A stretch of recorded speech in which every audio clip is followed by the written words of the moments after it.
Hello everyone, I am the Creep's Cabin.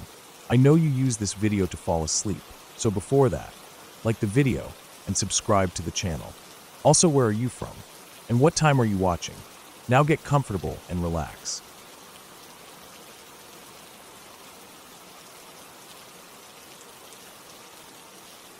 When I was 18, I left Kentucky to start college at a university in Kansas.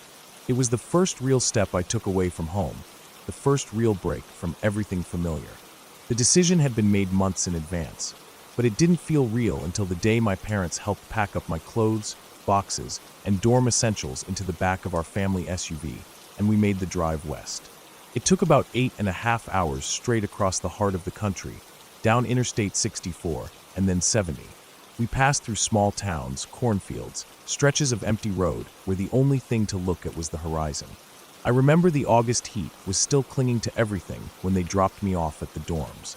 After we moved all my things into my room and got everything mostly situated, they gave me hugs, some last-minute advice, and then they were gone. I watched them drive away from the curb and then turned around to face the next chapter of my life. I didn't have a car with me on campus those first few months. It wasn't a huge inconvenience. The campus shuttle and some friendly upperclassmen with cars helped me get around. Plus, I didn't really need to go far anyway. Most of what I needed was either on campus or within walking distance. Thanksgiving break rolled around faster than I expected. I booked a flight home, something cheap and quick. The holidays were a good time to catch my breath, to see my folks, and to pick up my car. We decided I'd drive it back to Kansas so I could have it with me the rest of the school year. I hadn't really missed it until that moment, when I slid back behind the wheel for the first time in months. It felt like a piece of home I was taking back with me. The drive back was uneventful for the most part. I left around noon, planning to get back by around 9 or 10 that night. Traffic was light, and the weather was cold but clear. As I crossed into Illinois and continued west, the sun dipped low and then disappeared entirely. I was somewhere in Missouri, maybe 2/3 of the way there, when I got hungry. I remember my stomach growling and deciding to pull off at the next exit that had food. I saw a sign for a Denny's and figured it would do. It was sometime after 10 p.m. by then. The Denny's was mostly empty, just a couple of truckers at the counter and one family in a booth near the back. I got a burger and fries, filled up on soda, and sat there longer than I needed to, just stretching my legs and zoning out. When I finally paid and got back in my car, I noticed the gas gauge was getting low. There was a gas station across the road from the Denny's. It looked old, maybe even a little run down, but the lights were on and a neon open sign buzzed in the window. The canopy over the pumps was lit, and it looked functional enough. I pulled in and noticed that the pumps were the old mechanical kind, not digital, but the kind with the spinning numbers. One side had a small sign that said full service. I thought it was odd, but figured maybe it was one of those places that hadn't updated anything in decades. I parked in the full-service lane more out of curiosity than need. I was about to get out when an old man came out from the little building. He was thin, wearing a blue work shirt with his name stitched in red on a patch. I think it said Roy, or maybe Ray. He had gray hair, looked to be in his 70s, maybe older. He nodded at me, took the pump, and started filling the car. He didn't say much. I watched the old metal numbers spin on the pump until it hit just a little over $20. When he was done, I handed him my credit card through the window. He just gave me a look and motioned toward the building. I figured maybe they didn't take cards at the pump. I got out, walked inside, and grabbed a bottle of soda from an old cooler that had seen better days. The inside smelled like motor oil and old wood. There were racks of candy and car air fresheners, a dusty shelf of motor oil, and behind the counter, a stack of newspapers and a rotary phone. It felt like stepping into another decade. The man ran my card on one of those old slide machines with the carbon paper. It made that scraping sound as he pushed the handle over the card and then pulled it back. He handed me the carbon copy and a pen. I signed it, took my soda, and he gave me a small nod as I walked out. The whole thing felt strange but not creepy. Just old. Outdated. A little slice of the past still operating in a forgotten corner of the country. I got back in my car and headed west. I remember checking the time. It was around 11:15 p.m. A few hours later, I made it back to campus. My roommate was still up, so we chatted for a bit, and then I went to bed. Finals came and went, and by the time Christmas break approached, I decided I'd drive home instead of flying. It seemed easier, plus I had my car now. One of my roommates, David, had nowhere to go for the holidays. His family lived overseas, and he wasn't flying out until January, so I invited him to come back to Kentucky with me. My parents were fine with it, and he seemed glad for the invite. We left campus in the early afternoon, aiming to get home before midnight. We had snacks, music, and enough energy drinks to make the drive in one go. About 5 or 6 hours in, we both started to get hungry. I remembered that Denny's I had stopped at the month before and told him we'd pull off there. I couldn't remember the exact exit number, but I remembered the layout. Denny's on the right side of the road, gas station across from it. The sun had set, but it was still early evening, maybe 5 or 5:30. We took the exit, and sure enough, there was the Denny's. It looked the same, still kind of rundown, but warm and familiar. We pulled in and grabbed a booth near the front. The waitress came over, and we ordered our food. I looked out the window while waiting, and something caught my attention. The gas station across the road looked different. I stared at it for a long moment before I realized what it was. The lights were off. The windows were boarded up. The canopy over the pumps was still there, but the pumps were gone. The whole lot was cracked, with weeds growing up through the asphalt. I asked the waitress when the gas station had closed. She shrugged and said something like, "Oh, that old place?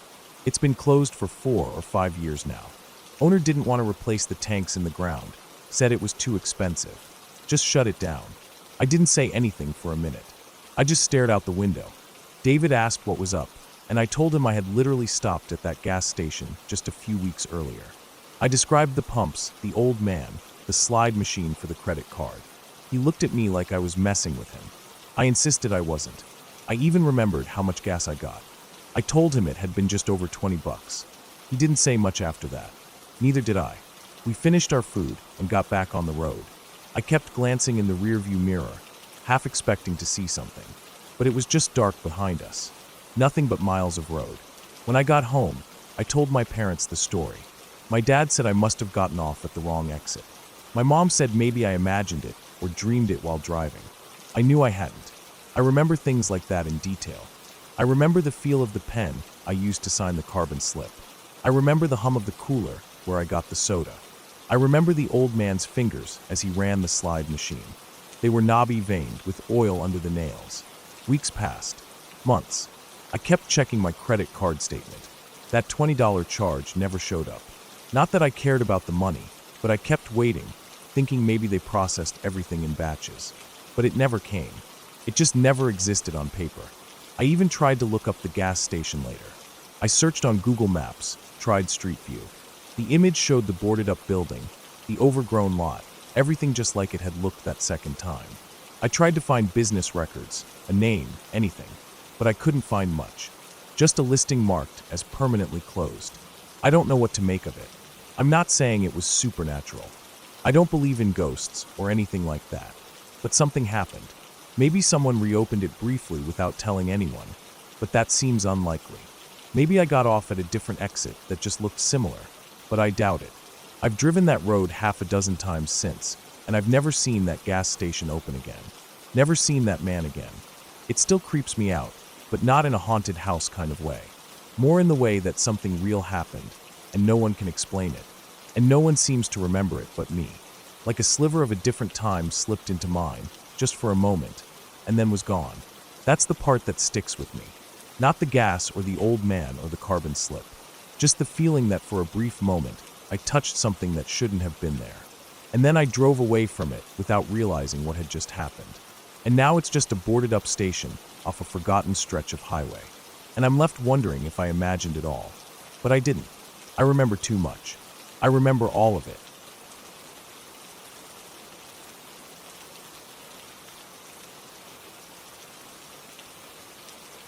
When I was around 15, maybe 16, I had a sleepover at my grandma's house.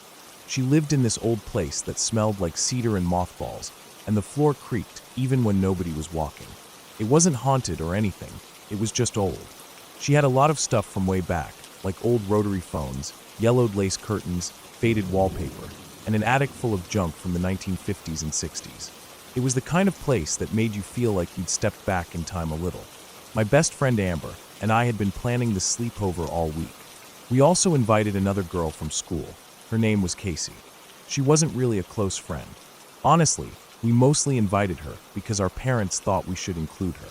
She didn't have a lot of other people to hang out with, and she got scared easily. That's kind of why we brought her along. Not the nicest reason, but when you're that age, you don't always think about stuff like that. We had the usual things planned: movies, junk food, staying up late, maybe sneaking out to the backyard to sit under the stars or spook each other with dumb stories. Amber and I had also found this ancient Ouija board in my grandma's attic the week before. The box was dusty and the corners were frayed, but it still had all the pieces: board, planchette, even a little folded up paper with directions that looked typed on a typewriter. It looked legit old. The design on the board was strange, too. It didn't have the slick plastic look the newer ones had. The letters were uneven, faded in places, like they'd been worn down by fingers over time. We didn't tell Casey about it until later that night, after we'd gone through our snacks and a couple horror movies. Amber had gone to the corner store that afternoon and came back with a bag of random candy, including a sealed pack of those candy message hearts.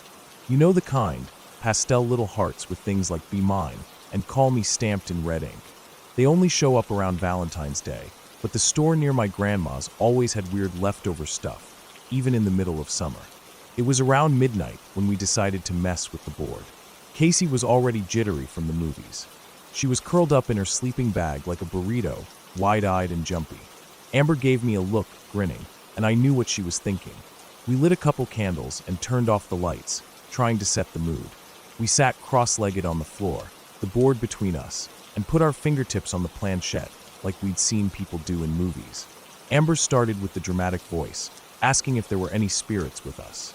She was trying to spook Casey, and it was working. Casey kept glancing toward the hallway like something might crawl out of the dark. The board didn't move, obviously, so I started nudging the planchette just a little. Amber caught on and started playing along, acting shocked when it moved to yes. Casey was not having a good time, but we were having fun watching her freak out. I feel a little guilty about that now. We asked dumb questions. Is someone here? What's your name? Are you angry? We spelled out things like DATH and ISEYOU. Just stupid stuff we thought was funny at the time. Then Amber broke character for a minute and pulled out her candy. She said she needed a sugar boost and dumped the bag out next to her. That's when it got weird. She tore open the sealed package of candy hearts, the kind with the clear plastic wrapper and a little red heart logo on it. As she tried to rip the top open, the pack tore unevenly and a few of the candy hearts popped out and scattered across the board. It wasn't a big deal at first. We just glanced at them. But then Amber picked one up and stared at it. She didn't say anything, just looked at it, then picked up another and another. She handed one to me. It said in faint red letters, "Ready, Amber?" I looked at the second one. Same thing. "Ready, Amber?" And the third. Same. All of them, the ones that had fallen out, every single heart, had the exact same message on them. "Ready, Amber?" It didn't make sense. These candies usually had random messages, maybe a duplicate here and there, but not identical messages across multiple pieces. And not a specific name.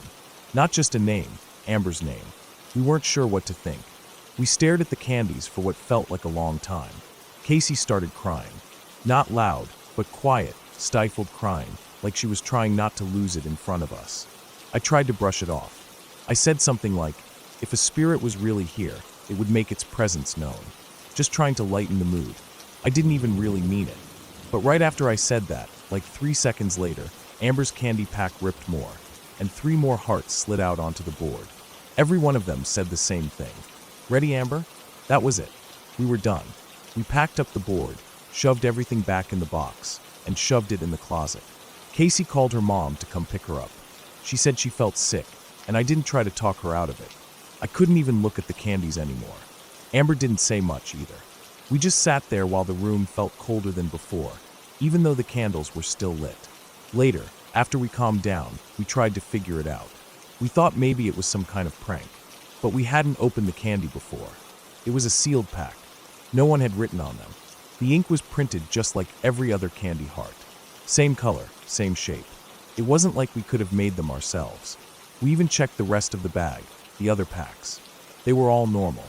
Random messages. Cute, cheesy stuff. Nothing about Amber. For weeks after that, we kept buying those candy hearts. We tried to prove to ourselves that it was just a weird coincidence. Some production mistake. We bought packs from the same store, different stores online. I think we went through at least 20 or 30 bags between the two of us. Never found another message like that.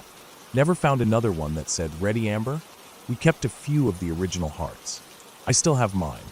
It's in a little box with old photos and letters from that time in my life. The red print has faded over the years. You can barely read it now unless the light hits it just right. But I know what it said. I remember it perfectly. Even now, almost 20 years later, it still makes me uneasy. I don't believe in ghosts or spirits. I don't think something supernatural happened, but I can't explain it either. That's what bothers me. There's no explanation that makes sense. I've looked into candy misprints. I've asked people who work in food manufacturing. I've searched online for anyone else who's ever found a candy heart with a name printed on it. Nothing. Not like that. Not specific. Not Ready, Amber? Amber and I stayed friends for years after that, though we don't talk as much anymore. Life gets in the way. But whenever we catch up, even if it's just a short message or a birthday call, one of us always brings it up. The board, the candies, the message. She says she still has hers, too. We never used the Ouija board again. We never even opened the box after that night. I think my grandma eventually gave it away during one of her downsizing phases. I didn't ask where it went. I didn't want to know. It's strange how something so small can stick with you. Just a few pieces of candy. But I've never forgotten it. I've never been able to let it go completely. I don't think I ever will.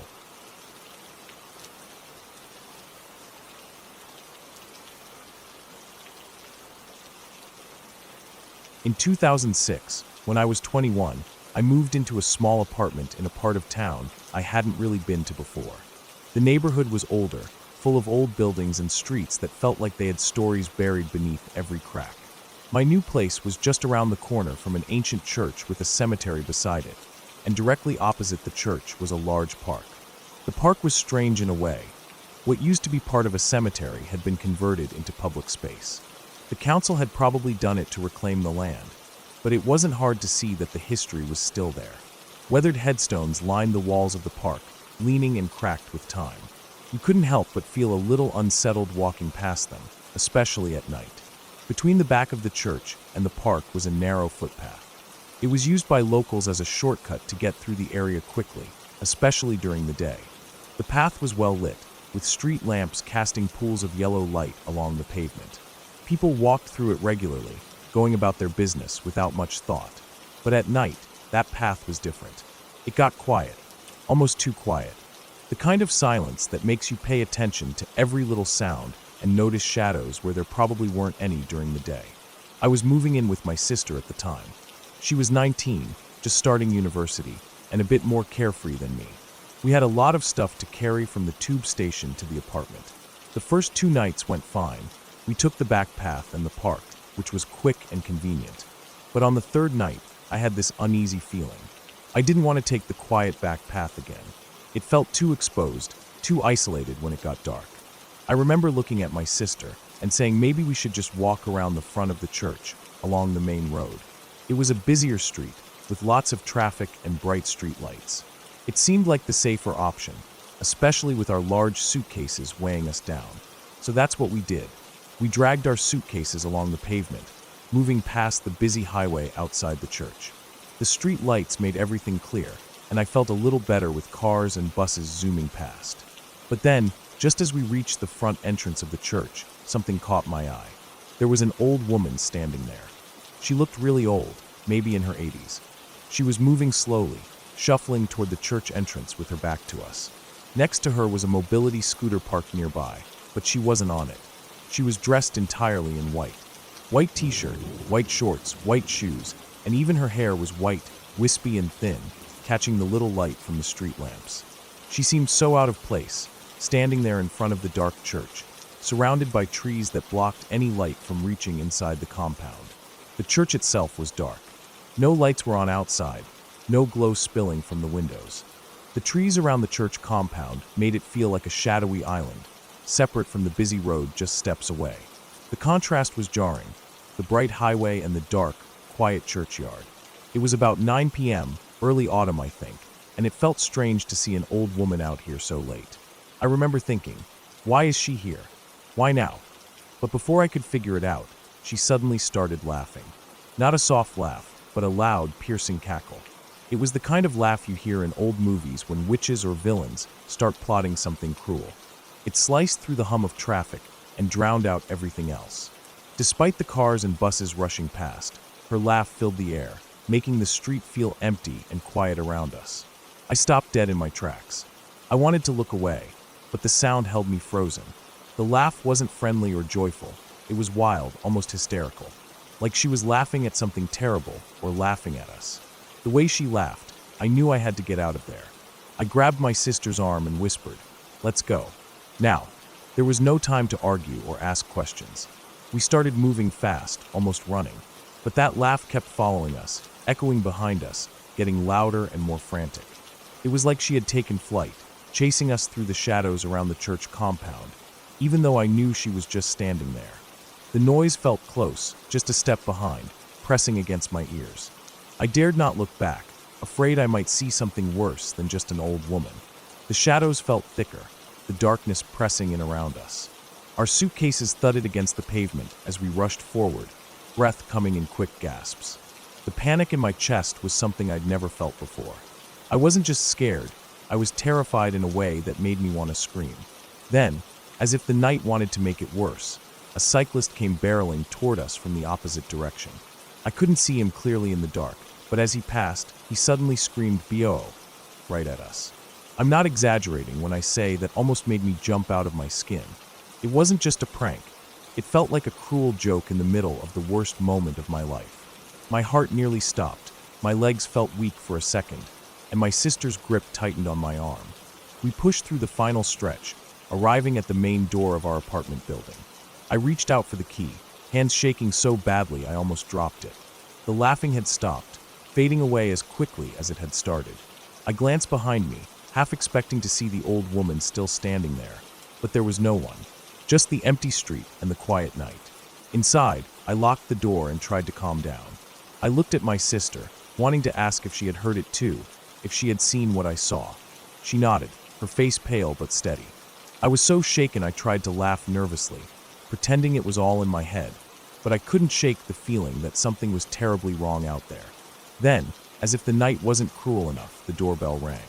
I screamed, not just a little startled, but a full-on scream like I'd seen a spider crawl across my face.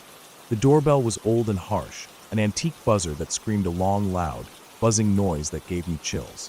It was the kind of sound that makes your skin crawl, especially when you're alone and already on edge. My sister went to open the door, and it was my dad. He was surprised to find me crying and shaking in the hallway. He didn't know what was wrong and demanded to know why I was acting so strange. I told him the doorbell scared me, but I didn't say a word about the old woman or the laugh. Somehow, the words got stuck in my throat. After that night, I never walked in front of the church again. I stuck to the back path through the park, the quiet footpath between the old headstones. It was darker, and yes, quieter, but I felt safer there. The street lights were dimmer, and the occasional person who passed gave a quick nod, nothing strange. At least there was no cackling laughter. Weeks passed, and the memory of that night never left me.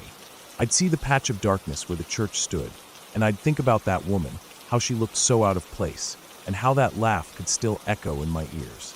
I never wanted to find out if she was real or not, and I definitely didn't want to see what would happen if she ever turned to look at me. I kept my distance and learned to live with the feeling that some places, even in the middle of a city, can be quietly terrifying. The city noise can't drown out everything. Sometimes the silence and the dark hide things you don't want to face. Years later, the church and park remain the same, old headstones still lining the walls, but I avoid the front pavement whenever I can. The only thing I hate more than the dark silence is the memory of that old woman's laugh.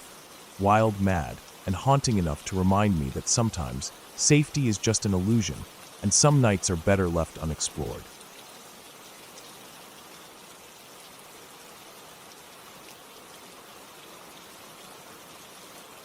When I was a kid, I had what I now understand were waking nightmares. They weren't the usual kind of dreams where your mind drifts off into some faraway place. Instead, these nightmares were different. I was awake, my eyes open, seeing the room around me, the familiar shapes of my furniture, the dim glow of the nightlight, the quiet hum of the house. But at the same time, I was trapped in a dream, a nightmare so vivid and real that it bled into what was actually happening around me. It was like living two worlds at once, one foot in the waking world, one foot in something else entirely, and there was no way out. I never fully understood what was happening then. I just knew it terrified me. As an adult, those episodes stopped, but one of them has stuck with me clearly, etched in my mind even now, nearly 3 decades later. I must have been around 5 or 6 years old that night. The house was quiet and dark. My bedroom was at the end of a long hallway that stretched from the living room to the back of the house. The only light was the soft glow from the little blue nightlight plugged into the wall near my bed. I remember the way the shadows from my dresser stretched across the floor, the familiar shape of my bed frame, and the comforting, slightly worn quilt that covered me. The sound of the house was steady. The distant ticking of the clock, the faint rustle of wind outside, the occasional creak of the floorboards as the house settled. Everything felt normal, or at least it should have. But I wasn't asleep. I woke up suddenly, but I couldn't move. I tried to turn my head, to sit up, to call out for my mom, but my body wouldn't respond. It was like I was glued to the bed, completely frozen. I had heard of something called sleep paralysis, though I didn't know what it was then, but this felt different, much more terrifying. My eyes were wide open, and I could see everything clearly around me, but something was wrong. The room looked the same, but it didn't feel the same. The shadows seemed deeper, darker, like they were hiding something. I remember looking at the door at the foot of my bed. The door was on the same wall as my bed, just a few feet away. The hallway beyond was pitch black, but something was there, lurking just beyond the edge of the door frame. At first, it was just a shape, a shadow, but then it stepped forward slowly. It was a man, or at least it looked like one. His skin was gone. I don't mean he was pale or sickly. I mean there was no skin at all. I could see the raw muscle beneath, the red and pink sinews stretched tight over bones. Parts of his body were on fire, flickering with flames that didn't burn anything else in the room. The flames licked at his muscles, glowing with an eerie orange and yellow light, but the fire didn't hurt him. It just burned. The closest thing I can think of to describe him now is the skinless figure from those horror movies I saw much later, like the character in Hellraiser, but with flames curling off him. He didn't say anything I could understand. He mumbled, or maybe spoke some kind of strange language I didn't know. It was a low, guttural sound, almost like gibberish. I couldn't make out any words, but I could hear the noise clearly, as if he was right there, standing in front of me. He stepped into my room and stood at the foot of my bed. I couldn't look away. My body still wouldn't move. I felt trapped inside my own skin. Then he reached out his hand slowly toward me. The flames flickered as his fingers stretched out. I remember watching his hand come closer, inch by inch, until it touched my ankle. I could feel it, cold and firm, gripping my skin. At that moment, the paralysis broke. I screamed, loud and desperate, my voice finally breaking free after being trapped for what felt like forever. That's when my mom came running into the room. She told me later she had heard strange noises, grunting sounds, coming from my room. She opened the door and saw me thrashing in bed, eyes wide open, screaming. She rushed over and grabbed my ankle to shake me awake, to pull me out of whatever nightmare had me locked down. But to me, in that moment, she wasn't my mom. She was that burning, skinless man. I kicked and screamed at her, desperate to break free from what I thought was a horrible monster holding me down. It took her a few moments to calm me and hold me close. Eventually, the nightmare ended. The waking nightmare broke, and I was back in my room, safe with my mom. It's a strange feeling to look back on that moment as an adult. I understand now that what I experienced was sleep paralysis mixed with a waking nightmare. My brain was caught between the dream world and reality, and the two overlapped. My mom's presence was real, but my mind twisted her into something terrifying. The fear I felt was real, too pure primal fear. I didn't have many of those episodes, but when I did, they were overwhelming. I felt like I was trapped, caught between worlds, unable to move or call for help. The images I saw during those moments were always distorted, strange, and frightening, like the skinless, burning man I saw that night. It's hard to describe the feeling of waking up and seeing the room and the people around you, but knowing you are still inside a nightmare.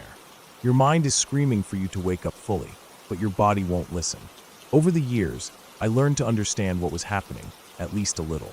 Sleep paralysis is a real medical condition where the mind wakes up before the body does, leaving you unable to move or speak, while you are still conscious. Many people experience terrifying hallucinations during these moments, figures lurking in the shadows, feelings of pressure on the chest, or the sense of being watched. I experienced the waking nightmare version, where my real surroundings were pulled into the dream, twisting everything into something unrecognizable and frightening. My mom still talks about that night sometimes. She says it was one of the scariest moments she's ever had as a parent. Hearing your child scream and thrash in the middle of the night, unable to wake them, wondering what's wrong, it's terrifying. She was scared, worried she couldn't help me, but she stayed with me, held me until I finally woke up. By the time I was 8 years old, those waking nightmares stopped. They just disappeared. Maybe my brain grew out of them, or maybe I learned how to keep myself safe during sleep. Whatever the reason, I haven't had an episode like that since. But even now, I remember that night clearly. The way the shadows looked deeper, the flicker of fire on the burning man's skin, the helpless feeling of being frozen in place. The scream that finally broke the paralysis and brought my mom running. That moment taught me something important, even as a child. It showed me how fragile the line between reality and dreams can be, how fear can twist what we see and feel, and how powerful the presence of someone who cares can be, even when everything else feels lost in darkness. Even as an adult, that memory stays with me, not as a ghost story or a fairy tale, but as a real, raw experience of fear, confusion, and relief. It reminds me to be patient with myself and others, to understand that sometimes what looks like something terrible is just our mind struggling to find the light. It also makes me grateful for the simple moments of safety, the warm comfort of a parent's hand, the steady rhythm of a home that never really changes, and the power of waking up to find that, after all, we are not alone.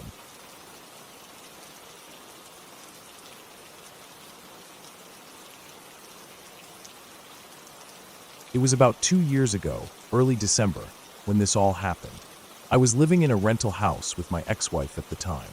We hadn't been in the house long, just a few months.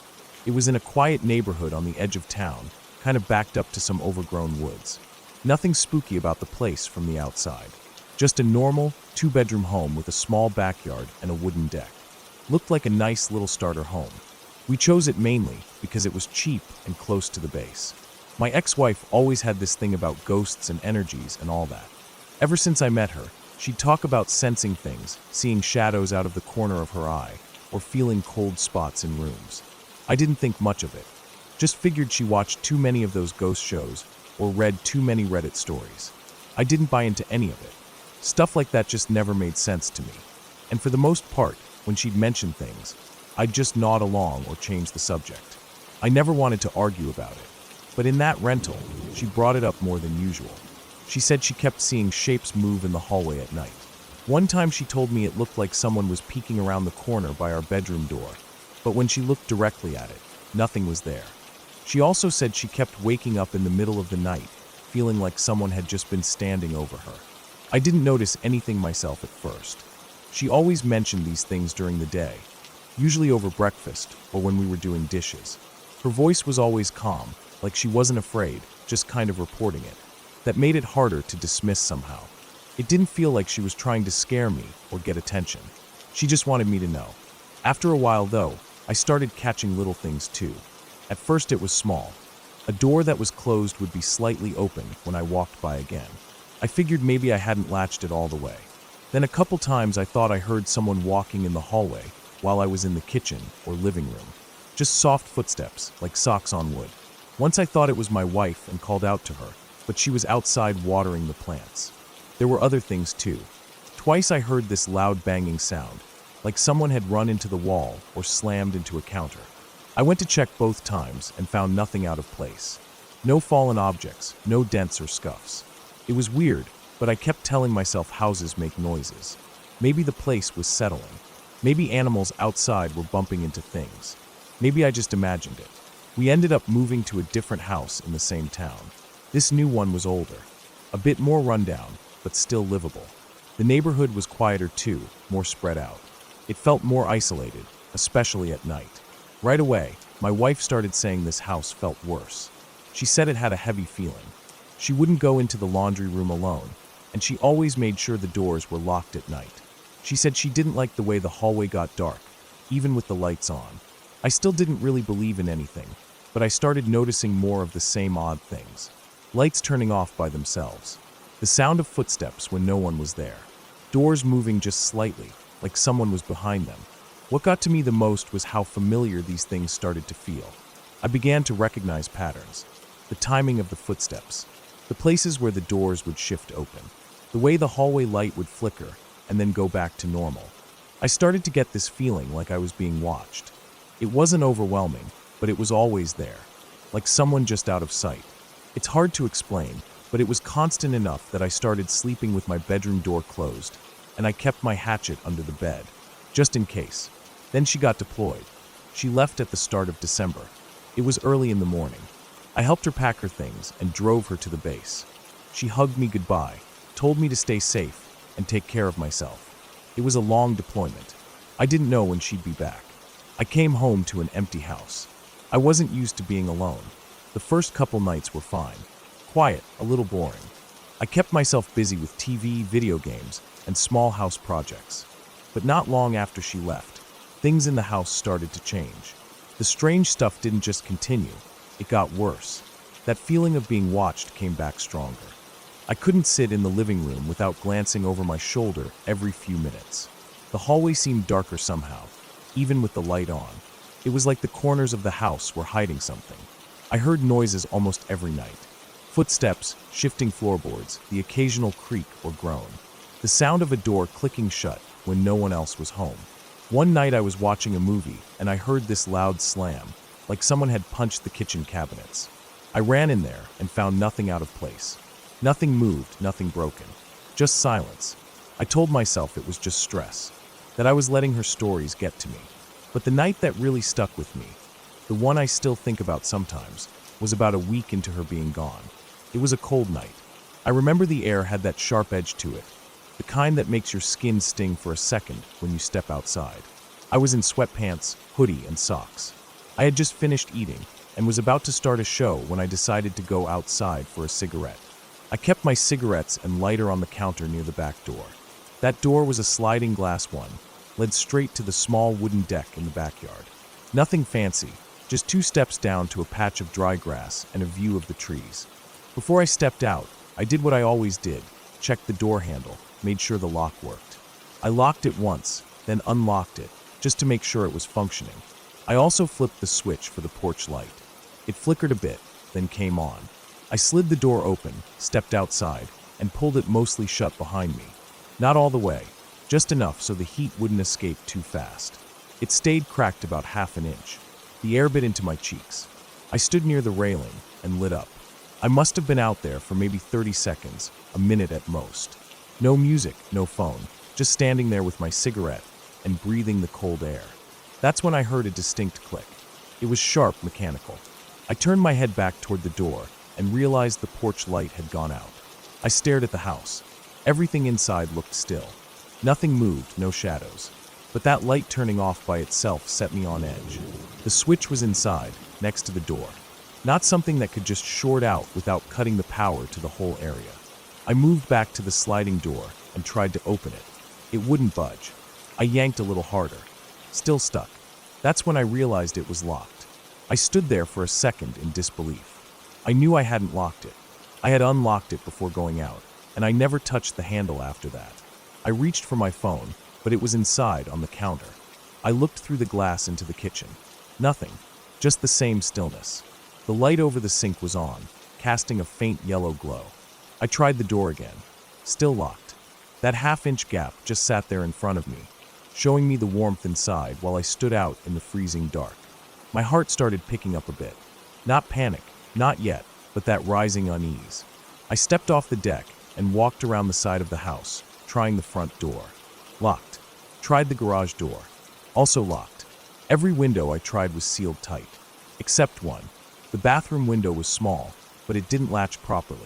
I had noticed that during the first week we moved in. It stuck a little when opening or closing, but it didn't lock. I grabbed one of the patio chairs, carried it around to that window, and carefully climbed up. Took a few minutes to jimmy it open and slide through. I ended up half falling into the tub, knocking over a bottle of shampoo. My socks were soaked from the cold tile. I got up fast, grabbed a towel to wipe off, and immediately headed for the bedroom. I pulled the hatchet from under my mattress and walked through every room in that house. Living room, kitchen, hallways, closets. Even opened the crawlspace hatch. Nothing. No signs of anyone. No open doors. No muddy footprints. Nothing out of place. That night I barely slept. Kept the hatchet next to me, all the lights on. But after that, everything just stopped. The footsteps, the doors moving, the lights flickering, all of it faded. Like it had reached some kind of peak and then burned itself out. The house went back to being quiet. Still had that weird feeling sometimes, but it wasn't as strong. I stopped hearing things. Doors stayed closed. Lights stayed on. I don't know what caused any of it. Maybe the stress of her leaving got to me. Maybe I was primed to notice every little thing after hearing her talk about it so much. Maybe there was some explanation I'll never really understand. All I know is that for those few weeks, especially that one night, I felt like the house wasn't mine. Like something else had taken over. Not a ghost, not some made-up creature. Just an overwhelming presence. Real or imagined, it felt real to me. When she came back months later, I didn't mention it. We didn't stay together much longer after that anyway.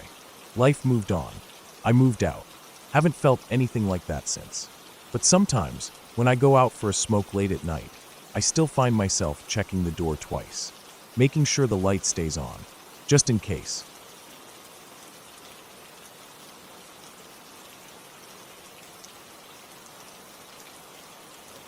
Last Saturday night was one of the worst, most terrifying nights I've ever had, and it all started with a stupid decision I made out of boredom.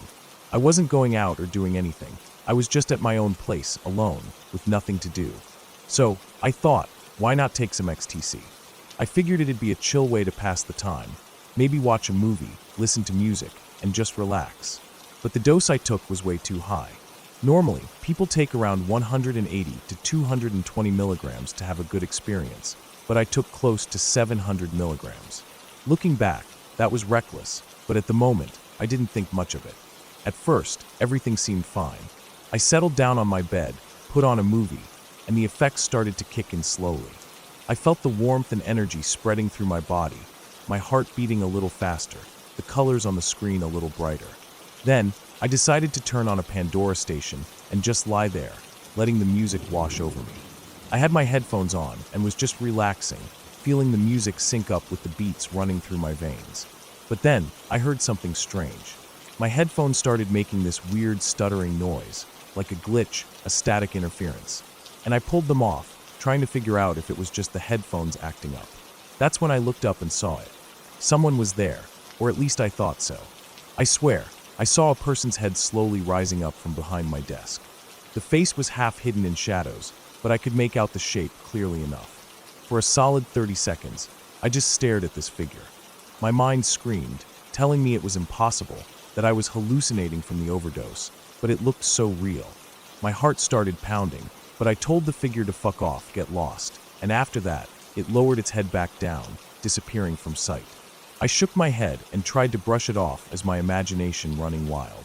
I laid back down on my pillow, hoping to calm myself. But then something even worse happened. Out of the corner of my eye, I caught a glimpse of a hand, a creepy pale hand, right next to my head. I sat up so fast, heart in my throat, and that's when I saw him. The same figure, lying next to me on the bed, but with a face that made my blood run cold. It wasn't human. The face was twisted into this horrific smile, like something straight out of a nightmare, with sharp teeth gleaming. Before I could react, he vanished. Just disappeared like smoke. I sat there frozen for a moment, trying to make sense of what I had just seen.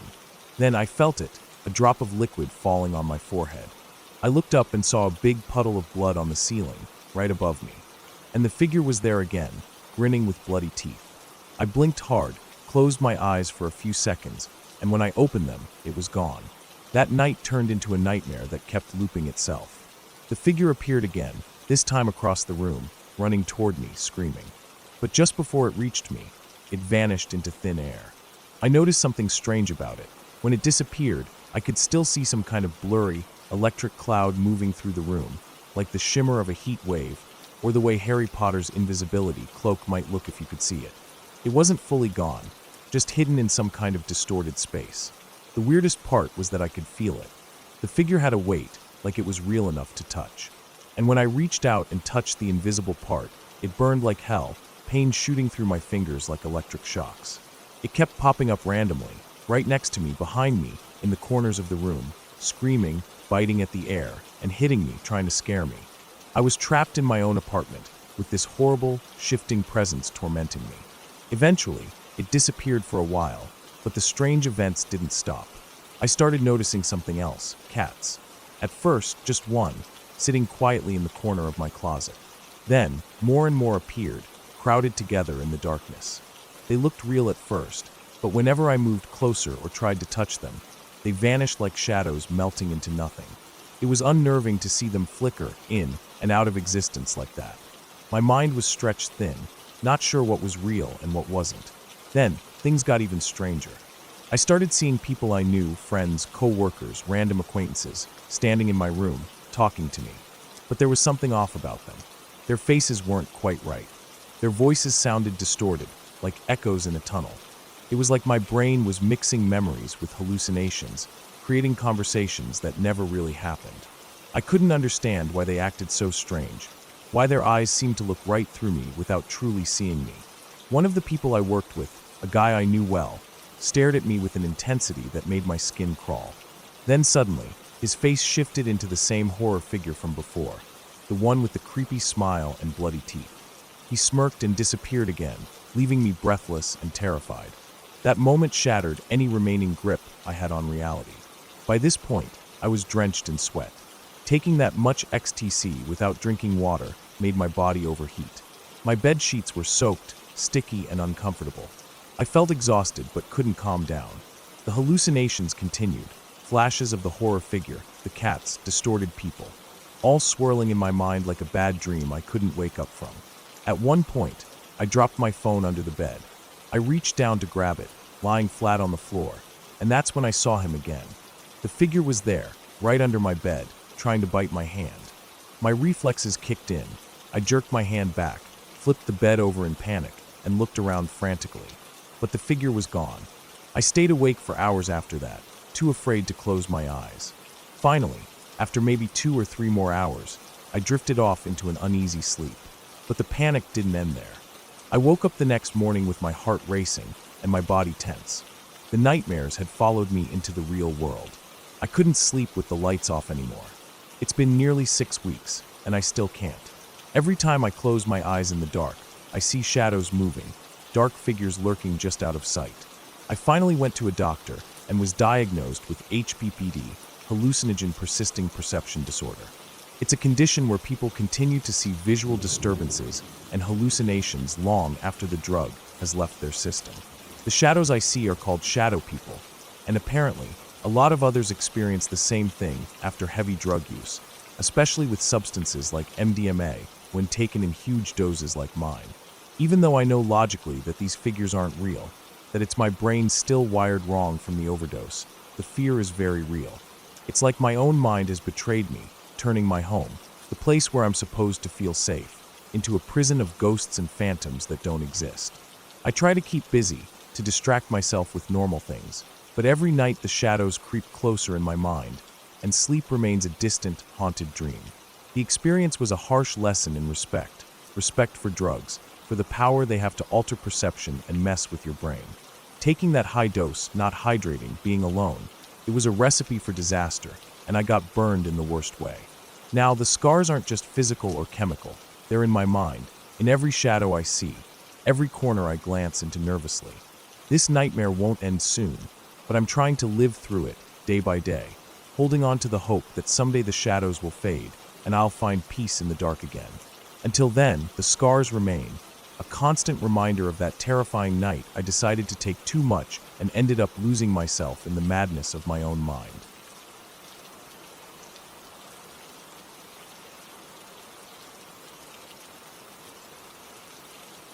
This summer started out like any other. Warm air, long days, the kind of weather that makes you feel like you have to do something, go somewhere, make memories while the sun still hangs high in the sky late into the evening. I was just sitting around one afternoon when my phone rang. It was my friend, and his voice came through quick and excited, the kind of tone that makes you say yes before even thinking about what you're saying yes to. He said, "Let's go hiking," just like that. No plans, no build-up. It was one of those spur-of-the-moment ideas that felt too good to pass up. Where I live, we have mountains everywhere. Real ones, not hills or forest trails. I'm talking about jagged ridgelines, steep climbs, and valleys that go on for miles without any sign of people. You can get away from everything out there. No traffic, no noise, no cell service. Just wind, trees, and the sound of your boots on the dirt. I said yes, and within an hour we roped in another friend to round us out as a trio. That night we packed, kept it light. We knew we were only going to be out a few days. Food, water filters, first aid kit, sleeping bags, and layers in case it turned cold at night. We met early the next morning, filled with energy and that pre-adventure buzz. The first 2 days were everything a hike should be. Warm sun, manageable trails, the smell of pine and dust hanging in the air. Our packs were heavy, but we were fresh. We laughed, we moved fast. The lead friend, the one who made the call to go, was the most experienced among us. He had maps printed out, GPS on his watch, knew where water sources were, knew the names of the peaks. The rest of us leaned on that, trusted it. It wasn't blind trust, not really. He knew what he was doing, and we'd been on enough hikes before to know he could handle himself out there. That second day, in the late afternoon, we came to a ridge we remembered from a past trip. It stood like a wall in front of us. We had two options. We could go around and then hike up through a winding valley path that was longer but safer. We'd done that route before. It was beautiful, wide open, with streams running through and wildflowers along the banks. The other option was a shortcut straight up a rock face. We knew it existed. We'd looked at it once on a previous hike and quickly decided it wasn't worth the risk. It was steep, all jagged granite and loose shale. But this time, our experienced friend stood there for a moment, scanning the rocks, then said we should go up. Just like that. No hesitation in his voice. He pointed at it, said it would save us over an hour, maybe 2. We were feeling good. Muscles sore in a good way, the kind that comes from a day of honest movement. The air was dry and the wind was calm. It seemed like a reasonable call. We followed his lead. The first 20 feet weren't bad. It was steep, but there were steps formed into the rock by years of runoff. We climbed like hikers, leaning forward, using hands for balance. Nothing technical, nothing scary. Then we hit the next section, and things changed fast. It was maybe 8 feet tall, not that much on paper, but the angle had to be at least 70 degrees. Basically a wall. The surface was rough, but the handholds were few and far between. You could slip your fingers into a couple cracks, but nothing deep enough to grab.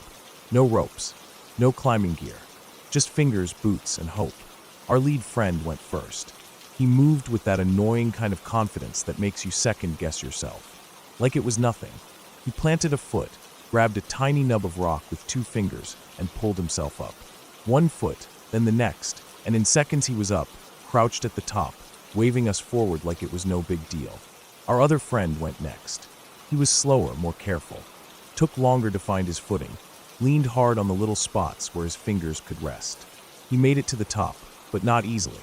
Our lead friend reached down, grabbed his wrist, helped pull him up the last foot or 2. Then it was my turn.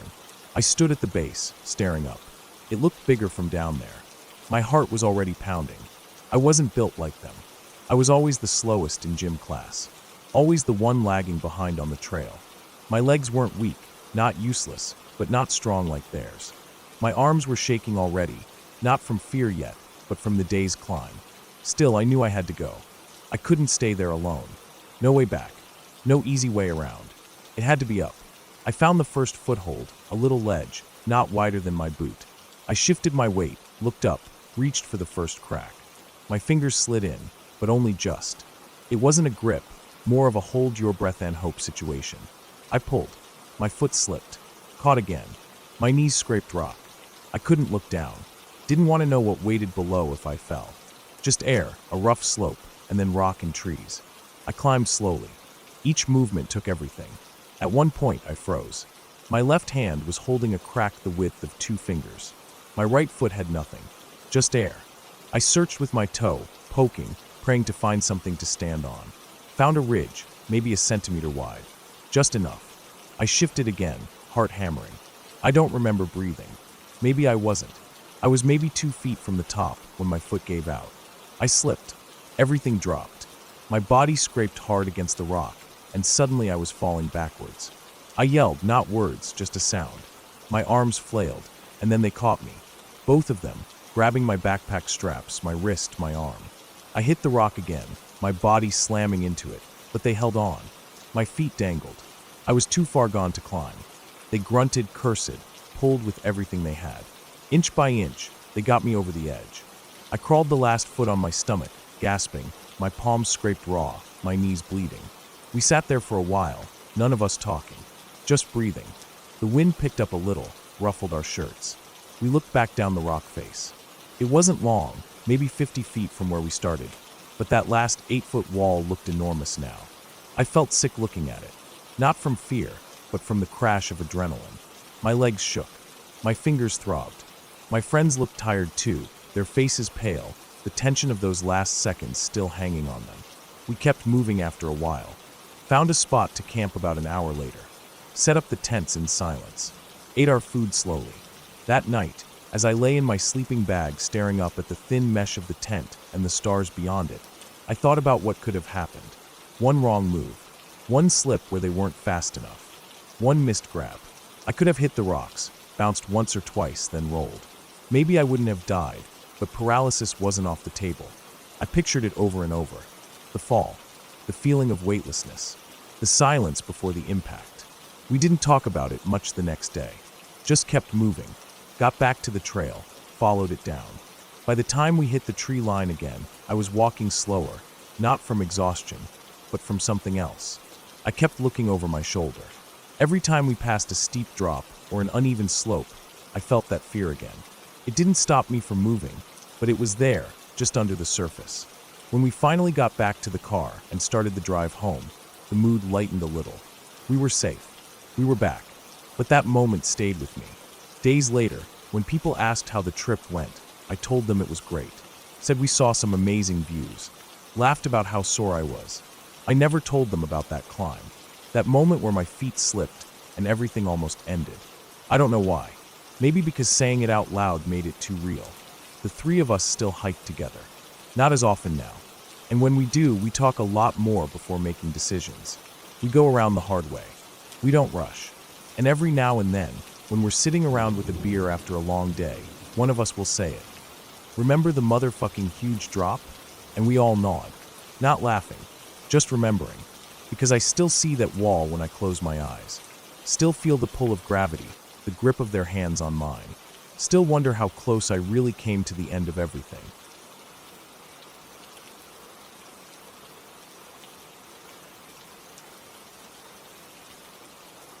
It's strange how some places settle into your memory, not because of anything grand or beautiful, but because of the way they feel, like the very walls and air hold something that's better left alone. Last year, something happened that I still can't shake off, even now. It's the kind of thing that changes the way you look at quiet villages and old buildings, and makes you question what really hides behind the familiar. I live in a pretty rural part of the UK. The kind of place where you know your neighbors by sight, if not name, and where the nearest town is a good half-hour's drive away at least. When I was at school, all of us had to travel from all over the place. Our high school was the sort of place where you got bussed in from miles around, from tiny villages and scattered farms, all converging on one building every morning. We never really got the chance to see much of each other outside school hours. After school finished, and then sixth form college came to an end, it became even harder for my friends and me to meet up. Everyone had moved into different towns and villages, and with work and life, the chance to get together was rare. So when New Year's Eve was approaching last year, we came up with an idea that seemed perfect. Instead of trying to meet at someone's house, and then having to worry about the drive home, or just the long distances, we decided to rent a cottage together for the night. Somewhere old, somewhere with character, somewhere we could all stay and drink, catch up, and ring in the new year without worrying about the long trips. We found a place advertised online, a cottage that used to be a vicarage. The listing mentioned it was right next to an old church, on the edge of a quiet village. It sounded perfect, old wooden beams, creaky floors, a big garden, and all the rooms to ourselves. It was exactly the sort of place we'd always wanted to get away to, somewhere peaceful, but with a bit of history, a bit of charm. The kind of place that looked like it belonged in a different time. When we arrived, it was already dark. The village itself was so quiet you could hear the wind through the trees and the occasional distant bark of a dog. The church was just as the listing had said, right next to the cottage, and to get to the house we had to walk through the churchyard. It was an old one, with weathered gravestones leaning at odd angles, moss covering the bases of the stones, and the ground soft and uneven beneath our feet. There was something about the way the church stood there, tall and silent, its stone walls gray under the night sky, that felt heavy, like the past was pressing down around us. The cottage itself was beautiful in a simple, old-fashioned way. It had those exposed wooden beams running across the ceiling, a stone fireplace that looked like it hadn't been used in years, and creaking floorboards that gave off that musty smell of an old house. The rooms were scattered around in a slightly odd layout, probably because it had been adapted over the years from when it was a vicarage into a home. We started unpacking and settling in, excited to be together after so long. For the first little while, everything felt normal, laughing, clinking bottles, people catching up and sharing stories. We split the rooms as best we could, everyone grabbing a space to spread their things and have some privacy. The cottage felt warm inside, despite the cold creeping in around the windows. Then, about an hour after we arrived, something happened that changed the whole mood. One of the girls, Emma, had gone upstairs to unpack her bags in one of the first-floor rooms. I remember it was one of the smaller rooms, near the back of the house, with a window that looked out onto the churchyard. The light from the room spilled out into the landing, and then suddenly we heard her scream. Not a small startled yell, but a long, desperate, terrified scream. We all rushed up the stairs to her room. When we pushed open the door, what we found was nothing I expected. Emma was curled up in the corner, her knees drawn up to her chest, shaking and crying, completely hysterical. She wouldn't meet our eyes and kept pointing at the opposite corner of the room, where no one was standing.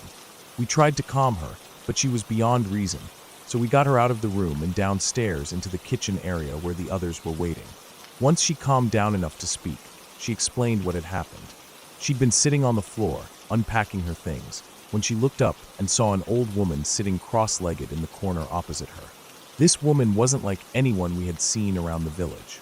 Emma said she looked normal at first, dressed in old-fashioned clothes, but not creepy or ghostly, just a woman who might have been there for a long time. But then, when Emma moved or jumped, the woman looked at her and snarled. The expression wasn't just angry. It was something deeper, something cruel, like she was more animal than human. Emma was so shaken that she refused to stay in the house. We had to pack up her things for her, and she left almost immediately, even though it was late and cold outside. No one really spoke about what she saw after that. She never mentioned it again, and we all respected that. But I couldn't stop thinking about that room, that moment. I kept going over it in my mind, trying to figure out what Emma had seen. There was no way it was a ghost. None of us believe in that kind of thing, and the village was quiet, peaceful, not the kind of place for spooky stories.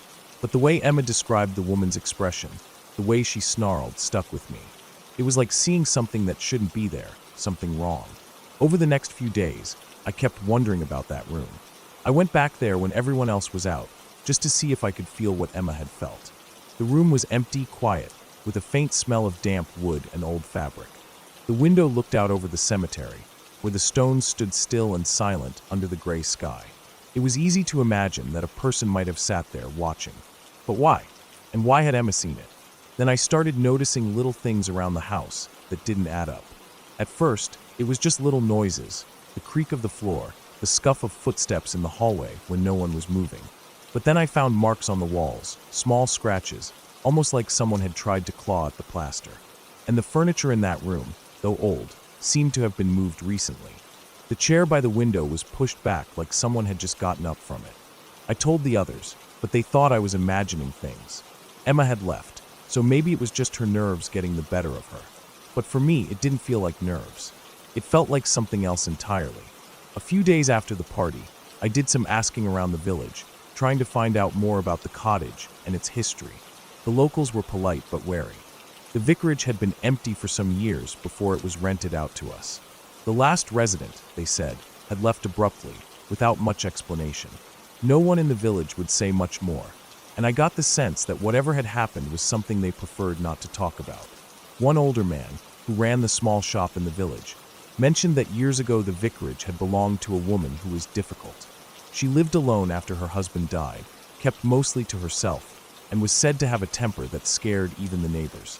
There were stories about her snapping at children and dogs, about her yelling in the night. No one saw her much in the last years of her life, but the impression was clear. She was feared, not loved. It suddenly made sense why Emma's old lady had snarled.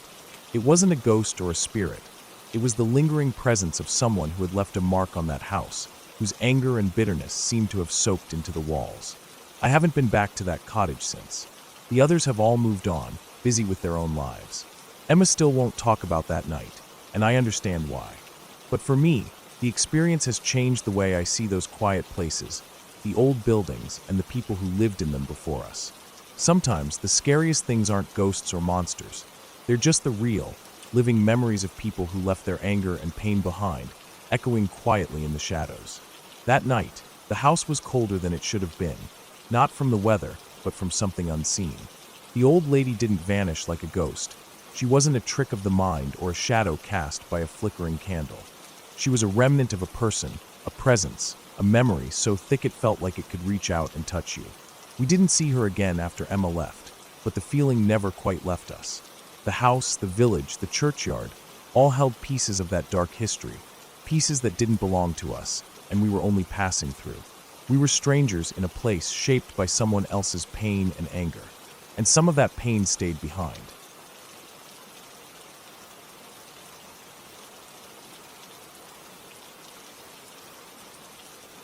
I was around 14, maybe a little older, but not much. That age when you start to feel like you're kind of grown up, but you still sleep with the hallway light on. We lived in a quiet neighborhood, the kind of place where nothing ever really happened. Everyone knew each other, or at least knew who they were. My house had this wire mesh fence that separated our garden from the neighbor's yard. It wasn't solid or private. You could see right through it. Just a basic boundary, really. We had some hedges, but they weren't tall or thick enough to block the view. If you stood in our yard, you could see straight into the neighbors, and vice versa. Next door, there was this small, cozy-looking house with a neat lawn and a couple of potted plants on their porch. They had a dog named Priscilla, shaggy, small, and just a little dopey. The kind of dog that barks at her own reflection or a leaf blowing past. She was adorable, though, with her scruffy little beard and the way her ears flopped when she ran. But she wasn't the smartest, especially at night, when every shadow seemed like a threat to her. She'd bark at cats, possums, maybe even moths. You could count on her to start up around midnight a few times a week. So that night, when it happened, everything felt normal at first. It was a Thursday, I think. I remember because I had a history test the next day, and I was up late cramming. I'd finished around 11:30 p.m. and went downstairs to grab a drink. The house was quiet, lights mostly off except for the living room lamp and the kitchen light I turned on. I was in shorts and a worn-out hoodie. The air was cool. Our AC wasn't on, but the windows were shut. We always kept the blinds and curtains drawn at night. Always. I was sipping my water, standing in the kitchen, when Priscilla started barking. Not just one or two barks. She went off, loud and angry, almost frantic. You could hear her through the closed windows. I didn't think much of it. She did that a lot. Mom was on the couch with her tea, half asleep with the TV playing some late-night news. She looked up at the noise and said, "Should we check outside?" I remember pausing. I walked over to the living room window, the one that looked into the garden. The blinds were shut, and I could see the reflection of the lamp behind me. I stood there for a second, hand on the cord. Something made me hesitate. Maybe it was how hard she was barking. Maybe it was how sudden it had started, or maybe just the way the night felt. Still, I said, "Nah, Priscilla's probably just barking at a cat again." Mom didn't argue. We turned off the lights downstairs and headed up. I brushed my teeth, changed into pajamas, and got into bed. I kept my phone by my side and scrolled for a bit, but I kept thinking about the barking. I could still hear her faintly, even from upstairs, but it faded out eventually. I fell asleep. The next morning started just like any other. I was running late, scarfing down toast while Mom talked with someone at the door. When I got to the hallway, I saw it was the neighbor's housekeeper. An older woman, always polite but a little reserved. She was talking quietly, her voice serious. Mom looked pale. I caught the last part of what she said, something about a man. That got my attention. After the woman left, Mom turned to me with this stunned look on her face. She told me that the housekeeper had looked outside last night when Priscilla started barking. She was in the kitchen and had gone to the window, the one that faced our house. And she saw a man standing outside our window. The exact one I had stood in front of just moments earlier, telling Mum not to worry. Apparently, he was crouched low, but not hidden, just standing still in the dark like he was watching us. She said the man looked directly at her when she spotted him, and then he brought a finger to his lips and made this cutting motion across his throat. Like a warning. If you scream, I will kill you. She froze, terrified.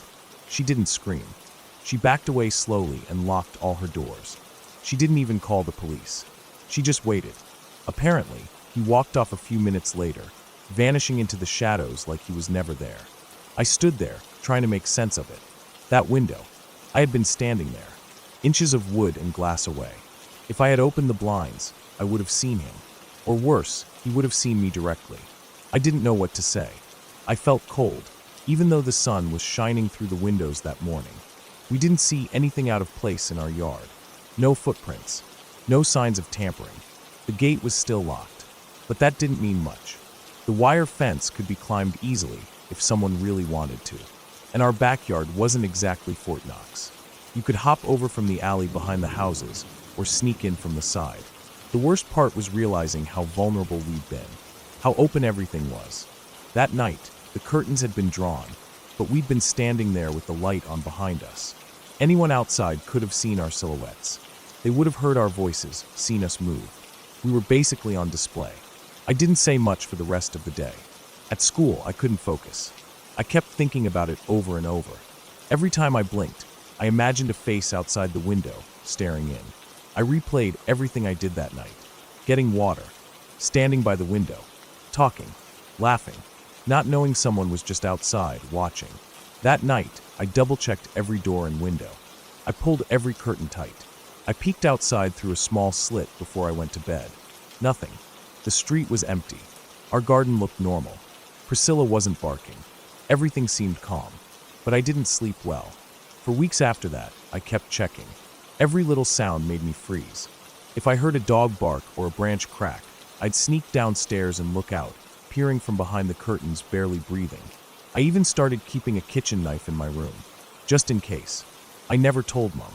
I didn't want to scare her more than she already was. The housekeeper told us she never saw the man again. Neither did we.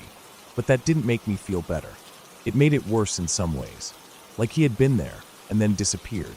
Not caught. Not seen again. Just a random night. One moment. And then gone. But he had been real. He'd watched us. Heard us. Chose not to break in or attack. Maybe because he got spooked. Or maybe he was just testing things out. Maybe we were a backup plan. Maybe we were lucky. After that, I started noticing things more. Who was outside? What cars were parked on the street? If someone was walking by slowly or loitering. I didn't like being alone in the house anymore. I didn't like standing near windows at night. I didn't like how thin the glass felt or how quiet the yard could be. I never went back to thinking of Priscilla's barking as just barking. From then on, every sound meant something. Every bark was a possibility. She still barked at cats, but she'd also bark at other things. And I listened now. Sometimes, in the middle of the night, I'd wake up without knowing why. I'd lie in bed, heart pounding, ears straining, listening for footsteps, for anything. And sometimes I'd hear her, barking again. Not just a yip or two, but that same frantic, almost panicked sound.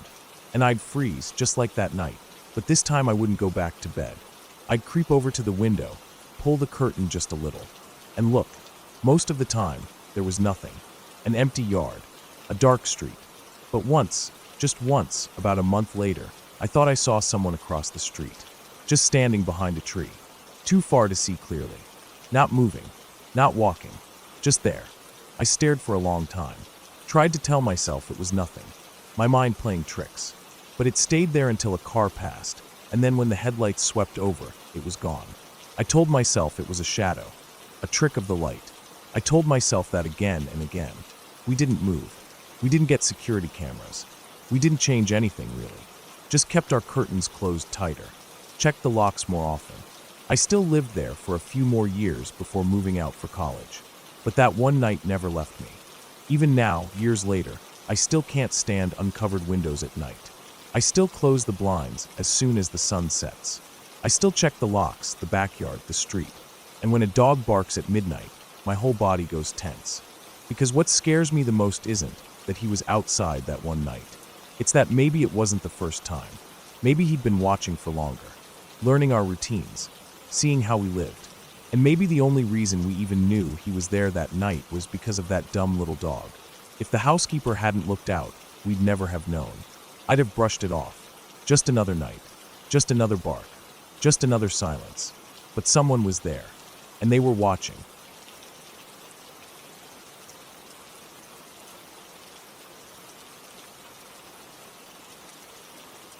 I was 20 years old, working as a chairlift operator at Beaver Creek Resort in Colorado. It was my first real job away from home, and I shared a place with some friends I'd grown up with back in the Midwest. It wasn't anything fancy, a 2-bedroom place near Avon, half ski bum crash pad and half nostalgic clubhouse.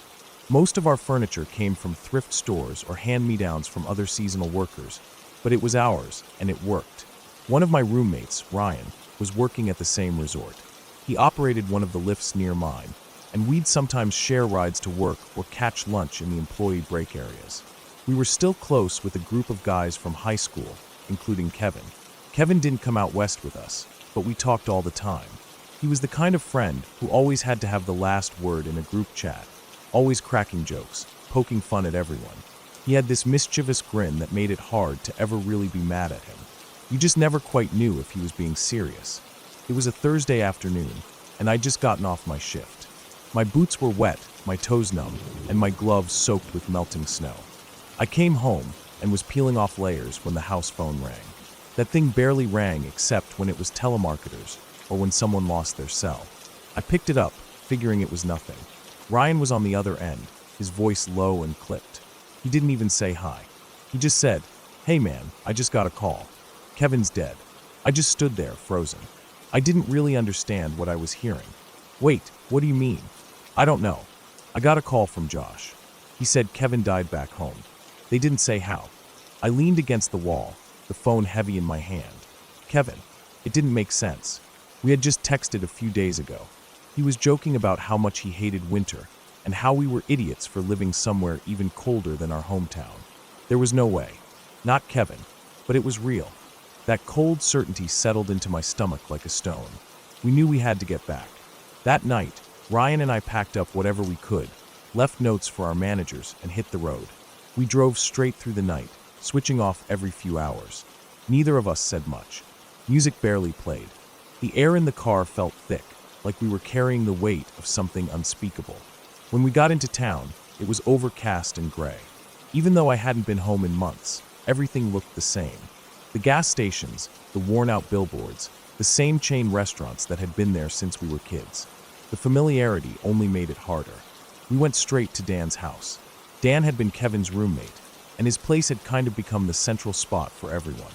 When we walked in, it was like time had frozen. People were sitting on the couch, some on the floor, a few standing in the kitchen holding beers that had long since gone warm. There were photos of Kevin scattered on the dining table, a few candles burning, a bottle of Jameson someone had brought for a toast. It was strange. No one really cried. Not that night. We just shared stories. Talked about the dumb things Kevin used to do. Like the time he duct taped my car keys to the ceiling fan and acted like he had no idea how they got there. Or how he used to change his name in our group chat every week, just to confuse people. Everyone had a Kevin story. Eventually, someone mentioned how he died. Dan didn't even look up when he said it. Just kind of mumbled it out. They found him at Warner Park, hung from one of the big oak trees. No note, no sign of why. The room went silent. I think most of us had heard whispers, but hearing it confirmed like that made it real in a different way. Kevin was gone, and none of us understood why. It was around 1 a.m. when it happened. I was standing in the kitchen with a few of the guys. We were talking quietly, the kind of low conversation you slip into when everyone else is half asleep or emotionally tapped out. My phone buzzed in my pocket. I pulled it out and looked at the screen. It said Kevin. For a second, I thought I was dreaming. I held up the phone and just stared at it. Everyone around me leaned in to see. "Is that real?" someone whispered. I nodded, not sure what to do. My fingers moved on autopilot. I answered it. Nothing. Just silence. Not even background noise. I waited. 5 seconds. 10. Still nothing. Hello. I finally said, my voice cracking. Still nothing. I hung up. My hands were shaking. No one said anything for a minute. Then someone joked, trying to break the tension. Probably some asshole spoofing his number. But it didn't feel like that. It felt deliberate. Like something meant for me. I didn't sleep that night. I lay on Dan's couch staring at the ceiling, my phone on the coffee table like it might ring again. It didn't. The next day, I went to my parents' house. My mom hugged me at the door like I was still a kid, and I let her. My dad didn't say much, just gave me a quiet nod. The house smelled like coffee and dryer sheets. Same as always. That night, I decided to do a load of laundry. I hadn't packed much, and figured I might as well take advantage of being home. The basement was exactly how I remembered it. Cold, unfinished concrete floor. Exposed wooden beams. Cobwebs in the corners. The washer and dryer sat near the back wall, under a single hanging light with a pull string.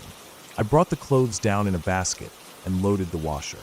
I leaned against the dryer while it ran, scrolling through old texts from Kevin, trying to make sense of any of it.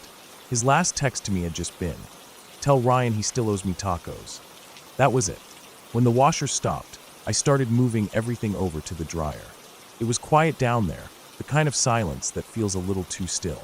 I was halfway done when I reached up and pulled the string. Click. The light went off. Complete darkness. Not even a sliver of light from the upstairs door. I turned, reaching for the stairs, when I heard it. A whisper, right behind my right ear. Inches away. "You can't see me now." It was Kevin's voice. My body locked up. I couldn't move, couldn't breathe.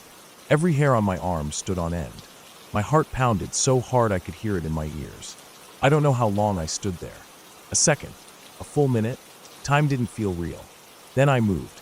I didn't walk. I ran. Sprinting blindly in the dark, stumbling up the stairs, slamming the door behind me. My mom was in the living room. I must have looked insane. She asked what happened, but I couldn't explain it. I just said I heard something. She gave me that look moms give when they want to believe you but don't. I didn't sleep that night either. The next day was the funeral. It was overcast again. A little drizzly. The kind of weather that makes you pull your coat tighter and keep your hands in your pockets. The church was full. More people than I expected. Kevin had touched a lot of lives. His parents looked hollowed out, like they were there in body but not mind. When they played the slideshow of pictures, it was too much. Photos of us as kids, covered in mud, sitting around a bonfire, laughing with our arms around each other. I had to step outside. I stood on the church steps, watching the rain, wondering if I had imagined the voice. Maybe it was my mind playing tricks. Maybe I wanted it to be real because it meant Kevin wasn't completely gone. But it felt real. Too real. I never told anyone else about it. Just my mom, and even then I downplayed it. I didn't want to be the guy who said he heard the voice of his dead friend in the basement. After the funeral, we all went to a local bar. We shared more stories, more drinks, more memories. Someone toasted to Kevin, and we all raised our glasses. Eventually, I went back to Colorado. Back to the mountains and the snow and the long chairlift days. Life kept moving. It always does. But I think about that moment in the basement more than I want to admit. About the whisper in the dark. About the phone call. Kevin was a prankster. He loved to mess with me. He never let me off the hook. And maybe that's all it was. One last joke. If it was a good one. Since then, nothing else has happened. No more phone calls. No more whispers. But every now and then, when I'm alone, I think about him. About how fast life can change. And how sometimes, even in death, your friends find a way to say goodbye. I don't believe in ghosts. I really don't. But I know what I heard. And I know Kevin. And I know he would have loved how much it freaked me out.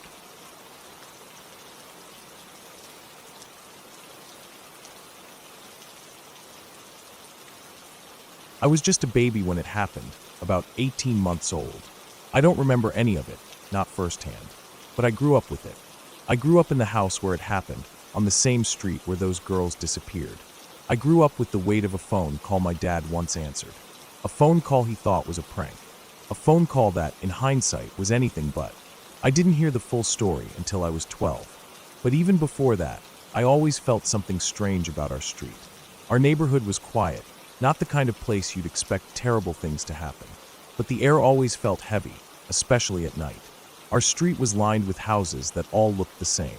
Brick, small front lawns, hedges. Ours was halfway down the block.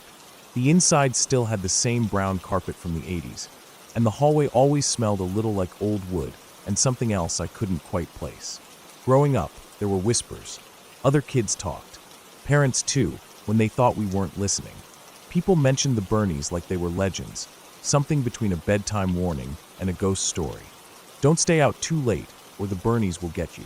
I didn't really understand what it meant at first. I just knew it was something scary. The day my dad told me, it wasn't even planned. I don't think he meant to.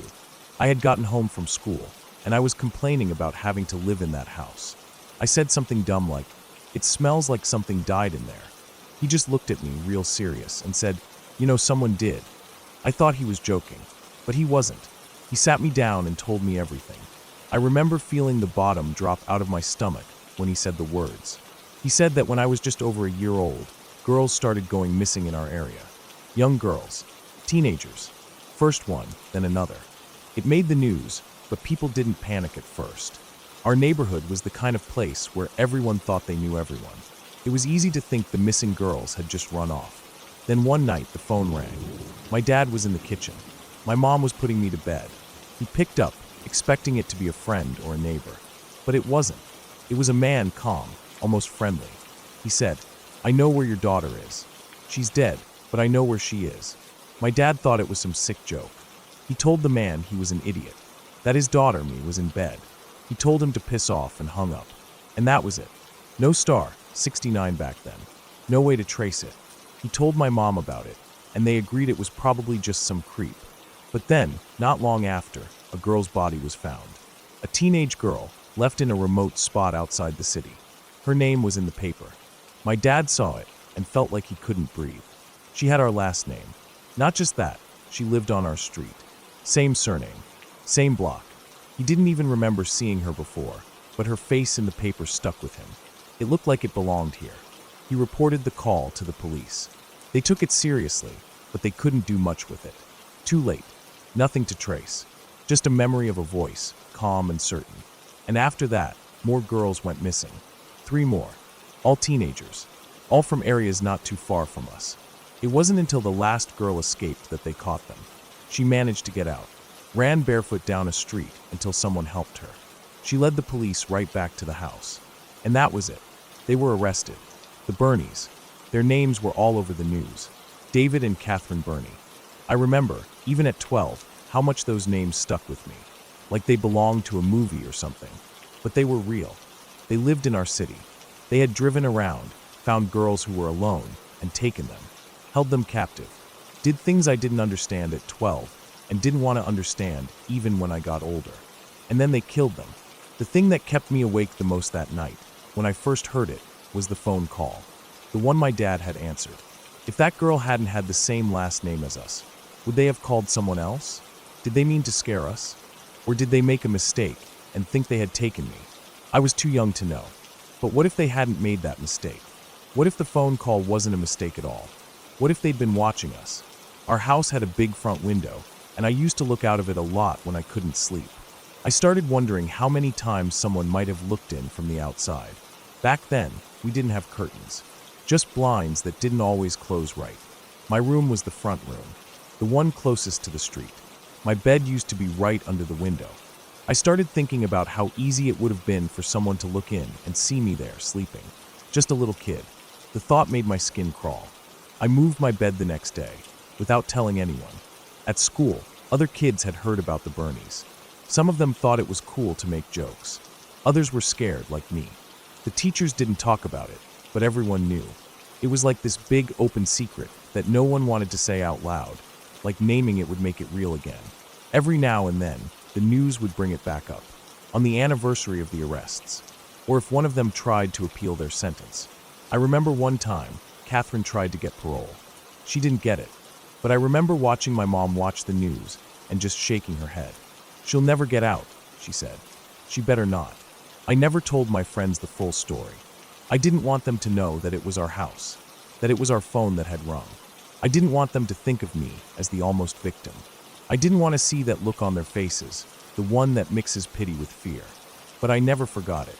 Every time I walked home, every time I unlocked the front door, every time I sat in the living room and thought about how the phone used to be on the kitchen wall, I thought about it. The older I got, the more I understood. I looked up the court records, read what those monsters had done. I wish I hadn't. Some things, once you know them, never leave you. I started understanding just how lucky I had been. Not because I fought someone off, or escaped, or did something brave, but because I had been in the right bed, in the right house, with the right people, and nothing happened. That was it. Luck. Dumb luck. Sometimes I wonder if they ever watched our house. If they parked a little down the street and looked at our windows. If they saw me playing in the yard. If they talked about me in their car. I'll never know. But the phone call makes it hard to ignore. Why us? Why that night? Why say what they did? When I was about 16, I asked my dad about it again. He didn't like talking about it. Said he regretted not reporting it sooner. Said he thought about it every time another girl went missing. He said he replayed that phone call in his head, over and over, wondering if he could have done something. Said something. Asked a question. Kept him on the line longer. I told him it wasn't his fault. But I don't think he believed me. And I don't think I believed it either. We moved out of that house when I was 20. My parents wanted to downsize, and I was moving out on my own. I didn't feel sad about leaving. If anything, I felt relief, like something had been lifted off my chest. I didn't realize how much it had lived in the walls. The story, the weight of it. But sometimes, I still drive past the old street. I don't stop. I don't slow down. But I glance at the house. It looks the same. Same hedges. Same window. Someone else lives there now. I wonder if they know. I wonder if the air still feels heavy at night. The Bernies are still in prison. David killed himself years ago. Catherine is still alive, but she'll never get out. Not after what they did. Not after what that girl escaped from. I think about that last girl a lot. She saved lives by getting away. Maybe mine. Maybe someone else's. She was brave. So much braver than I ever had to be. I think about the girls who didn't escape. The ones with names and faces and lives that ended too early. I think about the one who had our last name. The one who lived on our street. I think about her family and what it must have felt like to open the paper and see her name listed as found. Sometimes the past feels far away, like it belongs to someone else. But then I remember the phone call. I remember how close it came. And I remember that even in the quietest places, even on the safest looking streets, there are shadows. And sometimes those shadows have a phone number.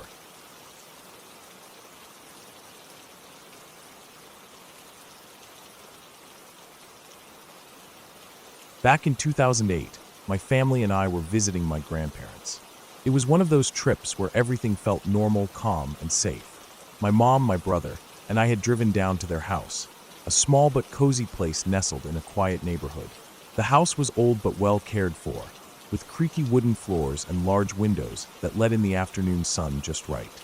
We spent the day catching up, eating home-cooked meals, and sharing stories from when my grandparents were younger. Everything was peaceful, and by the time night fell, we were all tired from the day's activities. The next day, we were supposed to take a train back home, so everyone agreed to get an early night's rest. My mom made sure we all brushed our teeth and settled in quickly. I remember feeling a strange kind of calm before sleep, the kind that wraps around you when the house is quiet and everyone is tucked away under their blankets.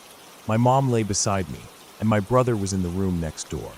The soft sound of the ticking clock and the gentle rustle of the wind outside were the last things I heard before drifting off. Then, at exactly 11:34 p.m., I woke up. It was a sharp, sudden noise that pulled me from the edges of sleep. I heard a loud, harsh caw, like the voice of a crow, and saw a dark shape fluttering across the kitchen. At first, I thought maybe a window had been left open and the bird had flown inside by accident. The kitchen was a little distance from my room, so I slipped out of bed quietly, not wanting to wake anyone. The house was dark except for the faint light coming from the street lamp outside, which filtered through the kitchen window. I moved slowly, careful not to make noise. When I reached the kitchen, I looked all around, but there was nothing. No bird, no sign of it having been there. The windows were closed. It didn't make sense. Maybe I had just imagined it. I stood there for a moment longer, feeling a cold draft brush past me, though every window was shut tight. Shaking my head, I turned back to my room. My mom was still lying beside me, breathing softly in the dark. I climbed back into bed, pulling the blanket up around my shoulders. My eyes felt heavy again, and before long, I slipped back into sleep. But what happened next wasn't just sleep. It was something else. Something I didn't understand then, and still don't fully understand. I suddenly felt like I was outside my body, like I was floating above myself, looking down on my sleeping form. The room was quiet, but my mind was clear, alert in a way that no dream ever is. I was standing outside the house, on the street. It was dark, colder than before, and the streetlights cast long, eerie shadows on the pavement. I could see the outline of the house, every window dark except the one in my bedroom where a faint light glowed. Then I saw it, a figure, tall and thin, cloaked in a black hooded garment. It was moving slowly, almost silently, across the yard toward the house. The figure's lean frame was unnerving, but what made it worse was the complete absence of any features I could make out.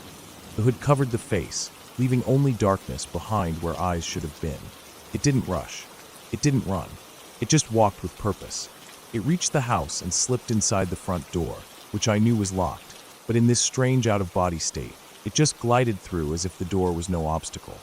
The figure moved up the stairs, slowly, methodically. I watched as it reached the hallway outside my room, paused for a moment, and then slipped inside.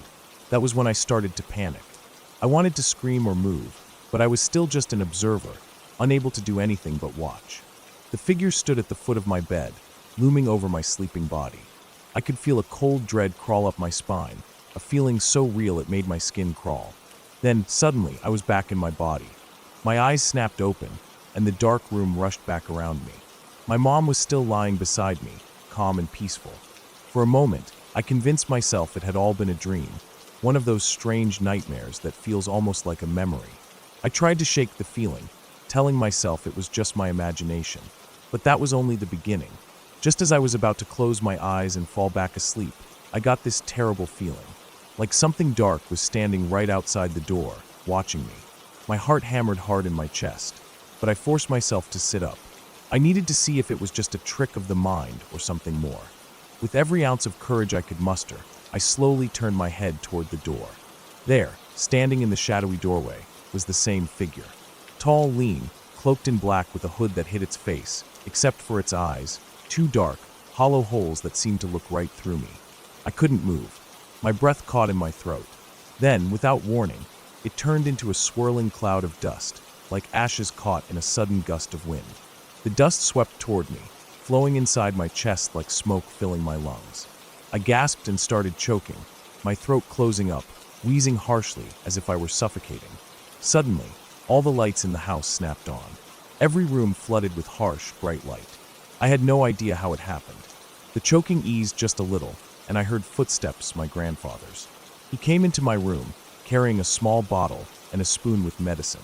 He gave it to me without saying anything, just a look of quiet concern in his eyes. I swallowed the bitter liquid, and within minutes, the wheezing began to fade. Exhaustion took over, and I fell into a deep, heavy sleep. The next morning, I woke up feeling weak and sore all over. My grandfather was making breakfast, but I could tell he was worried.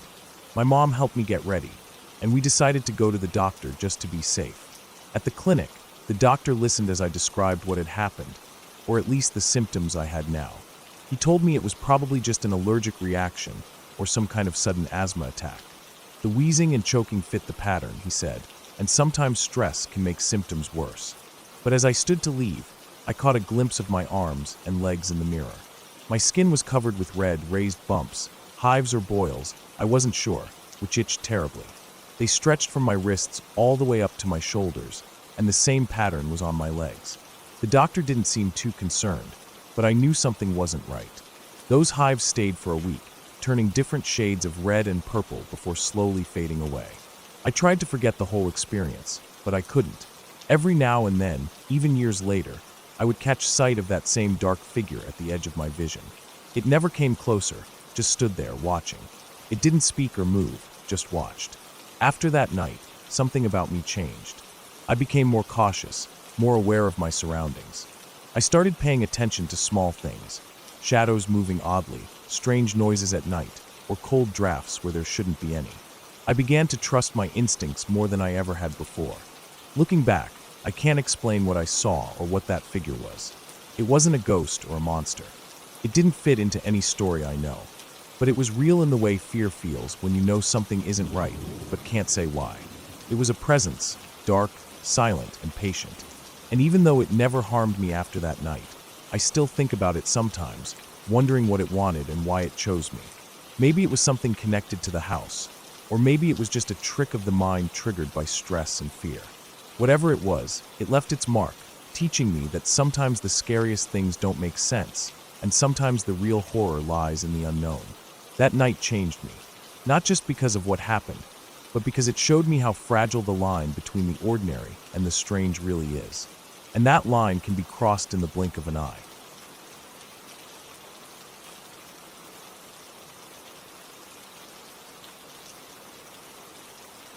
When I was around 14, my family moved out of my grandparents' house and into what I can only describe as a small, falling-apart castle. That's what it looked like, anyway. It had a kind of rounded turret on one side and windows with frames that looked like they hadn't been touched in 100 years. The place was built around the turn of the century, 1901, I think. A big old house on a hill, set back just enough from the road to make it feel even more out of place. It had been sitting abandoned for who knows how long. Years, probably. My parents bought it dirt cheap, which should have been a red flag. But we didn't have much choice at the time. Things were tough. We'd been living with my grandparents while my dad tried to get a new job lined up, and my mom was working part-time just to keep us afloat. It wasn't ideal, but it felt like home. My grandparents' house was warm and full of life. They baked. They talked to us. They were always there. The day we packed up and moved to the new house, I cried in the car but tried not to let anyone see. The new house was 3 towns away from where all my friends lived. Middle of nowhere, basically. The nearest gas station was a 15-minute drive. We didn't even have reliable cell service unless you stood on the right step of the back porch and held your phone at a specific angle. The place was surrounded by tall trees and old fences. The paint was peeling, most of the windows had cracks, and the front porch leaned just enough to make you nervous when you stood on it. Before we moved in, we spent almost a full year just working on it during weekends and school breaks. My parents treated these trips like family outings, but they weren't fun. They were just long hours of sanding walls, pulling up old carpet that smelled like mildew, and trying not to get splinters from the weird wood paneling in the dining room. Sometimes we brought sandwiches. Sometimes we forgot to eat at all. We always brought water jugs because the pipes were sketchy at best, and the kitchen sink was rusty for a long time. I hated that house. I hated the drive. I hated the way it creaked when the wind blew. I hated the smell in the basement. I hated that I didn't know anyone in this new area. But mostly, I hated that it meant leaving the only home that ever felt like it belonged to me. And yet somehow, over the years, it grew on me. These days I actually love it, probably more than I'd like to admit. But at 14, I'd have burned it down if I could. The thing about that house, though, is that it was just off. That's the only way I can put it. Not haunted, not cursed, not possessed by some movie monster, just off. Things never felt quite right. We had dogs, rescues, both mutts, both pretty easygoing, but even they would act weird sometimes. Barking at corners of the room where there was nothing, not even a bug or a shadow. Sometimes they'd just freeze up, ears perked, eyes locked on a blank spot on the wall. And this wasn't some cutesy, look at them chasing invisible ghosts thing. They were scared, hackles raised, tails down, barking like they meant it. My brother, who was about 7 when we moved in, swears to this day he saw something in the hallway one night. Said it looked like a person, but not exactly. He didn't go into detail, and he won't anymore. And that's fine. He's 18 now. Calls himself an atheist. Doesn't believe in much. But that story stuck with him. It stuck with me too, mostly because he looked really shaken when he first told me. Like whatever he saw, it wasn't just imagination. There were a lot of little things like that. Lights that flicked on and off without a pattern. Sounds from upstairs when no one was up there. Cold spots in the hallway even in summer. At school, some kids even told me the place was haunted.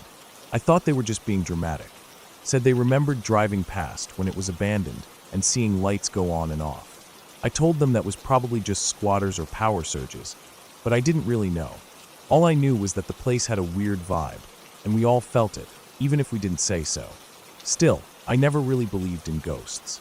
Not seriously. I actually went out of my way to disprove things. I'd walk around at night with a flashlight, trying to figure out where the creaks were coming from. I'd check windows, look under furniture. It became sort of a thing for me. If I could explain it, I wouldn't have to be scared of it.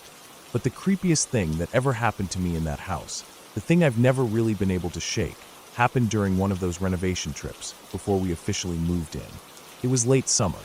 One of those hot, sticky days where the air feels like soup and everything smells like wood dirt, and whatever old insulation was still rotting in the attic.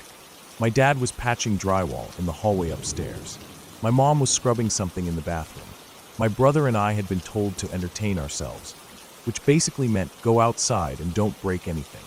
So I took my BB gun and parked myself on the little side porch that sticks off the kitchen. We never use it anymore. It's about 15 feet square, raised maybe 4 feet off the ground, and it doesn't have a roof. There's a metal railing that rattles when you lean on it. The view from there isn't great, mostly the road and some overgrown grass, but it was quiet and I was bored. I was either reading a book or keeping an eye out for starlings. We had a big problem with them then. My dad blamed them for eating blueberries and pooping on the windowsills. So I'd sit there, BB gun across my knees, waiting for one to land in the trees. I never hit any, but that wasn't really the point. My brother was nearby, maybe 15 feet away, crouched down by some wild blueberry bushes that grew along the edge of the lawn. He had a little plastic bucket and was totally absorbed, carefully picking the ripe ones. He loved blueberries. Still does. I remember the sunlight was harsh, almost white, and the wind had died down. Everything felt very still, like the air was holding its breath. Then I heard it. A voice. Perfectly clear, like someone was standing 5 feet away. Not a whisper, not distant, not faint. Just, "Hey you? Can you see me? Hey." I froze. It wasn't my dad. It wasn't my mom. It wasn't my brother. It wasn't a neighbor. We didn't have any within shouting distance. It was a man's voice, maybe mid-30s, maybe older. Calm. Curious.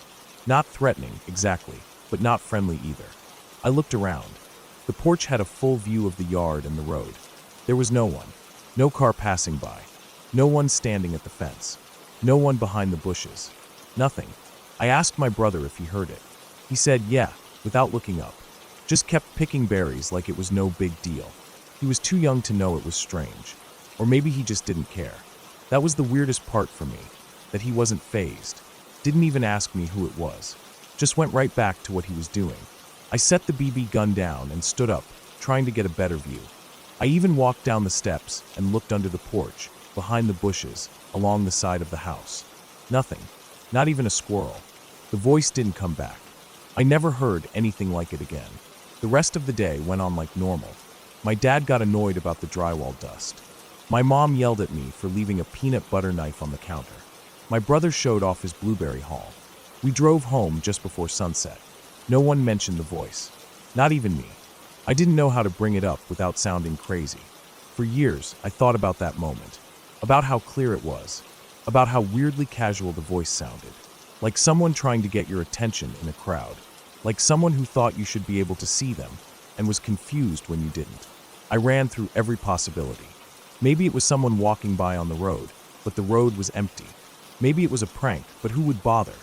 We were out in the middle of nowhere, and no one even knew we were there that day. I even thought maybe I imagined it. A brain glitch. Audio hallucination. But then my brother said he heard it too. So what was it? I still don't know. It never happened again. Not like that. The house went back to being its weird self. Doors creaked, the dogs barked at shadows, and the floorboards groaned under no weight. My brother stopped talking about the thing in the hallway. I stopped hunting for starlings.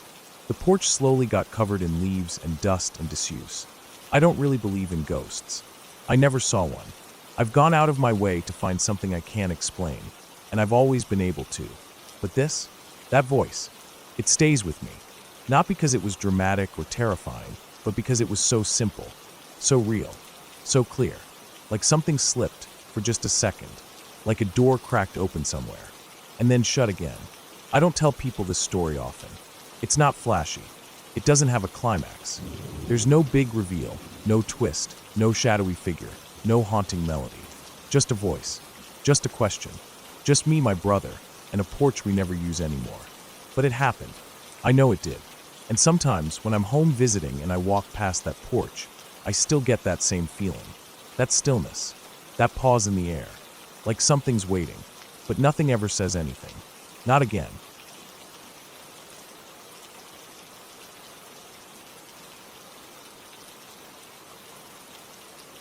That night in middle school sticks with me like a shadow I can't shake. It wasn't supposed to be scary at first, just a regular birthday party in my friend's basement.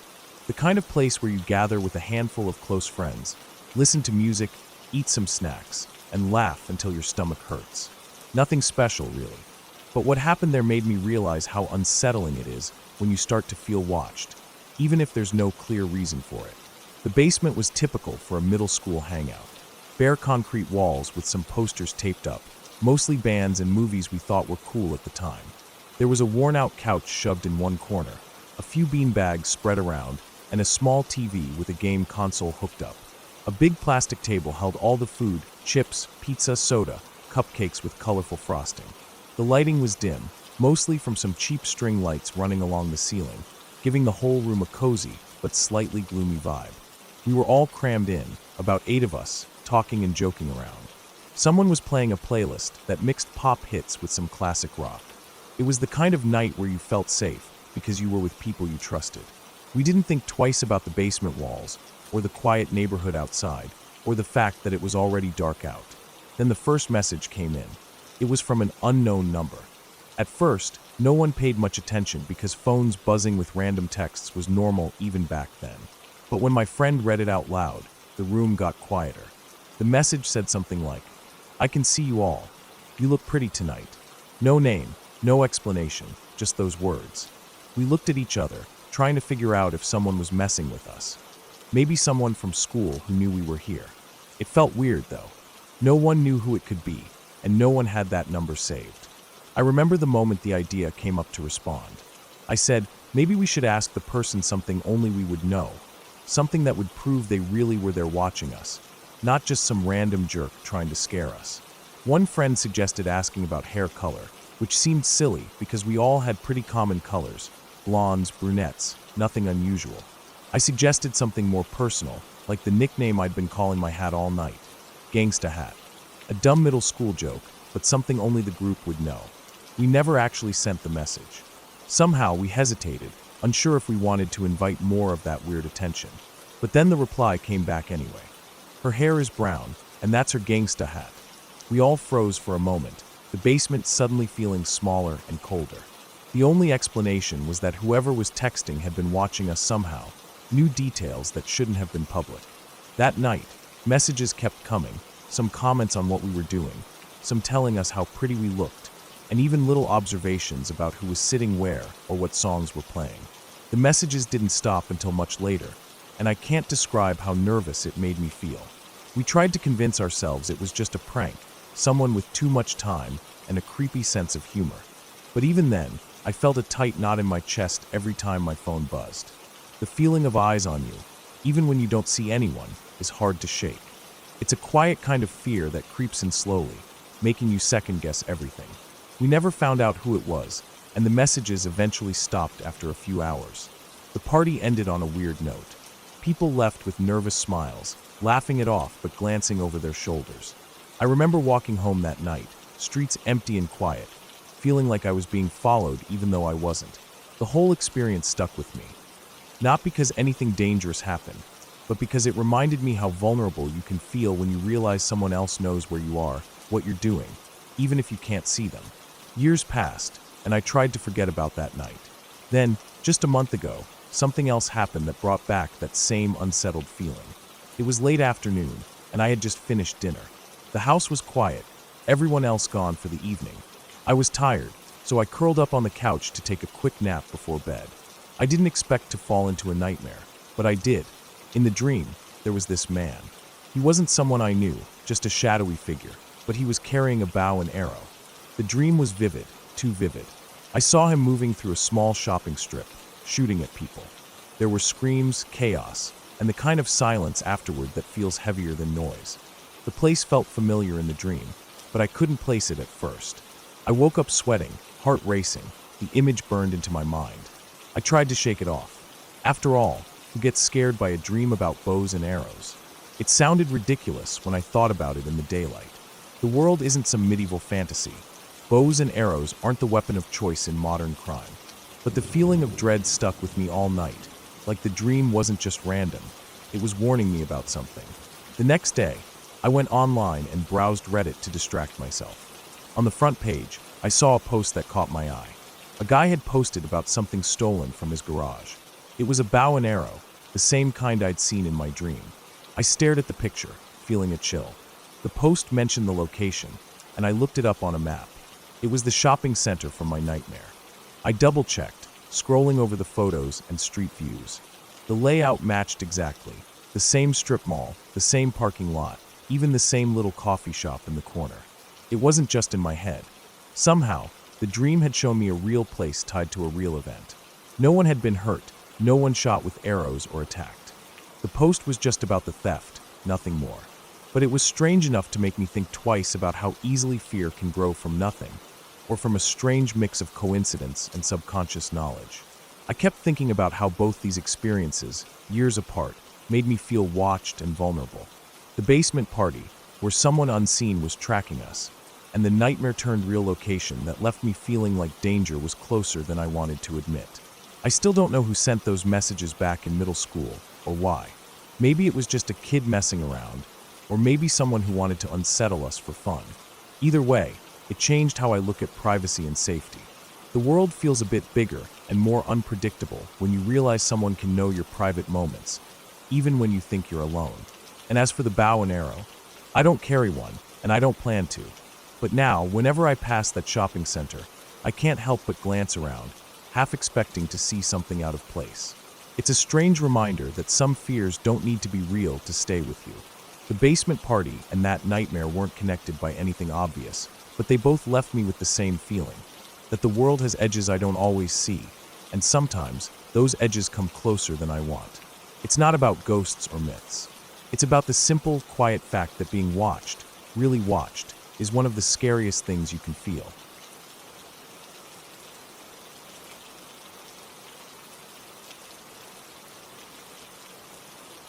When I think back on my childhood, there are two moments that still weigh on me, things I can't shake, even now.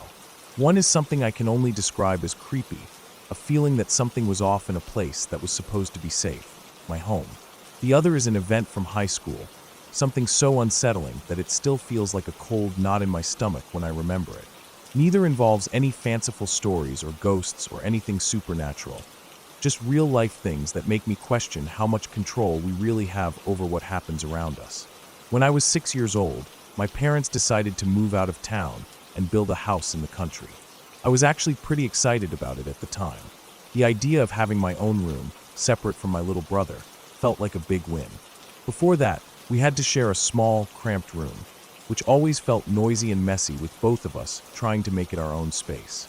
The new house was a fresh start, and I liked the thought of a room that was just mine. The house was a typical country-style build, nothing fancy, but new and bright and full of that smell of fresh paint and wood. It sat on a big piece of land, with lots of trees and open fields stretching around it. Quiet and peaceful, or so it seemed. My bedroom was across the hall from my brother's room. Between our rooms was a shared bathroom with just one door that opened into a small hallway. So if you wanted to get to the bathroom, you had to come out of your bedroom and go through the hallway. It was a little inconvenient, but not a big deal. I had a routine. My dirty clothes always ended up in a pile on the floor by the wall next to my bedroom door. I guess it was easier to dump them there than to take them straight to the laundry every day.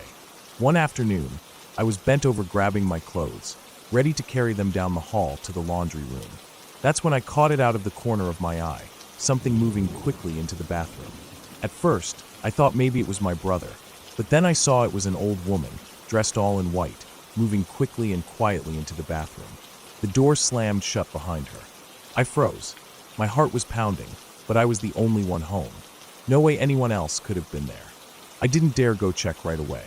I sat in my room for what felt like forever, half wanting to peek, half too scared to move. Eventually, I found the courage to get up and look. I opened the bathroom door slowly, and nothing. Empty. No sign of anyone. It didn't make any sense. I told my parents, but they just said it was probably my imagination or a trick of the light. I didn't push it. But from that day on, that bathroom felt different. like it held something I couldn't understand. Sometimes I'd walk past and get that weird chill down my spine, but I never saw anything else, not again. Years later, that same bathroom became the setting for something that shook me in a different way. A friend of mine from high school, let's call him Jake, decided to drive 3 hours to visit me one weekend. It was cool having him around. We were both into gaming and just hanging out. One night, around midnight, we were sitting on the couch, playing whatever game was popular at the time. Jake suddenly paused and said he needed to use the bathroom. I stayed where I was, waiting for him to come back, but then I heard it. A scream. Not just any scream, something that sounded terrified, raw, and panicked. Jake bolted out of the bathroom, his face pale, hands shaking as he grabbed his stuff and started stuffing it into his bag. I asked him what happened, but he didn't say a word. He just walked out, got into his car, and drove 3 hours home in the middle of the night. It was days before he finally told me what had scared him so badly. When he went into the bathroom, he washed his hands, and as he looked up into the mirror, he saw a face staring back at him. It wasn't his reflection, it wasn't mine, and it definitely wasn't anyone he knew. It was a face that didn't belong there. Just that moment, that look in the mirror, was enough to make him never want to come back. After that, Jake never visited again. I've thought about it a lot since. How could something so real, so clear, appear in that bathroom and then vanish? There's no ghost story in my mind about it, no spooky explanation. Just a feeling that the house, or maybe that bathroom, was holding on to something strange, something unexplainable. But that's only the start of it. The other event that haunts me didn't happen in a creepy house or a strange bathroom. It happened in the middle of everyday life, in a busy restaurant where I worked as an assistant manager during high school. I had lots of co-workers, many of them girls, and I was the typical awkward teenager with a crush I never acted on. There was one girl, Sue, who I liked a lot. We talked, joked around, and became decent friends, but I never worked up the nerve to ask her out. That was me, quiet, always holding back. One night, at the end of a shift, Sue was leaving. Everyone was saying their goodbyes as they headed out. Usually, I just said see you later, or see you, like everyone else. But that night, something made me pause. I looked her in the eyes longer than usual and said, "Goodbye, Sue." It was just a few words, nothing strange, but they stuck in my mind afterward like a weight. The next day, Sue was gone, killed by an EF4 tornado that swept through the area. I heard the news the morning after I'd said goodbye. I still remember the feeling, this sinking, cold feeling in my chest when I heard it. That simple phrase, "Goodbye, Sue," felt so wrong, so final. I keep thinking about why those words on that night. Why that look, that moment. I've never been able to explain it. There was no sign the tornado was coming when I said it, no warning or anything. It just happened. I've gone over these two memories hundreds of times, trying to make sense of them. The old woman in the bathroom, the face in the mirror, the scream that sent my friend running away, and then the quiet, simple goodbye before something terrible took Sue from us. None of it fits into any easy explanation, but they're real to me. Not because I believe in ghosts or curses, but because they remind me how fragile things are, how some moments can hold more weight than we realize, how sometimes things happen that don't have answers, and we just have to live with the way they make us feel. Those memories stay with me, tucked in the back of my mind like shadows I can't quite shake. They're reminders that the world isn't always neat or fair. And sometimes it's the small, quiet moments, the glance, the scream, the goodbye, that stay with us the longest.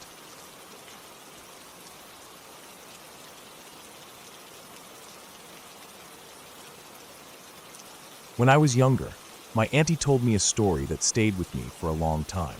It wasn't one of those wildly scary tales with monsters or ghosts, but something about it just stuck in my mind. The kind of story that feels unsettling because it could really happen. My auntie and uncle loved traveling, always on the move, exploring new places. On one trip, they ended up in New Zealand on what they called a camping holiday, but it wasn't like the kind of camping I'm used to. They were in a camper van, the kind with beds and a small kitchen inside, something between a car and a tiny house on wheels. They drove for hours, miles and miles away from towns, shops, and any signs of other people. Eventually, they came across a large, open field. It was wide and flat, stretching out with no buildings or roads visible anywhere nearby. The grass was long and slightly wild, waving softly in the breeze. My auntie said the sky there was enormous, the kind of sky that fills your whole view, with nothing to block it. The stars at night were so clear and bright, they almost hurt your eyes. It was the kind of place that made you feel small and alone. They decided to park the camper van right there in the middle of this field. It wasn't a campsite with other vans or people. It was just empty space surrounded by distant trees along the edges of the field. The van's engine was turned off, the lights dimmed, and my auntie and uncle got ready to sleep. The inside of the camper was cozy, a little cramped, but comfortable. The bed was made up with blankets and pillows. They had brought some food and water, and everything felt peaceful and quiet. At first, everything was normal. They both fell asleep, tired from the long day of driving and sightseeing. But then, in the middle of the night, something woke them up. It wasn't loud at first, but it was there, a steady tapping on the side of the camper van. The tapping was rhythmic, almost like someone was tapping out a tune, one they might hum to themselves or tap on a table absent-mindedly. It was slow and deliberate, not random like wind knocking branches around. Because the camper had curtains pulled over the front windshield and windows, they couldn't see anything outside. It was pitch black on the other side. My auntie said she tried to peek out, but the curtains blocked all view. The taps kept coming, and they sounded very much like a human tapping, not something made by nature or animals. The rhythm was strange, familiar, but odd enough to make them uneasy. What made it worse was the silence around the tapping. There were no footsteps, no voices, no other sounds except for a faint noise in the background, something like distant bongo drums. It was so faint, barely audible, but definitely there, echoing softly somewhere in the dark. The drums weren't continuous. They came and went, like someone was playing far away, hidden behind the trees. My auntie's husband, my uncle, is a tough man, the kind of guy who isn't easily scared. He's the sort who stays calm when things go wrong, the one others look to for protection. But even he was frozen in place, too nervous to get out of bed and check outside or drive away. The tapping on the side of the camper van kept coming, rhythmic and steady. He didn't want to open the door and look out, or try to start the engine. For some reason, moving the van in the middle of the night felt impossible, like they were stuck there with the tapping just outside. They lay in bed, tense and quiet, listening to the tapping and the faint drums, waiting for it to stop. The night felt endless. Hours passed with no other sound, just the tapping on the metal side of the van, steady and unchanging. When morning finally came, the tapping stopped. The dawn light seeped in through the curtains, softening the edges of the night. My auntie and uncle finally gathered the courage to get out and look around. The first thing they did was check the side of the camper van where the tapping had come from. They ran their hands over the metal, cold and smooth, and looked for any signs of branches or sticks that might have been knocking on the van. There was nothing. No scratches, no marks, no signs of animals or birds that could have made the tapping noise. They walked around the entire van and into the field, scanning the tall grass and the horizon. The trees were far away, dark shapes at the edge of the field, but none close enough to reach the van or tap against it. There was no campsite nearby, no other vehicles, no people. The field was completely empty, silent except for the morning birds and the wind rustling through the grass. My auntie thought about the drums. Where had that come from? It was too far away to pinpoint, and they saw no campfires or other signs of people. The sound had seemed to come from the direction of the trees, but when they walked that way, there was nothing. No footprints, no fire pits, no discarded trash. Just the quiet, empty woods and the open field. Even now, years later, my auntie said she still doesn't know what it was. There was no explanation. No wind, no animals, no humans. The tapping was too controlled and rhythmic to be a natural noise, but no one was around to make it. The drums were so faint and distant, but definitely there. They never found out if someone had been out there, playing a strange prank or trying to scare them, or if it was some kind of wild animal, although my auntie doubted that since no animals tap like that, and the sound was so precise. Maybe it was some kind of signal, or an echo of something far away. The memory of that night stayed with them both. My uncle, who was usually fearless, admitted that it was one of the creepiest experiences he'd ever had. Not because of something supernatural or scary in the usual sense, but because of the unknown, the quiet tapping with no source, the lonely drums in the dark, and the feeling of being completely isolated and powerless in the middle of nowhere. In the end, they packed up and left as soon as the sun was fully up. They didn't sleep any longer that morning. The open field was beautiful in daylight, but it held the memory of that strange tapping and the silence that followed it. They drove back toward civilization, both glad to be moving, away from the empty field and its unanswered mystery.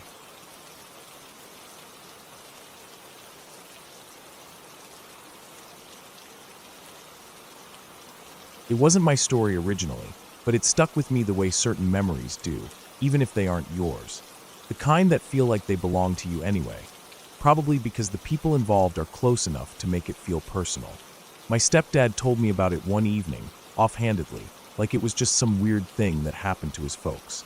I guess he thought it was interesting, maybe worth a laugh or a shake of the head, but the more I imagined it, the more it sank into my bones like something heavy. His parents were living in a rough part of town back then.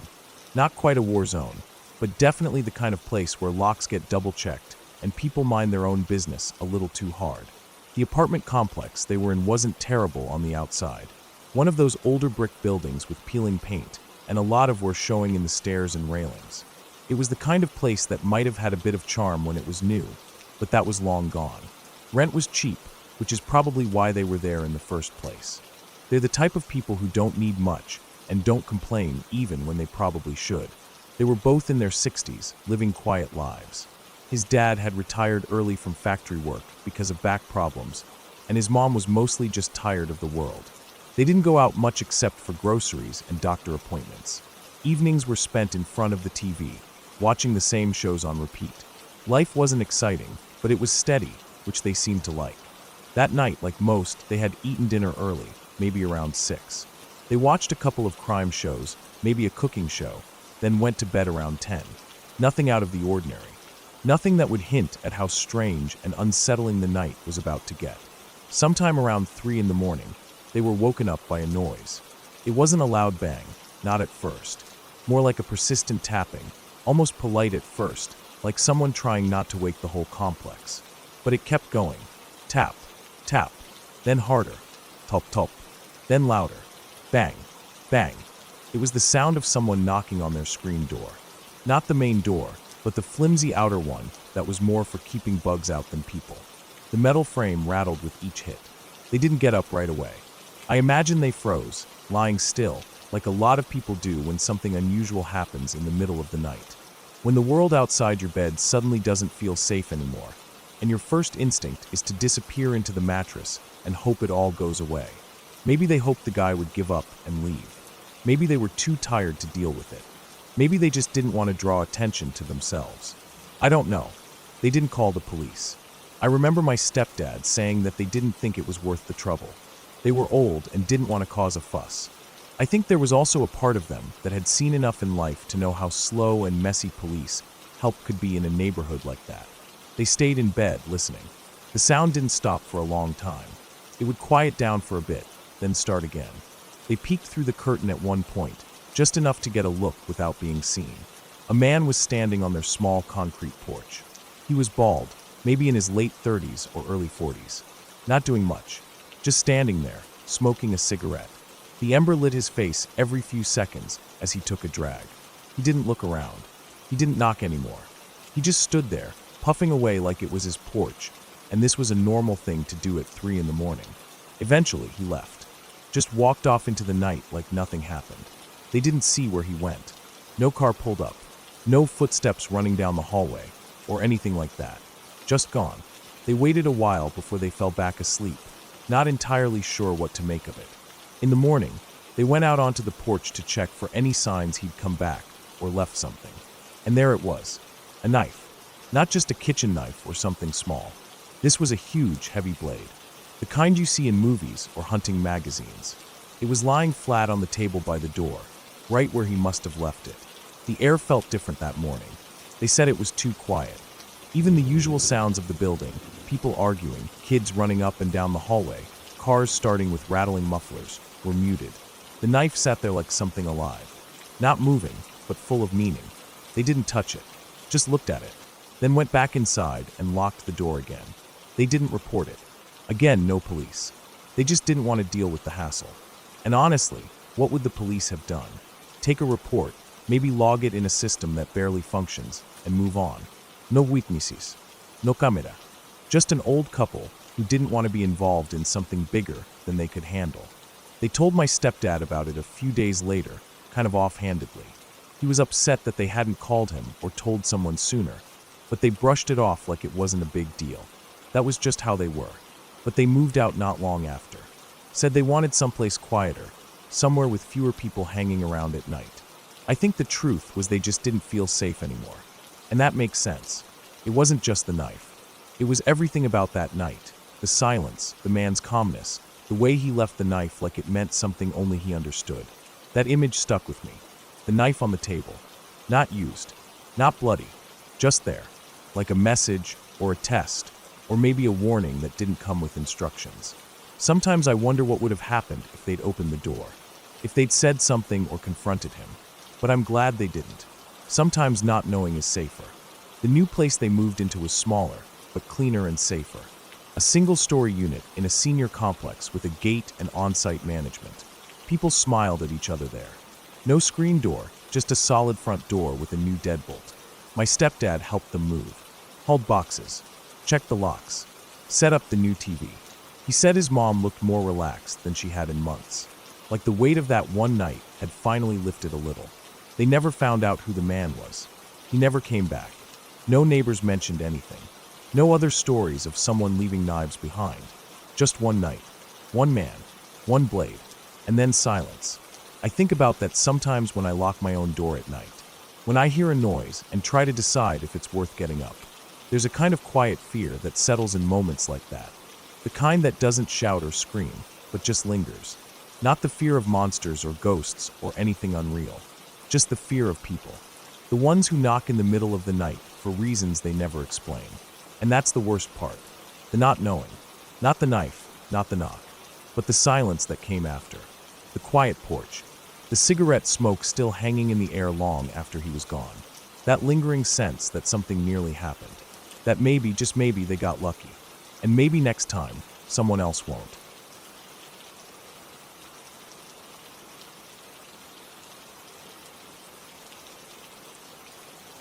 I always remember that night so vividly.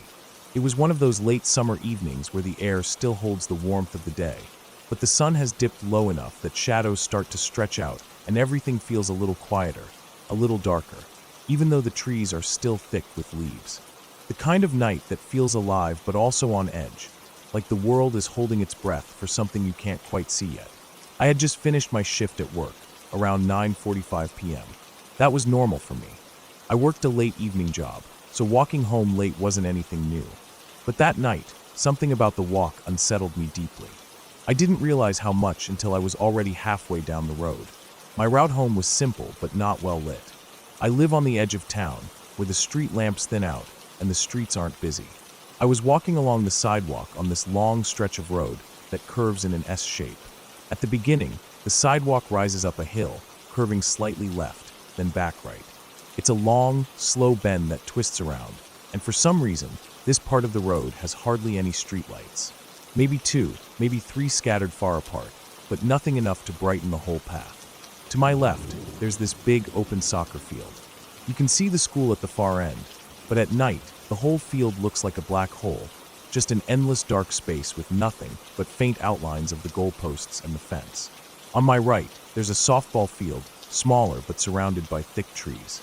Those trees form a shadowy wall beyond the field, dense and pitch black at night. No lights back there at all. I always hated this stretch of road because of that. Even when it's daytime, the dark woods on the right always feel like they're watching. At night, it's worse. You feel swallowed up in the dark, isolated. That night, I was walking alone, head down, just wanting to get home. I had a juice bottle in my hand, the kind with a metal top that clicks when you press it down and it bounces back. I fiddled with it absently, clicking the top a few times, just to pass the time. The sound is sharp, a quick click click click, almost like a small rhythm against the silence of the night. As I climbed the hill, clicking that top, I felt the usual unease settle in, but I tried to shake it off. It was late, sure, and dark, but nothing unusual. The air was cool but not cold, the summer humidity fading as the night deepened. The crickets were faint in the background, but other than that, everything was quiet. I reached the highest point of the hill, where the sidewalk curved right, and I stopped clicking for a moment, catching my breath. That's when I heard it. From the right, near the edge of the softball field and the dark trees beyond, came a clicking sound. Sharp, clear, almost exactly like the one I was making with the metal bottle top. I froze for a second, my heart jumping. The clicking came again, slow at first, then several times in a row, like a reply. I looked over toward the trees, but I couldn't see anything. It was too dark. No movement, no shapes. Just black. I told myself it was nothing. Maybe an animal, or the wind hitting something metallic, or even my mind playing tricks on me. I clicked the bottle top a few more times, louder this time, and listened. The clicking came back. Not once, not twice, but several times, clearly repeated and deliberate. Whoever or whatever it was responding. My skin prickled. I slowed down, eyes darting to the shadows near the trees. My brain screamed at me to turn around and run, but my legs felt frozen for a moment. I finally convinced myself not to freeze up. Someone was probably messing with me, trying to scare me for fun. That thought helped a little, but it didn't make the clicking any less real. I picked up my pace, tossing the bottle top into the grass on the right side. At least if I wasn't playing their game anymore, maybe they'd stop. By now, I was approaching a busier street, a highway well lit by bright street lamps. The sudden flood of light felt like safety. The black fields and woods on either side disappeared into the brightness, and the road felt open and exposed. But the clicking didn't stop. I could still hear it, faint and irregular, coming from the trees across the street, beyond the softball field. It sounded distant but clear, almost like a mocking echo of what I'd been doing. I crossed the highway and turned left, moving away from the dark fields. To my left, there was a tall wooden fence, solid and thick, about 7 feet high, painted brown and old but sturdy.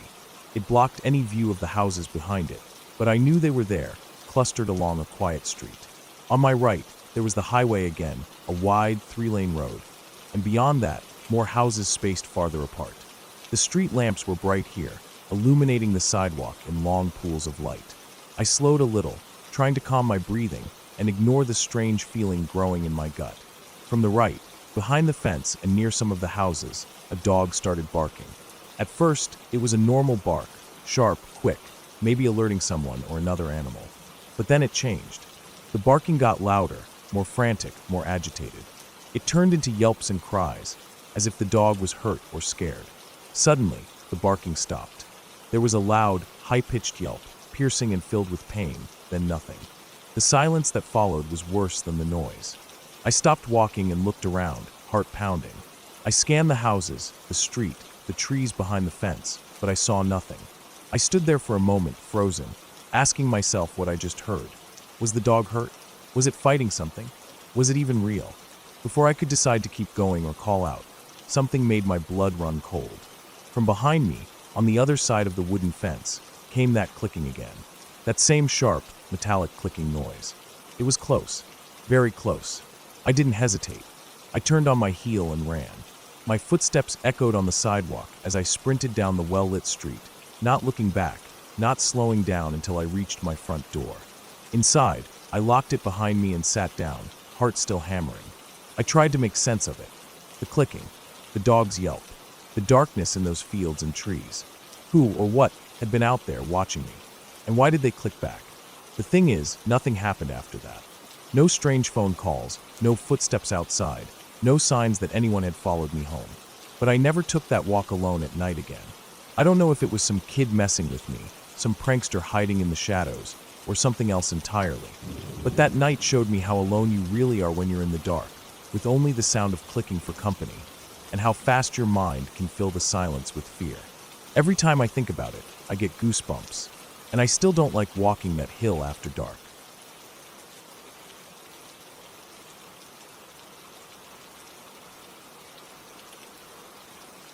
That night stays with me in a way no other dream ever has. It's not just because it was vivid or felt real. It's because what happened in that moment wasn't just some scary nightmare. It was deeper, darker, and something I can't fully explain, even now. I don't expect you to take it seriously, especially since it was technically just a dream. But if I'm honest, it didn't feel like one at all. It felt like something else entirely, something real and terrible.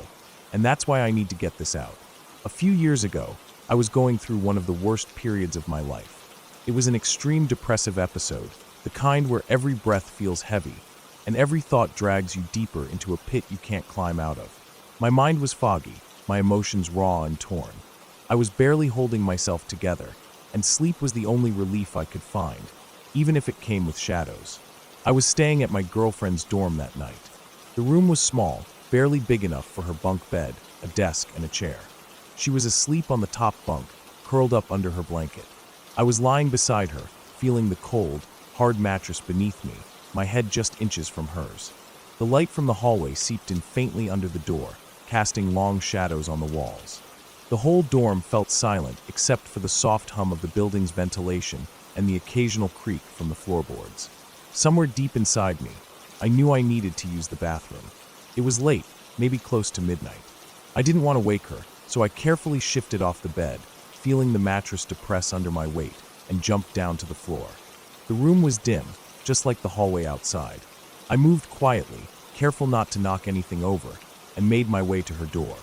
This part is important and strange, so bear with me. At some point just before stepping out into the hallway, a strange thought crossed my mind out of nowhere. I wonder if there's a ghost nearby. I don't know why I thought that. I hadn't been watching scary movies or reading anything weird that day. It was just a random idea, like a whisper in the back of my mind that didn't make sense. And then everything shifted. I didn't feel my feet on the floor anymore. Instead, I was suddenly lifted up, as if something grabbed me by the chest and pulled me off the ground. My back arched painfully, like when you see in movies someone's body pulled tight by an invisible force. I remember that sharp sensation clearly, like an electric shock running along my spine. My chest felt squeezed and heavy, like the air itself was thick and dark around me. I blinked, and when my eyes closed, I swear I saw shapes burned into my eyelids. They looked like crosses, but not the kind you see in churches. These were twisted and dark, like marks scorched into my skin. I felt a deep, heavy weight pressing down on me, like I was sinking into the floor of the universe itself, but suspended in midair. Then I heard it, a laugh. Not just any laugh, but the deepest, darkest laugh I've ever imagined. It was low and rolling at first, then building in volume and madness. It wasn't human. It was something primal, echoing through my chest and rattling my bones. It felt like the sound wasn't coming from any one place, but from everywhere around me. It was a laugh that promised pain and suffering, a laugh that made the air freeze in my lungs. The whole thing lasted maybe seconds, but in those seconds, I felt swallowed by a darkness so thick I could almost taste it. It wasn't just the absence of light, it was something evil, something crushing.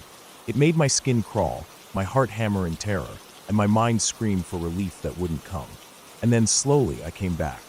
But it wasn't a snap-awake moment like usual. The dream didn't just end, and I opened my eyes. It was like a thick fog lifted away before me, and I was still lying there in the bed, beside my girlfriend, with the faint glow of the dorm hallway outside the door. I was half awake, caught between sleep and reality. My body was frozen, paralyzed. I couldn't move my arms or legs. My breath came in short, panicked gasps. The silence around me was heavy, but not peaceful. It was full of that same terrible weight I'd felt moments before, like the darkness was still there, just out of sight, waiting. I could feel sweat running down my face, cold and sticky. That paralysis lasted about 10 seconds, but it felt like an eternity. And then suddenly my body released, and I collapsed onto the mattress, bursting into tears. I couldn't stop crying. I felt raw, exposed, like I had been touched by something I never wanted to see or feel again. I lay there, trembling, unable to tell my girlfriend what happened. How could I? It sounded ridiculous, like I was making it up. But I knew it was real as anything I'd ever experienced. More real, even. In the following days, the memory of that night haunted me. Not because I was afraid of ghosts or spirits. I don't believe in those things. What scared me was the sheer intensity of the darkness, the crushing, oppressive feeling of being held captive by something utterly malevolent. It was as if my own mind had opened a door I never wanted to open, revealing a space inside me that was so bleak and empty. It scared me more than anything external ever could. That experience made me realize something about depression, about despair. It's not just sadness or emptiness. It's a weight that presses down on your soul, a darkness that can twist your mind and pull you into places you can't explain or control. That night was a glimpse into that void. I think about that night often. I think about how lucky I am to have woken up, to have come back to the world outside that darkness. But sometimes, when the night is quiet and the world is still, I still feel the pressure on my chest, the cold weight of that invisible force. And I know that no matter how far I run or how bright the light, that kind of darkness is always there, waiting just beyond the edge of consciousness. This story isn't a ghost story or a fairy tale. It's a reminder that sometimes the scariest things we face don't come from outside us. They come from deep within, where our pain and fear live. And those things are just as real, just as terrifying as any nightmare. I'm not sharing this for sympathy or to sound dramatic. I'm sharing it because it's real. It happened to me. And if you ever find yourself caught in a place like that, just remember you're not alone. The darkness might be deep and cold, but there's a way back. There's always a way back.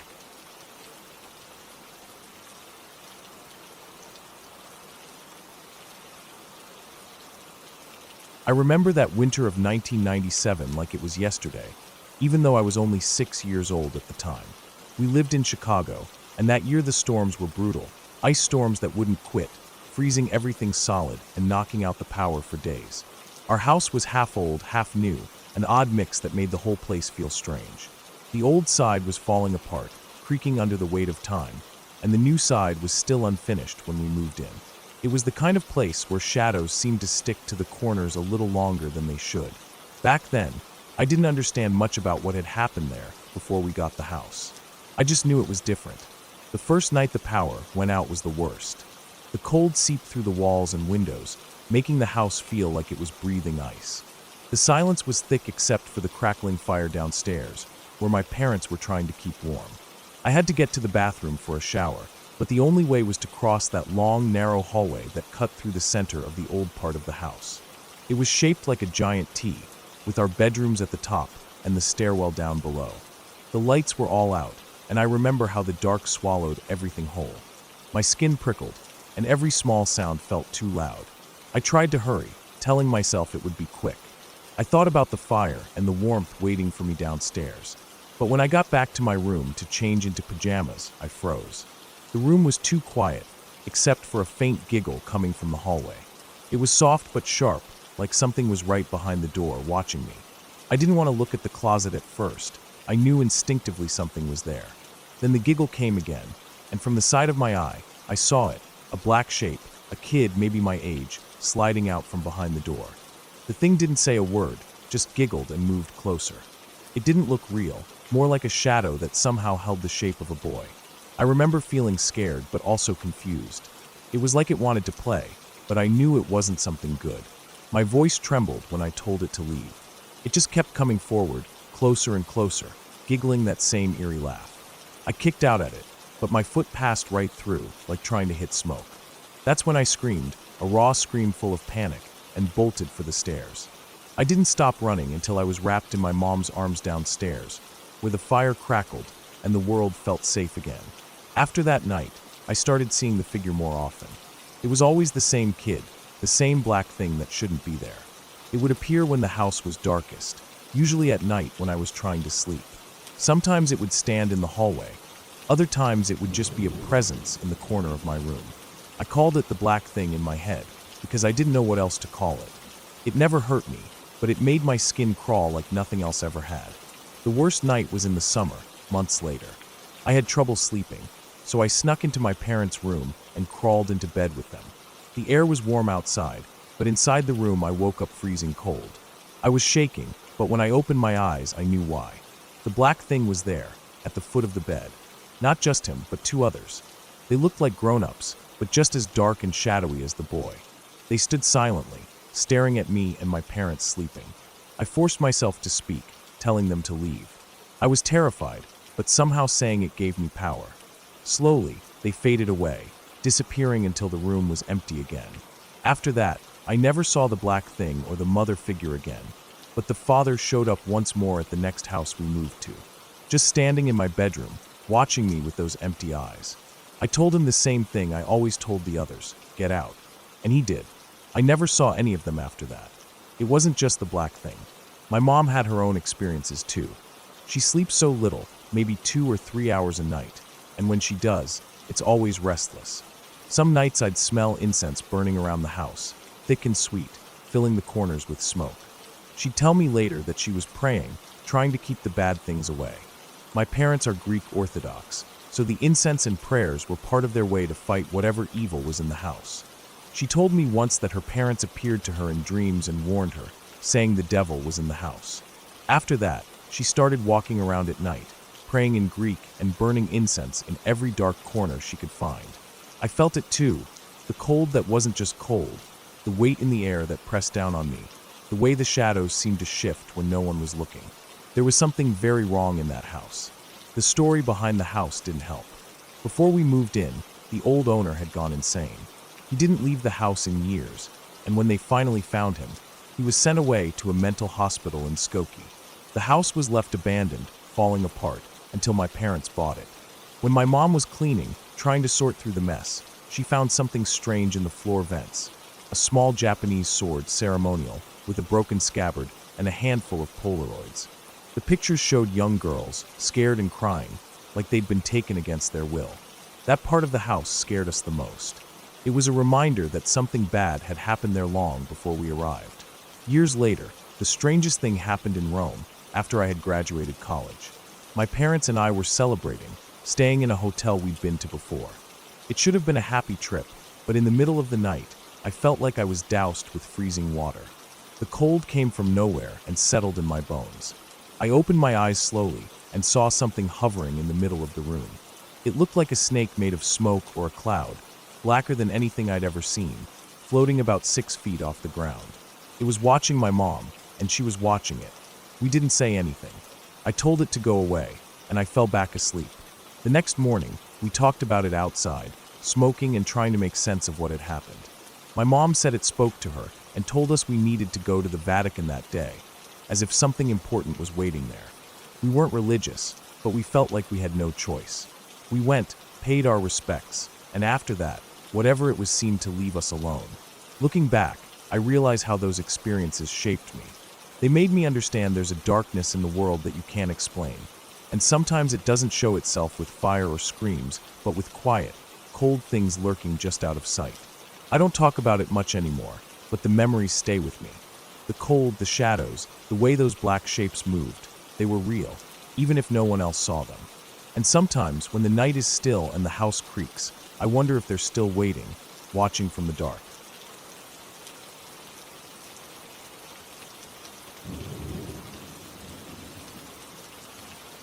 I lived in an old dorm building that was built back in the 1920s. It was one of those classic brick buildings, the kind you see on college campuses that have been around forever. The walls were thick, and the floors creaked underfoot. You could feel the history in the air, even if it was mostly just the dust and age settling into every corner. Somehow, I managed to score a corner room on the second floor. It was pretty lucky because corner rooms were rare, and even rarer was the fact that I didn't have a roommate for the entire semester. That meant I had a big room all to myself, with 2 big windows on one wall and a third on the adjacent wall, letting in a lot of fresh air, which was a blessing during the hot August nights in North Carolina, especially since there was no air conditioning. The dorm was old, and though the college tried to keep it up, you could tell the building hadn't seen any real renovations since it was first built. The windows were old wooden frames, and the blinds on them were the cheap metal kind that scraped against the sides when the wind blew through. I'd gotten used to the sounds of the building, the creaks, the hums of the heating and cooling systems, which in August was just fans because of the heat, the occasional footsteps from other students wandering the halls late at night, and the distant laughter or shouting that floated through the thin walls. One particular night, sometime in mid-August, I was asleep by around 11 p.m. after finishing up some homework. I remember it was a warm night. I had all 3 windows open to catch the breeze because the heat was really bad, and there was no way I was going to sleep comfortably without some air circulating. The room had that stale, musty smell that old buildings get, but with the windows open, there was a faint scent of summer rain in the air mixed with the distant sounds of crickets and traffic from the street outside. I must have been deep asleep when I woke up around 3 a.m. At first, I wasn't sure why. I was half dreaming and felt a bit disoriented, but then I noticed it, a sound coming from somewhere near the windows. It wasn't loud, but it was definitely there, and it repeated at regular intervals. Every 30 to 40 seconds, there was this soft scraping or scratching noise. At first, I thought it was just the blinds scraping against the window frames. Since the windows were open, a breeze could have been pushing the blinds against the sides. It made sense. I lay there for a moment, listening more closely. The first window I checked was the one at the foot of my bed. I stared right at the blinds, waiting for them to move. The noise happened again, that scraping, soft, almost whispering kind of sound, but the blinds didn't move at all. That caught my attention. If it wasn't the blinds scraping, then what was it? I turned my head slowly to the second window on the adjacent wall. Same thing. The sound came again, clear and steady, but no movement in the blinds. I moved to the third window and checked there, too. Still nothing. The blinds were still, hanging limp in the humid summer air. Now I was fully awake and alert. The room felt suddenly colder, even with the open windows. I sat up in bed and listened carefully, trying to make out what the noise really was. It was faint, but if you tried to pronounce it in a slow, raspy whisper, it almost sounded like it was saying something. I repeated it in my mind over and over. Shimanese. Shimanese. I whispered softly, almost scared to say it out loud. The sound came about 5 or 6 times, always at the same intervals. It was like a whispery, scraping noise, but distinct enough to make me think it might be someone trying to mess with me, maybe a prankster outside the window. I wasn't about to ignore it. My heart was pounding harder now, and I felt a wave of nerves wash over me. I thought maybe someone was outside my window, watching or trying to freak me out. I got out of bed slowly and tiptoed toward the hallway side of the room. That's when it happened, a sudden loud voice, right behind my bed, shouting, "Shimanese," in a harsh, raspy tone that made me jump so hard I almost fell over. I spun around quickly and looked behind the bed. The headboard was pushed up against the wall that faced the hallway door, so I expected maybe someone was hiding there or something. But there was nothing. Just the wall, the paint chipped and peeling in one corner, and the old electrical outlet near the baseboard. I blinked, trying to process what had just happened. The room felt too quiet all of a sudden. I quickly flipped the light switch, and the whole room lit up in harsh yellow glow. My heart was still racing. I checked the closet. It was just clothes and boxes, nothing unusual. I looked under the bed. Nothing there either. I stood there for a long moment, listening hard for any more sounds. The room was silent except for the distant hum of the old building settling and the faint buzz of a mosquito somewhere near one of the windows. I didn't hear the noise or the voice again after that. I never figured out what Shimanese meant, and it never happened again for the rest of the semester. I asked a few friends if they'd ever heard of anything like it, or if it was some kind of prank phrase, but no one had any idea. Looking back, I don't think it was anything supernatural or some ghost story. I'm not into that kind of stuff anyway. More likely, it was some weird prank from someone outside, or maybe even something to do with the building settling or the way the wind hit the windows and walls. Sometimes old buildings make strange noises that sound like voices or words if you listen too hard. What stuck with me the most, though, wasn't the noise or the voice itself. It was the way the whole experience made me feel. Alone in that big old room, in the dead of night, with the windows open and the summer heat pressing in, I realized how easily your mind can trick you into hearing things or imagining shadows where there are none. That night taught me that sometimes the scariest part isn't what's out there, but what your own mind builds up in the silence. After that night, I made sure to close at least one window before bed, just to cut down on the strange noises. And I never left my blinds open all the way like that again. Even though nothing else ever happened, I still think about that night sometimes. How a simple, unexplained noise can turn a familiar place into something strange and unsettling. It's funny how the smallest things can stick with you, long after the noise has stopped.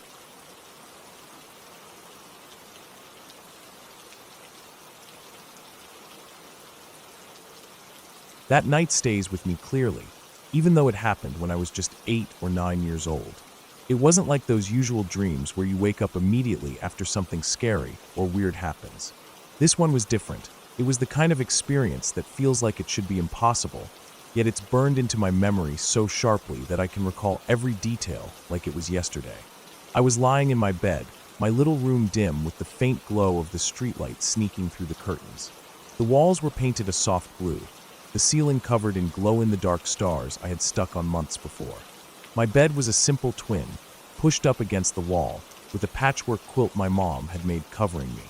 It was winter, so the blanket was thick and warm, but I still remember feeling restless, like I wanted to fall asleep, but couldn't quite let go.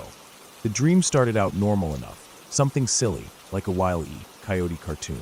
I was watching it in my dream, laughing a little at the usual absurd antics, when suddenly I was falling.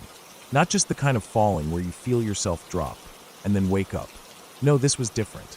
I felt like I was actually floating downwards, drifting through the air. It was slow, like I was suspended in water, and it lasted longer than it should have. I could feel the air moving past me, hear the faint sounds of wind, and even sense the space around me like it was real. Usually, with those falling dreams, I'd jerk awake the moment I started to drop. But this time, I stayed in the dream a little longer, falling slowly, almost like I was weightless. After a few seconds that felt both endless and instant, I finally woke up. The weirdest part was what happened next. Instead of waking up in my bed, I was lying on the floor, just at the foot of it. My back was flat against the floor, perfectly lined up with the end of the bed, and my legs were stretched out straight in front of me. I must have fallen about a foot or so, not as high as my bed was, but enough to feel a little jolt. My pajamas were still warm and smelled faintly of the lavender soap I used, but I was definitely on the cold, hard floor. I remember lying there for a moment, blinking and trying to understand what had happened. I thought maybe I'd just rolled out of bed in my sleep, but it felt too deliberate, too precise. And when I looked back up at the bed, the sheets were perfectly made. The blanket was tucked in neat and smooth, without a single wrinkle or crease, as if I'd never been lying there at all. There were no signs I had slept there. No indentations, no lumps, nothing disturbed. That part bothered me more than the fall. How could the bed be completely untouched if I'd been lying in it just seconds ago? I got up carefully, still a little dizzy from the sudden drop, and checked the rest of the room. Everything was exactly as I had left it before going to sleep. My stuffed animals lined up on the shelf, my desk lamp casting a soft yellow light, the window slightly cracked open for the cold night air. I stood there, trying to shake off the weird feeling. I told myself maybe it was just my mind playing tricks. Maybe I had rolled off, and my brain was confused about where I'd been. After a few minutes, I felt a bit calmer and climbed back into bed, pulling the quilt up to my chin. I was tired and confused, but sleep came again, and nothing strange happened after that. Years later, I forgot about that night almost entirely until it happened again. I was older then, maybe 12 or 13. The same kind of falling sensation, but this time it was different. Instead of waking up on the floor, I woke up back in my bed, but not by just opening my eyes and realizing I was lying there. I actually felt myself drop back down into the mattress from about 6 inches up in the air. It was like I'd been lifted out of bed, hovering just above the blankets, and then dropped back down. I felt the brief rush of falling again, that strange floating sensation in the pit of my stomach, and then the soft thud as my body hit the bed. I opened my eyes to see my quilt all smooth and perfect beneath me, no wrinkles, no disturbance. I remember staring at my hands, feeling a little scared but mostly confused, trying to understand how I could have been 6 inches in the air without knowing it. Both times, I never saw anything or heard anything strange. No voices, no shadows, no sudden movements or signs of anyone else being there. It was just me, the strange sensation of falling or floating, and then waking up in a place that didn't quite make sense. Over the years, I tried to figure it out. Maybe I was sleepwalking and somehow landing in these spots. But my parents never caught me moving around at night, and there were no marks or bruises. Maybe it was just my mind mixing up memories, or my body reacting strangely during certain types of dreams. I even read about sleep disorders like sleep paralysis or night terrors, but none of them quite fit what I experienced. I never felt frozen or unable to move. I just woke up suddenly in a place that didn't match where I'd gone to sleep. And there was always that detail, the bed completely untouched, like it had never been slept in, even though I clearly had been. I think what unsettles me the most is how vivid the sensation was. Not just a vague feeling of falling, but a real, physical sense of floating in the air, drifting slowly, almost weightless. It's like my body separated from the bed for a moment, but without any obvious reason or explanation. I've never experienced anything like it again, but the memory still lingers. Sometimes I wonder if it was my brain's way of protecting me during a nightmare, keeping me caught between sleep and waking in a way that doesn't quite make sense. Other times, I just accept that some things happen that can't be explained.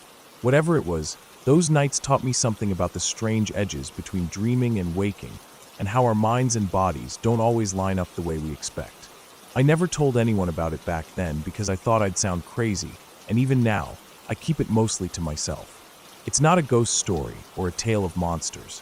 It's just one of those weird, unexplainable moments that remind you how little control we really have over what happens inside our own heads. And maybe that's the scariest part of all.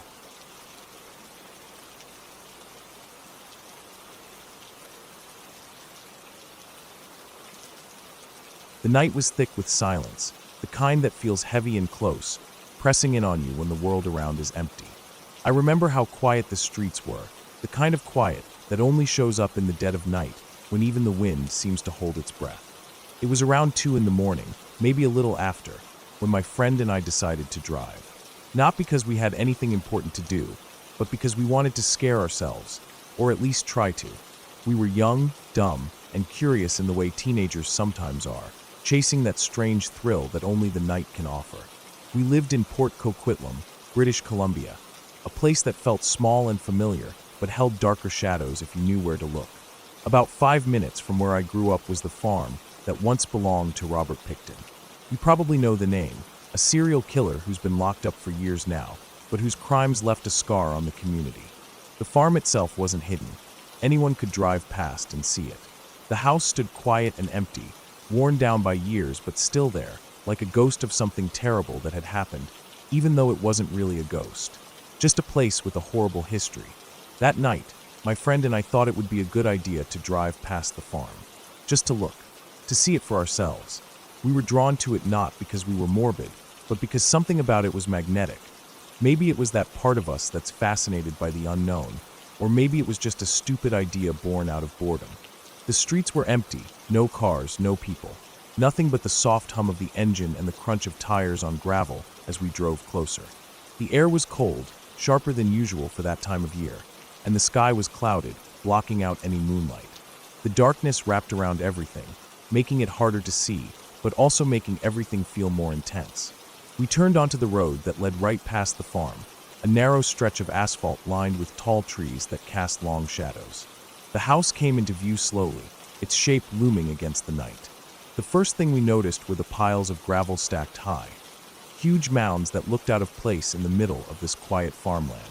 They were maybe 10 to 15 feet tall, rough and uneven, like someone had dumped them there and left them to sit.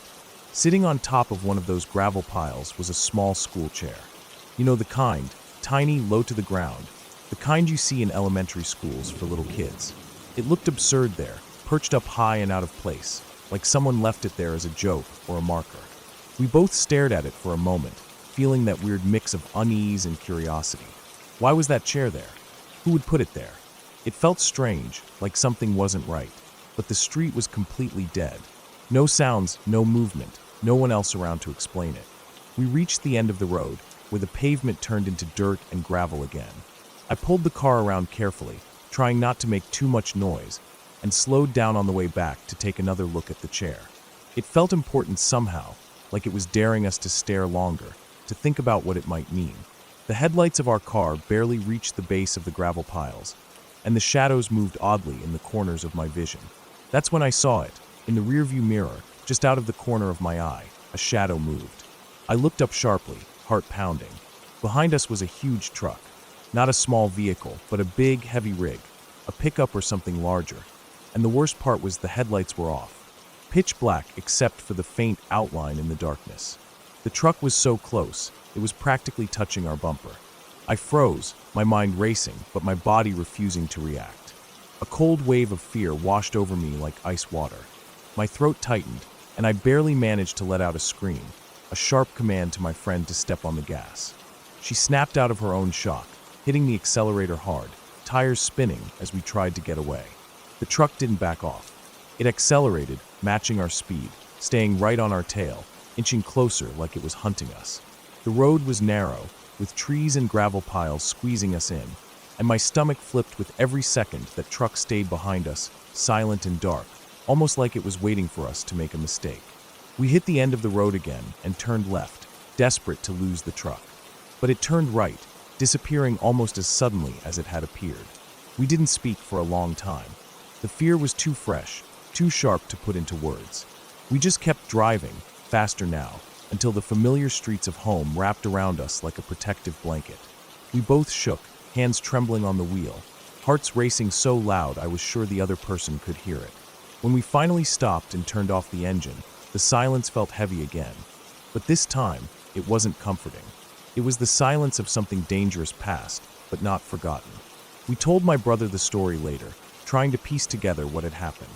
He joked half-seriously about Picton's brother, still living in the area. Maybe that was who was driving the truck, chasing us away from the old farm. The idea stuck with me, sinking deeper into the back of my mind every time I thought about that night.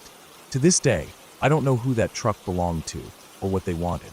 But sometimes, when I'm driving late at night and the roads are empty, I remember the way those headlights never came on, the way the truck moved like it was waiting, and I feel that cold fear all over again. The farm is still there, still quiet, still holding its secrets. And sometimes, I think it's better not to go looking for the things you don't want to find.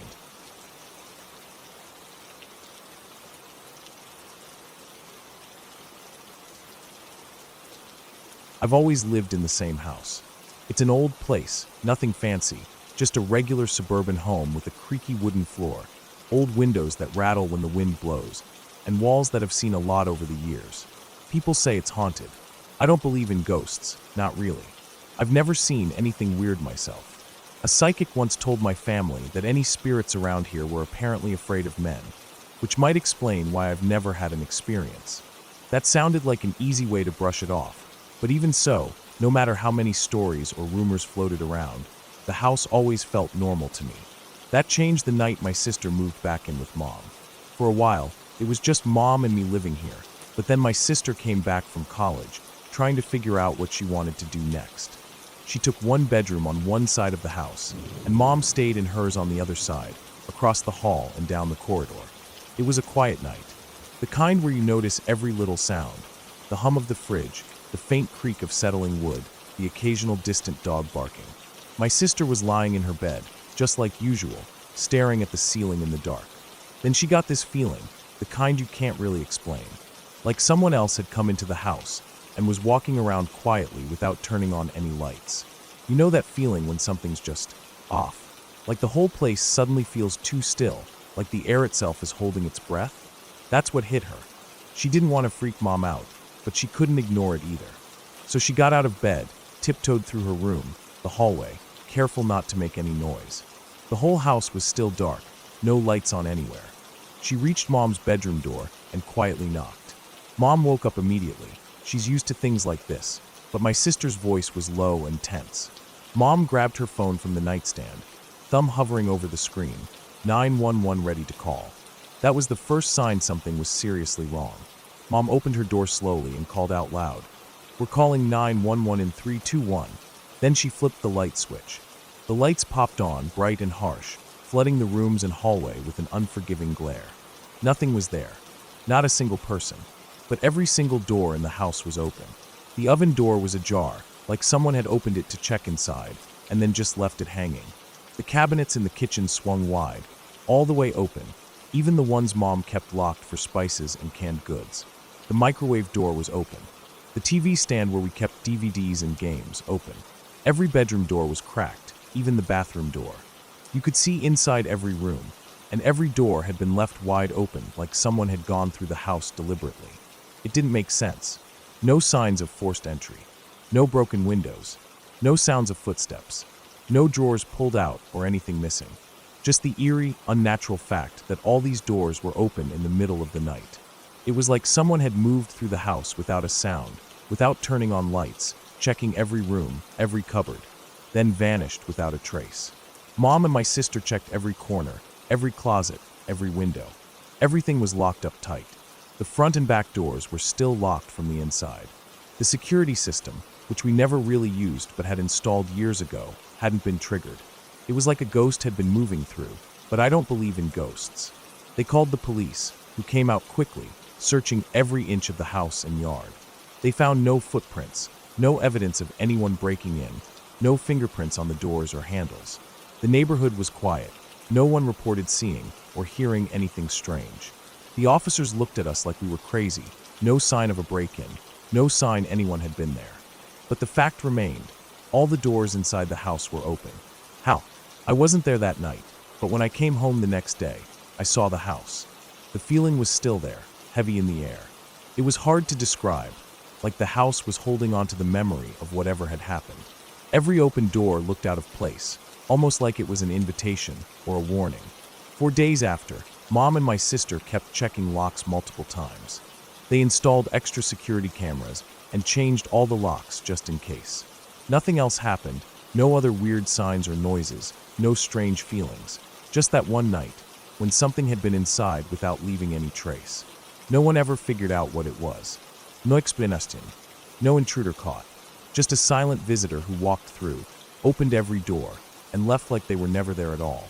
It's the kind of thing that makes you question what you think you know about safety and normal. You can lock your doors, install alarms, watch your every step, and still, something can slip through the cracks. Something that doesn't need to be seen or heard to make you feel it. The house wasn't haunted by ghosts. It was haunted by the unknown, by the fact that sometimes the most terrifying things are the ones you can't see or explain. Since then, I've always double-checked every lock and every door before I go to bed. Sometimes I catch myself glancing down the hallway in the dark, waiting for a shadow or a sound that never comes.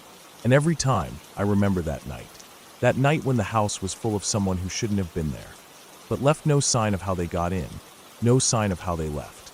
And that's the scariest thing of all.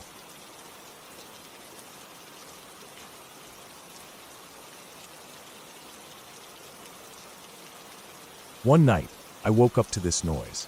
At first, I wasn't sure if I was even awake. It was this steady, consistent banging on my window. It wasn't the kind of noise that happens by accident, like a branch rubbing against the glass or a sudden gust of wind.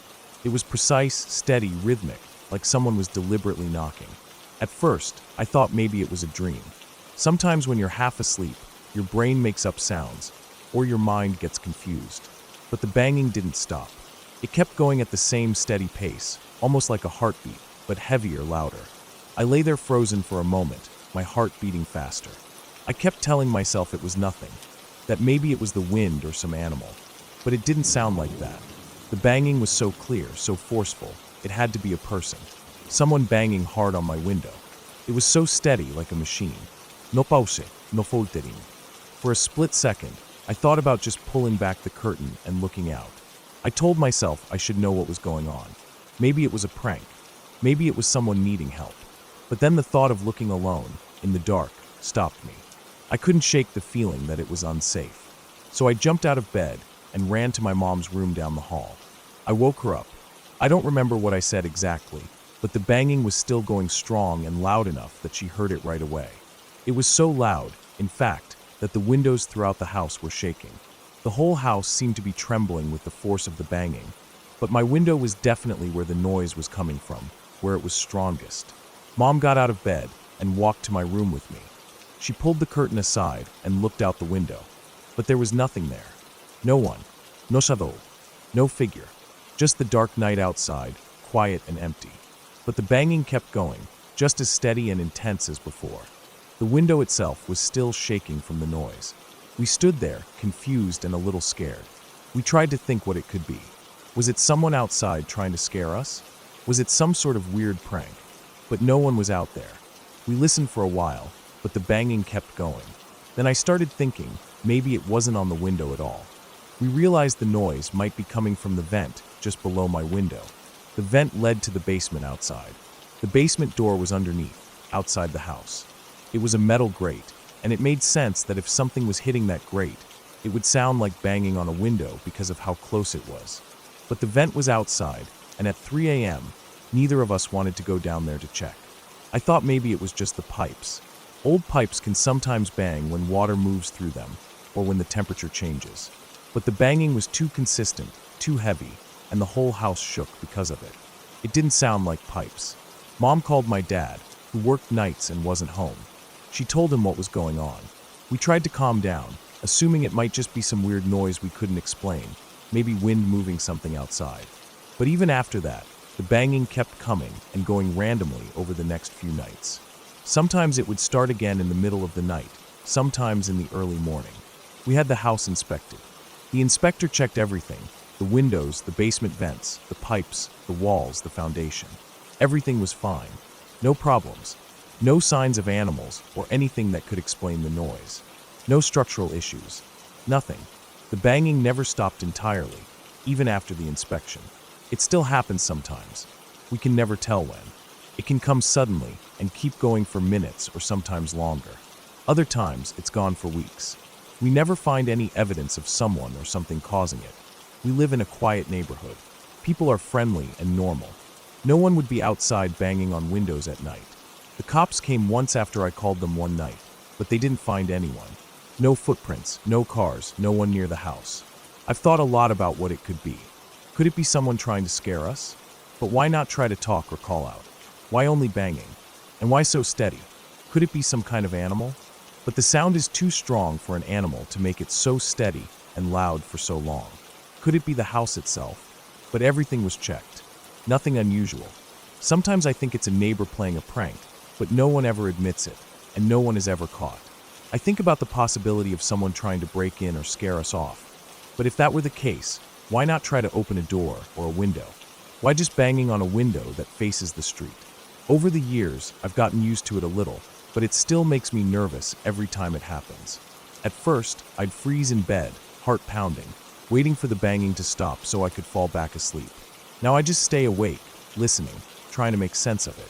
The worst part is the way the house shakes with the banging. It feels like the whole structure is being hit by a hammer. The windows rattle. Sometimes the pictures on the walls vibrate. You can feel it in your bones. It's an eerie feeling, like the house itself is being attacked. We never solved it, and it became this strange, unexplained part of our life. We learned to live with the banging, even though it still unsettles me.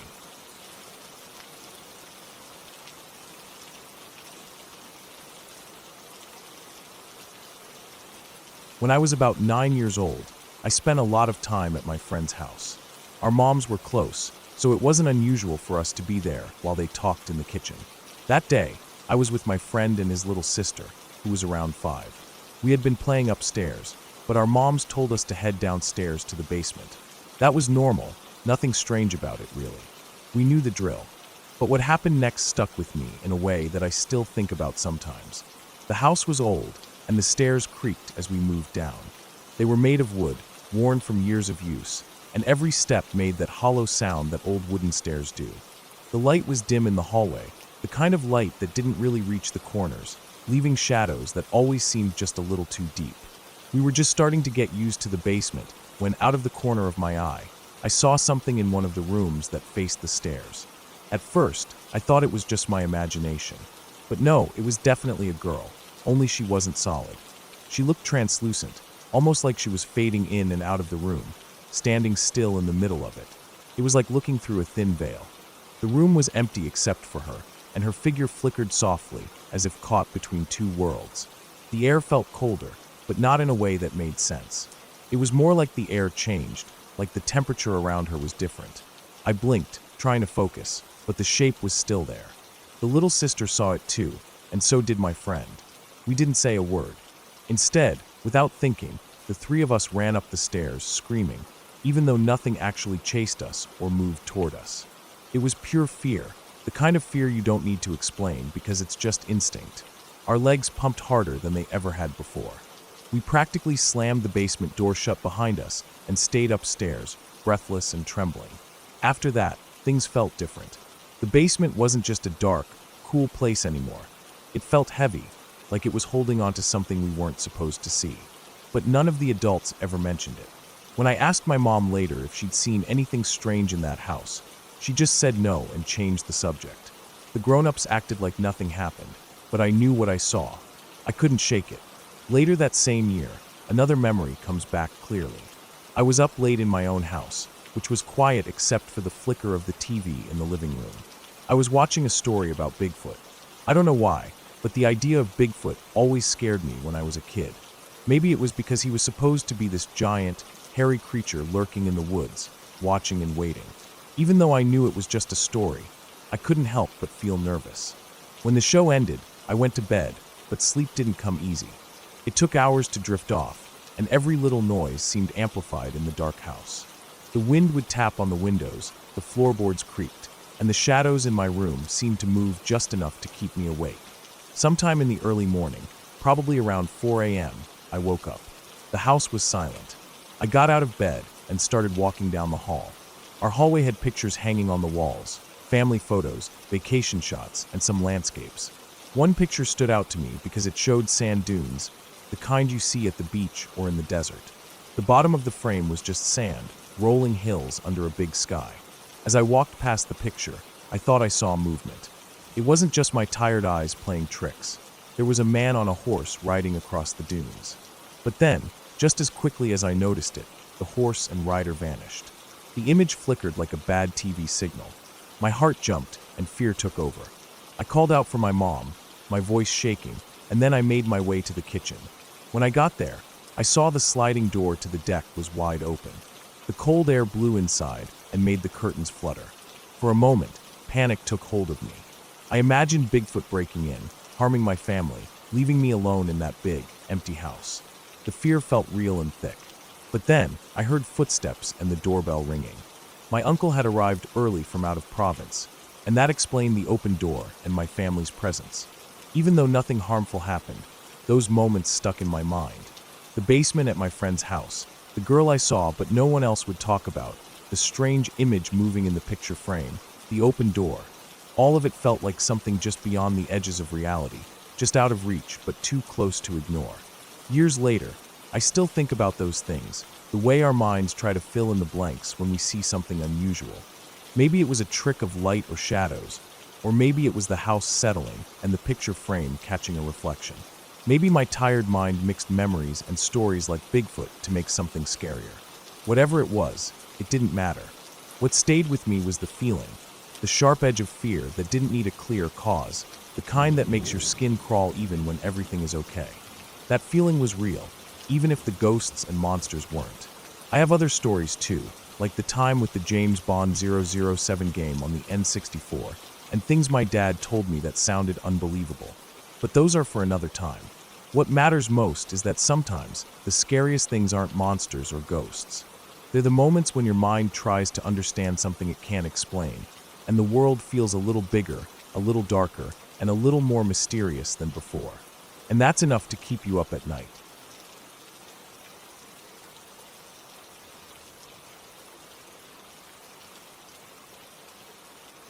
A couple of months ago, I was sitting upstairs in my house, just me and my old PlayStation 2.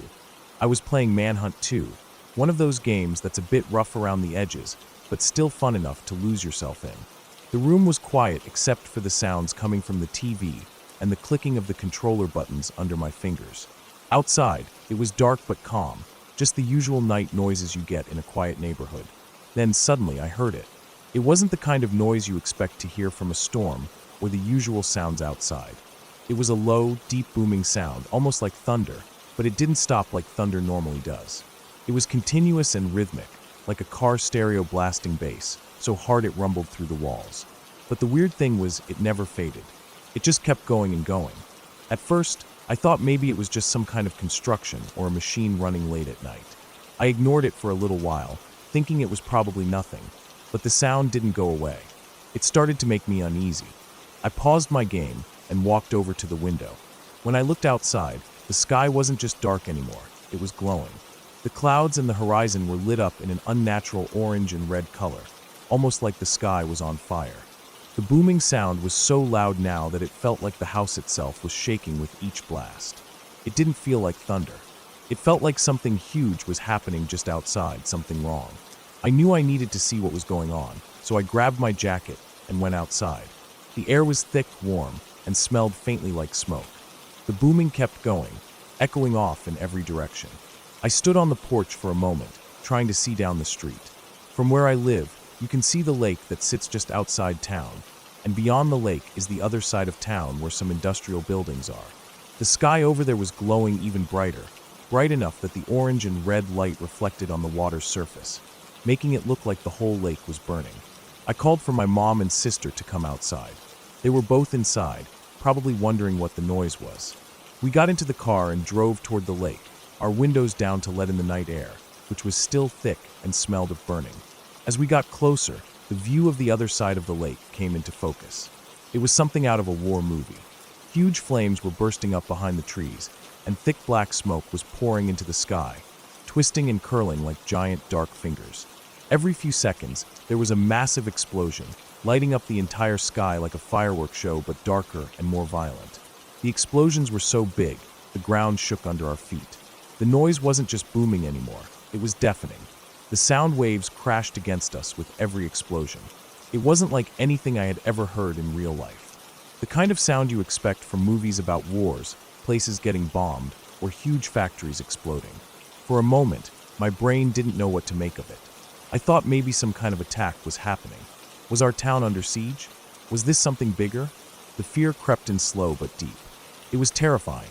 I kept looking at the sky, at the flames behind the trees, at the smoke that rose higher and higher, and I couldn't shake the feeling that something was terribly wrong. We didn't stay there long. It felt unsafe, like the explosions could spread or something else could go wrong. So, we hurried back to the car and drove home. The whole way back, the booming continued, and the sky remained lit up behind us. We kept watching the horizon, the orange and red glow slowly fading but still there, like an open wound. When we got back home, I turned on the TV and started scrolling through the news channels. They were all showing the same thing, footage of a propane plant explosion on the other side of the lake. Tanks blowing up one after another, sending fireballs shooting into the air. Firefighters and emergency crews rushing to the scene, smoke filling the sky. The news explained that the continuous booming was the sound of propane tanks exploding and burning, and that the fire was still spreading. The thought of so much gas and fire so close to where I lived made my stomach twist. After that night, the sky stayed smoky for days. We could still see the orange glow at night from the smoldering fire. The whole neighborhood smelled faintly of burned chemicals. Emergency vehicles came and went constantly. It was like the town was holding its breath, waiting for the danger to finally pass. People talked quietly about what happened, sharing stories about how the explosion sounded, how they thought it was an attack, how the fire seemed endless. Looking back now, it's hard to believe how scared I was. It was just a propane plant explosion, not an attack or a war. But at the time, with the booming and the flames lighting up the night, it felt like the end of the world was happening right outside my window. The sounds, the shaking, the sky glowing like a giant fire, it all felt unreal and terrifying. The whole experience stuck with me. It reminded me how quickly things can change, how ordinary nights can turn into something scary and chaotic without warning. And it made me realize how lucky we were that it wasn't worse. The fire was dangerous and destructive, but people were safe, and the town came together afterward to help clean up and rebuild. In the end, the propane plant explosion wasn't a story about monsters or ghosts or anything supernatural. It was just a reminder of how fragile normal life is and how real danger can sometimes come from the most unexpected places. The sky might light up like it's burning, and the ground might shake with explosions, but it's the calm afterward, the slow return to normal, that shows how strong people really are.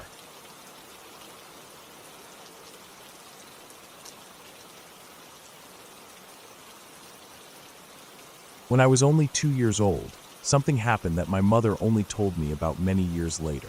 It was an experience neither of us ever forgot, though I didn't understand it at the time. Even now, it stays with me, not because it was terrifying in the usual sense, but because it was strange, unsettling, and left a mark on my family in a way we never expected. We lived in a small flat in a quiet neighborhood. It wasn't a fancy place, just simple and comfortable enough for a young family. Our neighbors next door were a wonderful family, a man, his wife, and their 2 daughters. The man was kind and friendly, the kind of person you'd see around the neighborhood and immediately feel at ease with. He worked at the airport, a job that seemed important and responsible, and everyone liked him. He had a warm smile, and whenever he saw me, he would make funny faces or play little games to make me laugh. For a toddler, he was like a safe, joyful presence, someone I looked forward to seeing every day. My mother trusted him, too. She would often chat with his wife or say hello in passing. The daughters were older, maybe teenagers or young adults, so they didn't really play with me, but they were kind enough to smile and sometimes answer my endless questions. To a 2-year-old like me, life was full of curiosity, and I was curious about this man next door, where he was, why he sometimes wasn't around, why he played with me one day and then seemed to disappear the next. One day, everything changed. The man was killed in a traffic accident on his way home. It happened suddenly and without warning. The news spread through our little community quickly. Everyone was shocked. This was a man who was supposed to live a long, happy life, watching his daughters grow up and sharing quiet moments with his wife. Instead, he was gone. His family was left struggling, with grief and loss that words could barely touch. At 2 years old, I didn't really understand what death meant. When I asked my mother or the man's daughters where he was, they didn't have the words to explain. They avoided the subject or gave gentle answers that didn't make sense to me. He's busy, or he's not here right now. But the truth was heavier than anything I could grasp. I only knew that the man who had played with me, who had smiled and made silly faces, was no longer there to do those things. One night, not long after the accident, my mother and I were alone in our flat. My father was away on a business trip, so it was just the two of us getting ready for bed. The room was quiet, and the light was still on as my mother went to switch it off. I was sitting up in my little bed looking around when I suddenly smiled at something next to my mother, something invisible to her but very real to me. My mother noticed my smile and asked what was going on. I told her that the man next door was standing there, smiling at me. At first, she thought I was just making a baby joke, trying to get attention. She told me to go to sleep, that there was nothing there. But I insisted, saying he was standing just next to the door where the light switch was. My mother's calmness vanished. She suddenly felt a cold chill, as if something unseen and heavy was pressing down on her. She grabbed me from my bed and pulled me close, covering us both with the quilt and leaving the light on. She was trembling and crying quietly in the dark, afraid of whatever it was that I saw, but she couldn't. In our culture, there is an old belief that babies can see things adults cannot, spirits or ghosts, often called dirty things in Chinese tradition. My mother feared what this could mean. That night, I fell asleep happily and peacefully, but my mother stayed awake, staring at the door, her heart racing. She was young, just 26, and all alone with a small child who seemed somehow connected to something beyond normal understanding. She cried and prayed silently for hours until morning came. The next day, my mother decided to ask for help. She found a monk, someone who knew about the old traditions and could perform a ceremony to calm whatever spirit might be lingering in our home. The monk told her that the man's spirit was still around because he couldn't let go of his family and life. The ceremony involved throwing rice at the doorway and asking the spirit to leave the child alone. After that, things quieted down. Nothing strange happened again. 15 years later, during a family gathering, my mother told me the whole story. Hearing it now, I realize how much it scared her, how alone and vulnerable she felt with a tiny child who saw something no one else could. The monk also warned her that I was somehow attractive to spirits and that I should avoid haunted or possibly haunted places like cemeteries. I never really remembered the man clearly, except that he had 2 beautiful daughters. When I was about 18, I saw them again, grown women, smiling but carrying the weight of their loss. I think the man never meant to scare me or my mother. Maybe he just missed his family and visited the little child who had missed him too.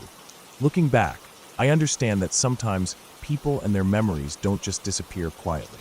They linger in the corners of our lives, in the quiet moments before sleep, in the small things that a child notices but adults cannot see. It was a strange and real experience that shaped my mother and me, a quiet reminder that loss doesn't just affect the living. It stays with us in ways we never expect.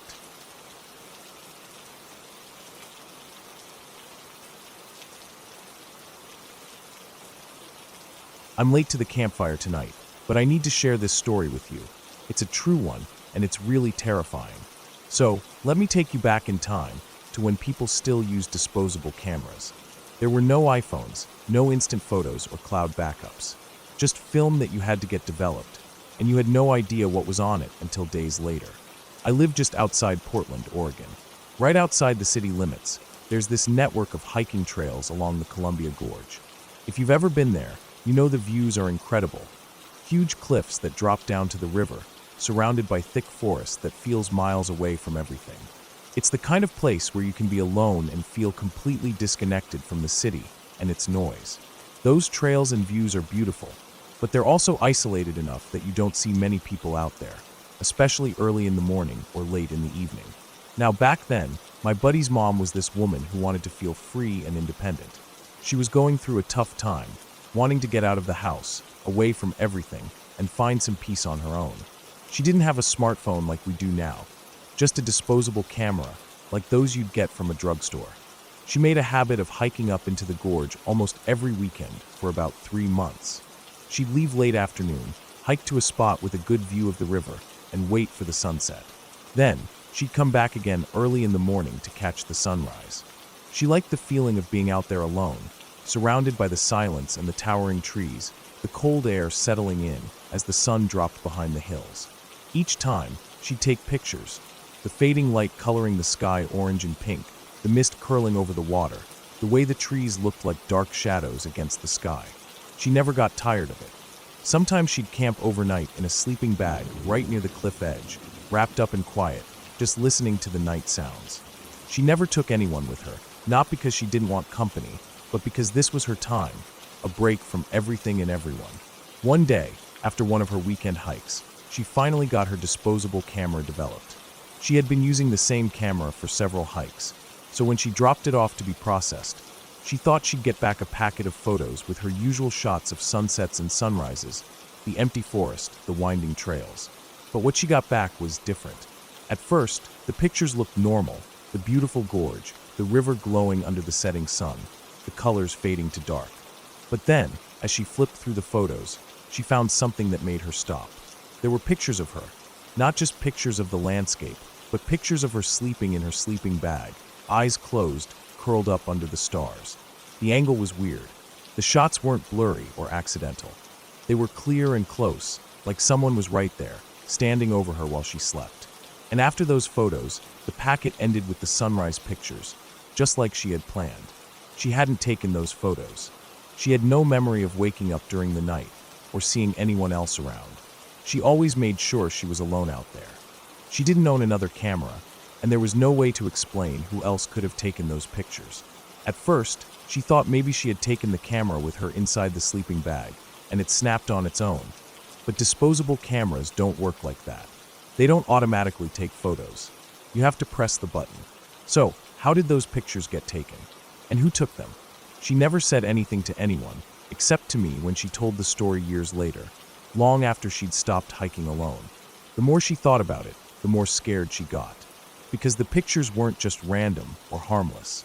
In some of them, she looked peaceful, but in others, her eyes were half open, like she was waking up and saw something.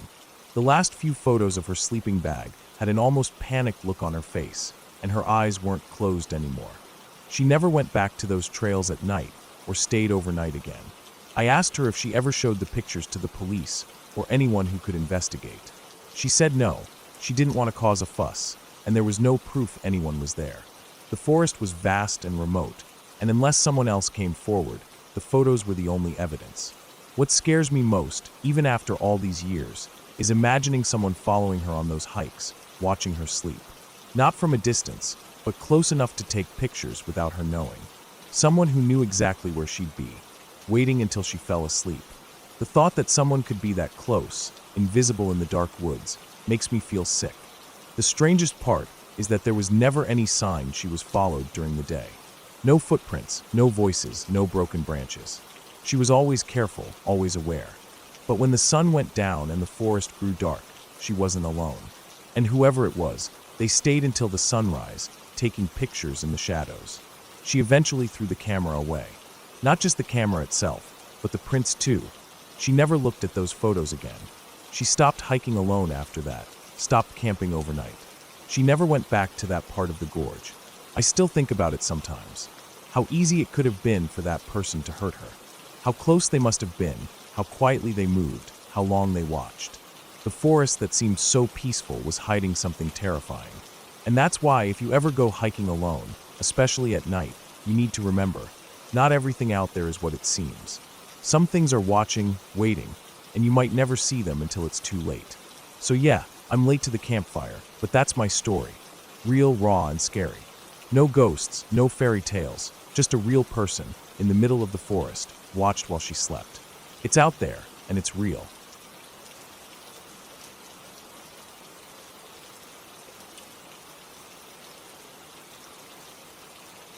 It was the middle of winter break during my last year of college, that strange stretch between the pressure of finals and the relief of the holidays. I had a day off, and I needed to grab something from my parents' house. It was only about a 5-minute drive from campus, so I figured it would be quick. I didn't expect anything unusual. My parents both worked full-time, and my younger brother, Grant, was supposed to be at school, or at least somewhere safe. The sky was a dull gray, the kind of cold winter day that squeezes the warmth out of everything, but no snow had fallen yet. I pulled into the driveway and instantly noticed something was wrong. The garage door was wide open. It was just past noon, and neither of my parents nor Grant should have been home yet. The garage door is almost always closed during the day. It was the kind of thing you'd only leave open if you were in a hurry or distracted. That little detail set my stomach on edge. I climbed out of my car slowly, the gravel crunching beneath my boots, and looked at the open garage. The old tools were scattered along the sides, and there was the usual smell of motor oil and dust, but no one was in sight. I stood there for a moment, trying to tell myself everything was fine. Maybe my parents had just left early or were unloading something from the car. But that didn't explain the mess I was about to find inside the house. The front door was unlocked. I remember thinking how strange it was that I didn't hear a key turn or any sound from inside. I pushed the door open slowly, the cold air inside hitting me like a wall. The house looked off, not like the cozy, orderly place I remembered from my childhood visits. Things were scattered everywhere, drawers left hanging open, a few picture frames crooked, the furniture slightly out of place. It wasn't just a little untidy. It looked like someone had been rushing through the place or searching for something. My heart started pounding harder when I saw Grant's backpack lying right in the middle of the living room floor, zippers undone and some papers spilling out. Grant never left his things out like that. I glanced around quickly, expecting to see him, but the house was empty. Then I realized that our dog, Ripley, a small, scrappy terrier, wasn't anywhere in sight. She always stayed in her kennel during the day, or followed me around if I was there. But now nothing. Silence. My mind raced with worst-case scenarios. Had someone broken in? Had they taken Grant? The thought froze me in place for a second. Then the old fear from childhood stirred up, that feeling of helplessness and panic that comes when something you love might be in danger. I forced myself to move, my hands shaking as I headed to my parents' bedroom. Under the bed, like we always did, was the old M1.30 carbine that my dad kept for emergencies. I had learned how to handle it when I was a teenager. Never something I liked thinking about, but it felt necessary now. I pulled it out, cold metal in my hands, and loaded a clip with deliberate, careful motions. The weight of the gun in my hands steadied my nerves a little, but the knot in my stomach stayed. Before I started searching the house, I called my mom. The phone rang in my hand, every second stretching endlessly until she answered. I told her everything: Ripley missing, Grant's backpack on the floor, the disarray of the house, and how scared I was that something was wrong. Her calm voice on the other end was confusing. She explained that Grant had gotten a half-day from school and had come home early with his friend Zane. They had probably taken Ripley for a walk. I told myself to believe her, but it didn't settle the nerves. I still felt like someone had been inside, or something was off. I put the phone down just as I heard footsteps at the front door. It was Grant, Zane, and Ripley, all walking in casually like nothing had happened. Ripley wagged her tail and barked softly, happy to be home. Grant had a goofy grin on his face, like he didn't have a care in the world. I lowered the gun slowly, embarrassment and relief washing over me. They looked at me with wide eyes, clearly confused about why I was holding a rifle in the living room. The tension that had filled the house all morning disappeared in that moment, replaced by a mix of relief and awkward silence. I put the gun back under the bed and started cleaning up the mess, trying to shake off the adrenaline that still hummed in my veins. I realized that sometimes fear makes us imagine the worst even when everything is just fine. Later, I sat with my parents and Grant, eating leftover chili in the kitchen. They told me about their day, how they had rushed home early, how Grant and Zane had taken Ripley for a long walk through the woods behind the house, and how the backpack had been dropped during one of their stops. We laughed a little, the tension melting away completely. That day reminded me how easily fear can take hold and how important it is to stay calm, even when everything feels uncertain. It was just a normal day, but it felt like I'd been through a storm. And in the end, all that mattered was that my family was safe, the dog was happy, and the house was just a little messier than usual.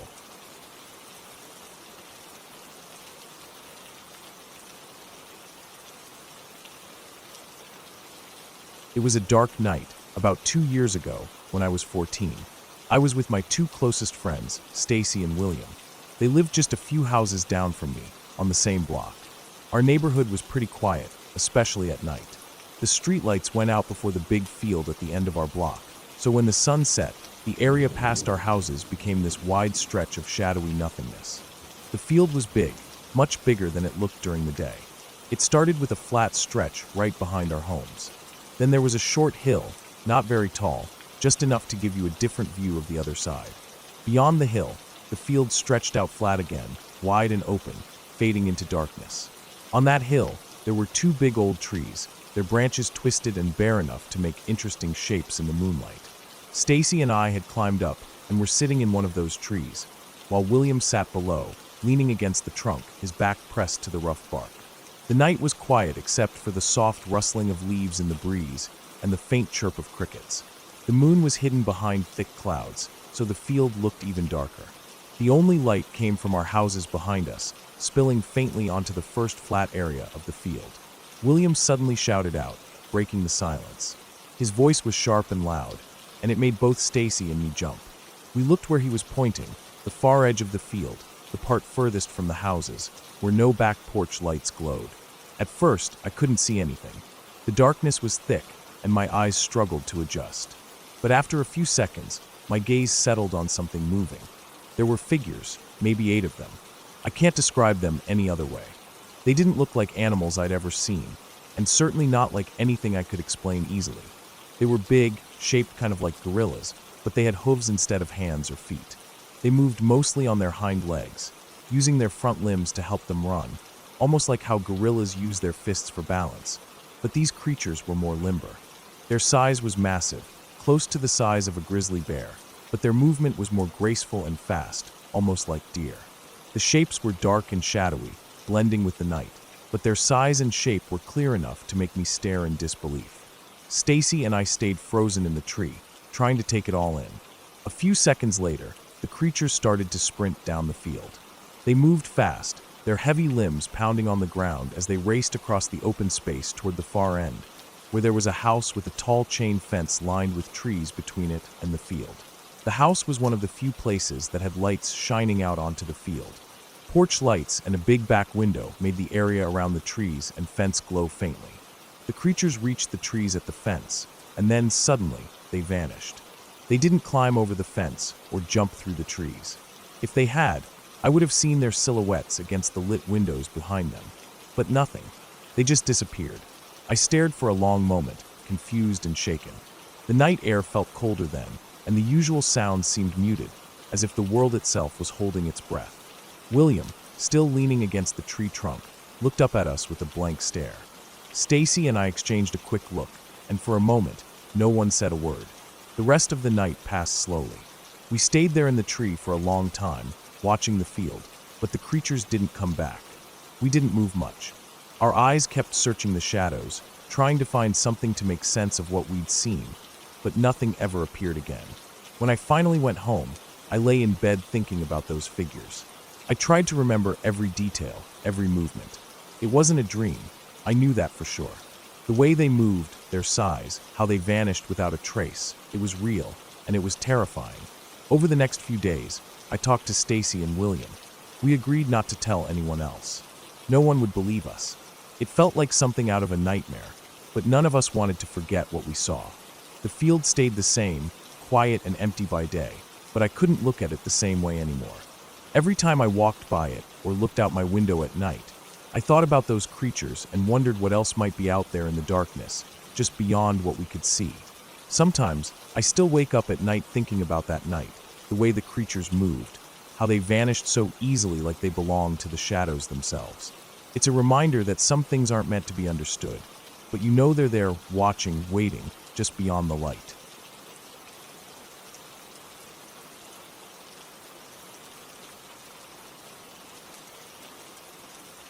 That night started like any other night. I woke up around 2 or 3 in the morning, the kind of time when everything outside feels heavy and quiet, like the world is holding its breath. I was thirsty and needed to pee, so I got out of bed quietly, trying not to wake anyone else in the house. The floor was cold under my feet. The faint glow of the streetlight outside coming in through the curtains was just enough to see by. I went to the kitchen, grabbed a glass, filled it with water, drank slowly, then went to the bathroom. The house was silent except for the faint hum of the fridge. When I finished, I headed back to my room. I remember feeling a little tired, but mostly fine, nothing out of the ordinary. I closed my bedroom door behind me, climbed back into bed, and pulled the covers up. The room was dark but safe.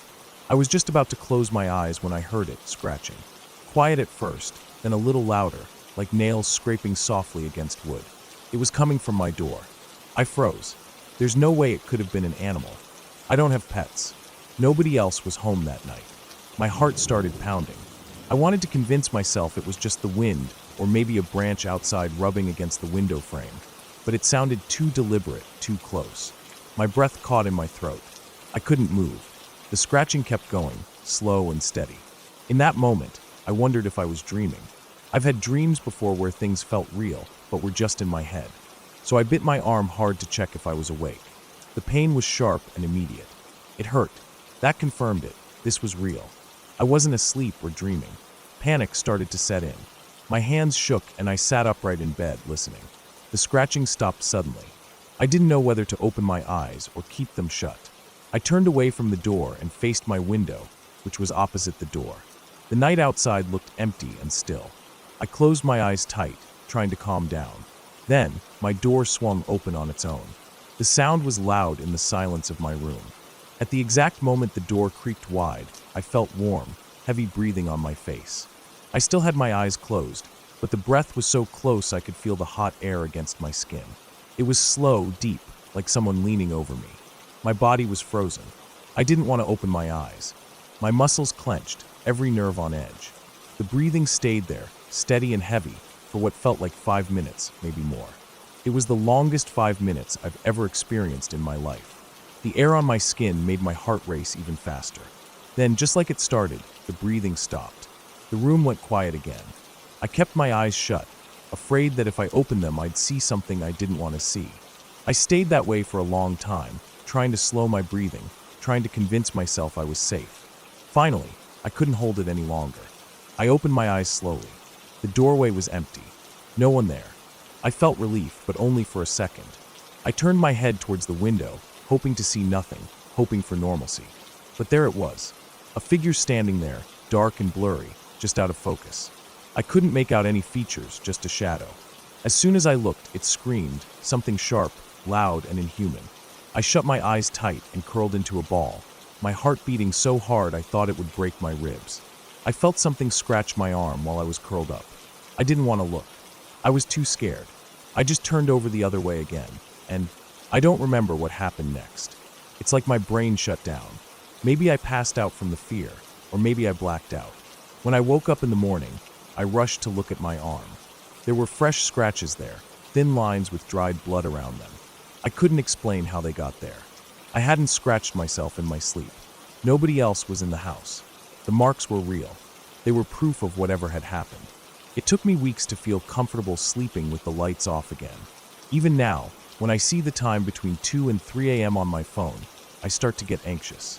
My chest tightens, and I find myself holding my breath without realizing it. I still don't know what that thing was in my room that night. I never had any experiences like it before or after. Some people said it might have been sleep paralysis, but that didn't fit. I was awake the whole time. I felt everything clearly. I was in full control of my body. It wasn't like any sleep paralysis I've heard about or experienced. I don't think it was a ghost or anything supernatural. It just felt like something real and wrong, something that shouldn't have been there. To this day, I can't explain it, and maybe I never will. But I know one thing for sure. I will never get up between 2 and 3 a.m. for any reason ever again. That night broke something in me, and no amount of logic or explanation can fix it.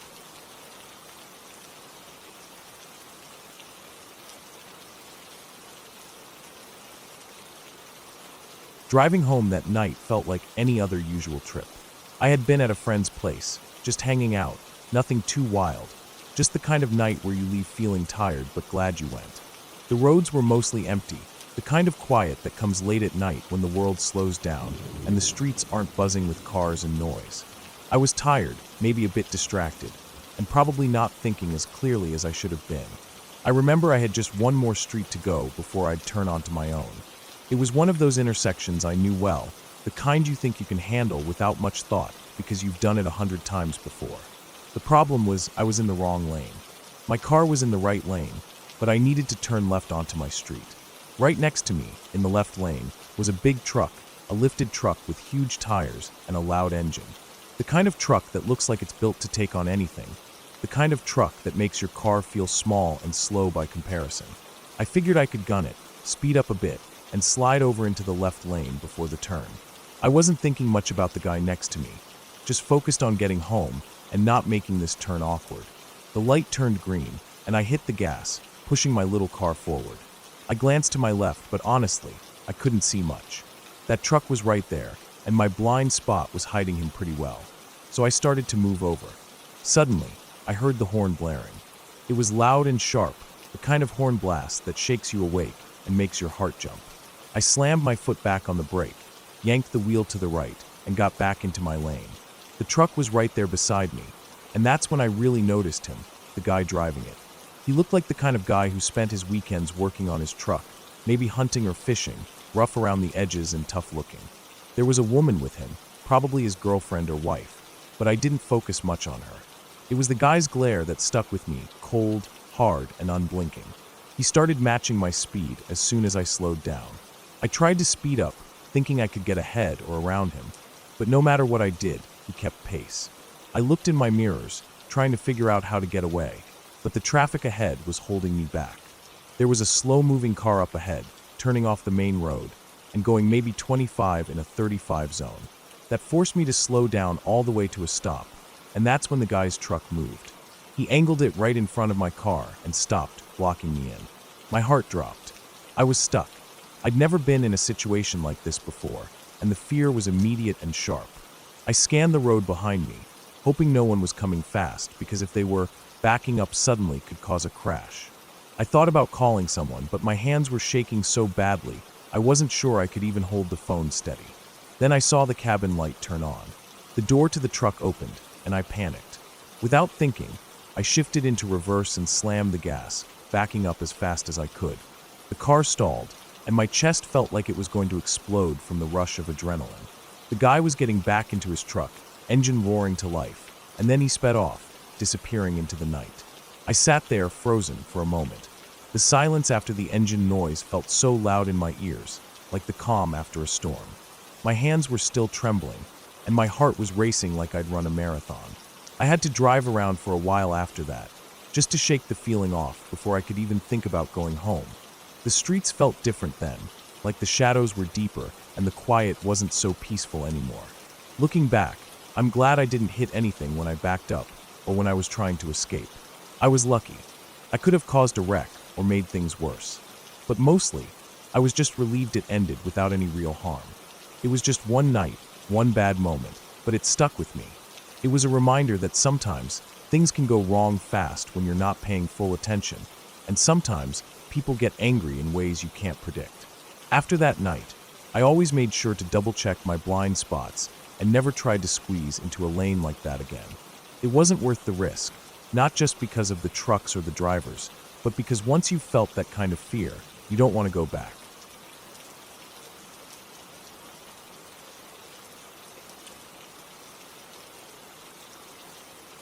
It was one of those cold nights when you don't think much about your surroundings because you're just trying to get home. I had been at this party. Nothing crazy, just a few friends hanging out, music playing low, people chatting, a few drinks here and there. The kind of party where you know most faces, but not everyone. The kind that starts late and ends even later. By the time I left, the streets were quiet and the cold bit through my jacket. The walk home was about 20 minutes, a familiar route I had taken dozens of times before. The streetlights flickered here and there, some bulbs burned out, leaving patches of darkness between pools of weak yellow light. My breath made small clouds in front of me as I walked, my boots crunching on the rough pavement. It was late, well past midnight, and I was eager to get home, get out of the cold, and just relax. That's when I saw him. At first, I didn't really pay much attention. He was just another figure walking along the sidewalk, but there was something odd about him. He wore a dark hooded sweater pulled up over his head, casting his face into shadow.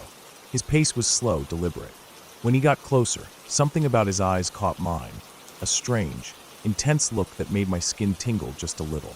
He stopped right next to me, and I barely had time to react before he leaned in close, voice low and urgent. "Hey bro, come with me. I need your help." Something about that sentence set off alarms in my head, but I was young and naive then. I didn't think through what it could mean. I barely knew the guy, but maybe it was just desperation in his voice.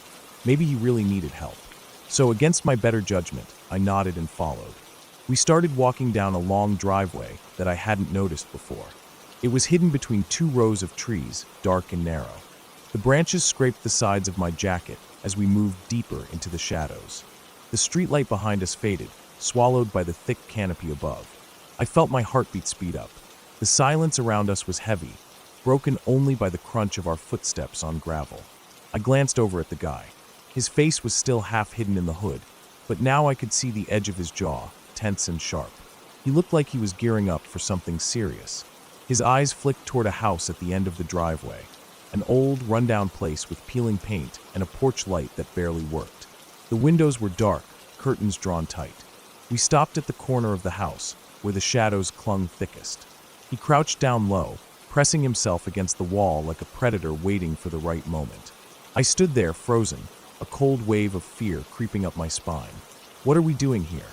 I whispered, trying to keep my voice steady. He hushed me quickly, his eyes scanning the street beyond the yard. His hand moved inside his jacket, and suddenly I saw it, a knife, thin and glinting faintly in the dim light. My stomach dropped. "Just be quick," he said, his voice tight and sharp. "Get ready to run, bro." That's when every warning bell in my head screamed.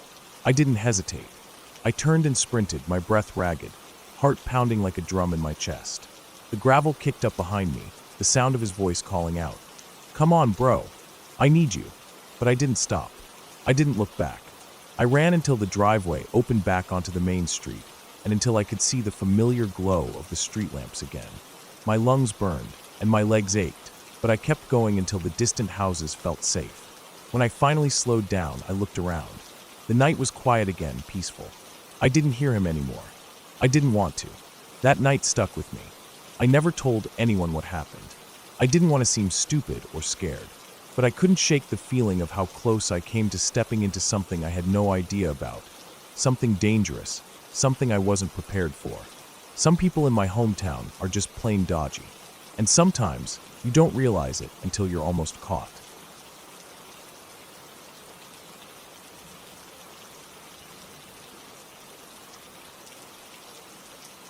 The house I grew up in wasn't anything special on the outside. It was just one of those old two-story houses that had seen better days. The paint was chipped in places, the floorboards creaked when you walked across the hall, and the windows had that faint musty smell that sometimes settled into old houses. But inside, there was always something off. Weird stuff happened over the years, enough that I still remember it clearly, even now. My mom tells a story from when my older brothers were little. My eldest was 4, and the other was just a baby. There was this big painting of a ship hanging in the living room. Not some small picture either. It was huge, like a grand sailing ship on stormy seas, with dark clouds looming overhead and big, crashing waves. You know the kind of old-fashioned paintings you see in museums or old pubs. It was pretty much the first thing you'd see when you walked in. One afternoon, my brothers were in their bedroom, being loud and clowning around like kids do. Mom was in the kitchen at first, then she went to check on them. As she walked toward the bedroom, she heard heavy thumping noises coming from the living room. The sound was like something big falling, then banging against the walls. She froze for a moment, the hairs on her neck standing up, then hurried into the living room to see what had happened. The painting was no longer on the wall. It had somehow come crashing down, but what was strange was that it wasn't lying flat on the floor. It was standing upright, leaned against the opposite wall in the dining room, which was separated from the living room by an archway. Mom said it looked like the painting had bounced right across the arch and landed perfectly upright. How it managed to do that with such a big, heavy frame was beyond her. There was no sign of anyone moving it. My brothers were too young to have done it, and my dad was at work. She told my dad about it, and he didn't want anything weird hanging around, so he made sure that painting was taken away. It just felt wrong to keep it there after that. It wasn't the last strange thing to happen, though. Years later, when I was about 15, my great-grandmother passed away. That was a rough time for our family. But after she died, weird things started happening in the house, and they lasted for about a year. It was subtle at first, small things that made me question if I was imagining them. One night, I was lying in bed, trying to fall asleep, when I suddenly felt something wrap around my waist. It wasn't tight or painful, just a firm pressure like someone's arm resting there. I turned over quickly, expecting to see one of my brothers or even my mom checking on me, but no one was there. The room was dark and empty. I tried to brush it off as a trick of my mind, or maybe my own arm shifting under the covers, but the feeling was so clear, so real, I couldn't just forget it. My eldest brother had his own experience during that time. He was in his room, asleep one night, when suddenly the covers over him were yanked tight, as if someone had pulled them up from the foot of the bed. He woke up startled, sweating, but found himself alone with no explanation for what had happened. The computer in the living room became a focal point for strange events too. It was old and slow, but one night it would turn itself on for no reason. Sometimes it happened in the middle of the night. Other times, it was while I was sitting right in front of it. The screen would light up with that familiar startup sound, even when no one touched the mouse or keyboard. Once, I sat there watching it happen, frozen in disbelief as the screen flickered on and off, showing nothing but static or a blank screen. It was as if something was trying to get my attention, but didn't know how. My dad, who worked nights at a convenience store, also had his own encounters, separate from ours but tied to the same house. At work, he noticed slushy lids popping out of their holders and flying across the counter by themselves. Sometimes, when he parked his car in the lot outside, the headlights would flash repeatedly without any input.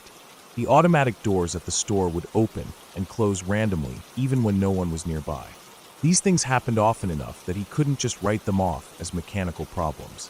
Whatever was in our house, or connected to it, had a way of making its presence known no matter where my dad was. Years passed and life moved on. Eventually, my brother and his fiancée moved into the house for a while. She's always been pretty psychic and into the paranormal, so she noticed things we hadn't. One night, she was in the bedroom when she saw something impossible. It was like a woman with long black hair appeared out of nowhere, as if she was being sucked through some kind of vortex in the room. The figure walked slowly around the bed and then vanished just as suddenly. My brother didn't see it, but she was convinced what she saw wasn't a trick of her imagination. Despite all this, no one ever saw anything that was outright scary or harmful. Nothing screamed ghost or demon or anything like that. It was just weird, inexplicable stuff that made you feel uneasy and watchful, like the house was alive in some quiet, unseen way. For me, the strangest part was that nothing ever tried to hurt anyone. It wasn't aggressive or violent, just persistent, like something or someone wanted to be noticed but not feared. The way the painting fell was almost like a message, something that had to happen to make us aware. The touches, the lights, the noises, they were all subtle signs, reminders that the house held memories, energy, or maybe just old tension that didn't quite leave when the people did. Eventually, the weirdness settled down. Maybe it was the passing of time or the fact that we grew older and stopped noticing the small things. Or maybe whatever it was finally felt it had said enough. The house became just a house again, a place where family lived and grew, where ordinary life happened. Looking back, I realized the house was never dangerous. It was like a quiet witness to all our lives, holding on to moments, emotions, and memories in ways we couldn't understand. Weird stuff happened there, sure, but it never crossed the line into something truly frightening. It was just part of living in an old house with a long history, full of people, feelings, and stories that stayed in the walls long after we thought they were gone. Now, when I pass by that house, I don't think about ghosts or shadows. I think about the lives that filled it, the laughter, the tears, and the small, strange moments that made it feel alive in its own strange way. And maybe that's enough.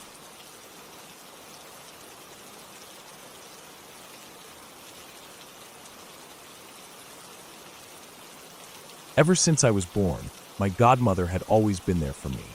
She lived right next door to my parents, so seeing her often was easy and felt natural. She was a quiet, gentle woman with an air about her that made you feel safe just by being near her. People said she had curative powers. She could ease pain, soothe stomachaches, headaches, or any kind of discomfort with simple prayers and white towels. She never made a big deal out of it. It was just something she did quietly without show. I remember the soft sound of her voice as she whispered prayers over me when I was little. The way she folded those white towels with such care and pressed them lightly against my forehead or stomach. as if that alone could pull the pain right out of my body. And sometimes, just sitting beside her, the warmth of her hands resting on mine, was enough to make the aching go away. I loved her dearly. More than anyone else, she made me feel calm when I was scared or hurting. Her house was small and cozy, filled with the faint smell of cigarettes and cooking.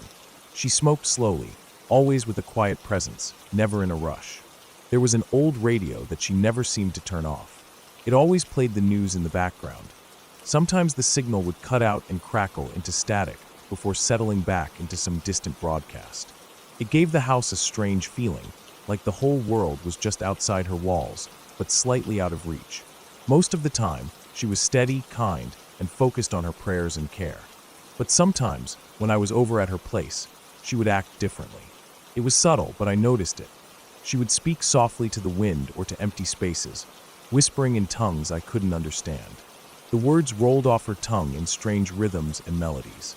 It didn't sound like any language I'd ever heard. It made me uncomfortable, but I never said anything because I knew she loved me, and she never did anything that scared me directly. Still, those moments were puzzling.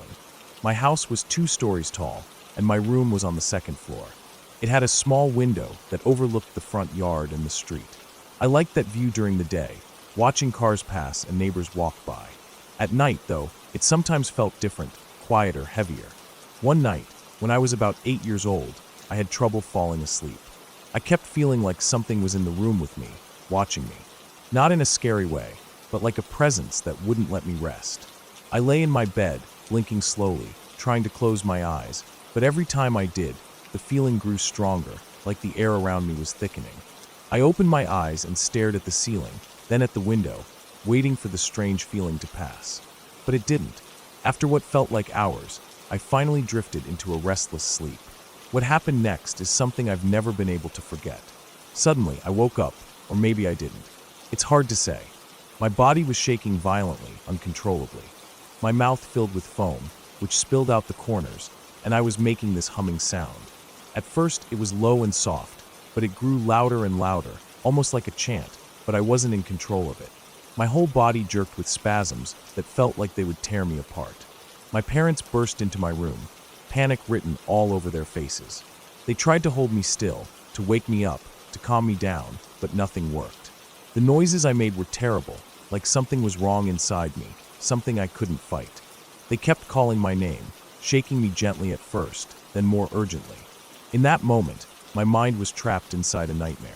I was trying to reach out to my godmother. I was calling for her, wanting to hug her, to feel her warmth and safety, but every time I got close, she vanished.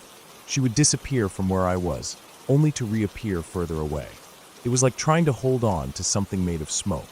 The fear I felt wasn't from the shaking or the foam, it was from losing her. I was desperate to find her. I could feel the sweat running down my forehead and back as the tremors continued.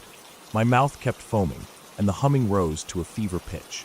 The room spun around me, but through the blur, I saw something at the window. It was her. My godmother was standing there, her face pale and serious, looking straight at me. Her eyes didn't have their usual warmth that night. They were distant, tired. Then, just as suddenly as she appeared, she was gone. I woke up fully after that, gasping for air. My body was weak, trembling from the ordeal. My parents were still by my side, holding me, tears in their eyes, and trying to comfort me. The next morning, the news came like a cold wave.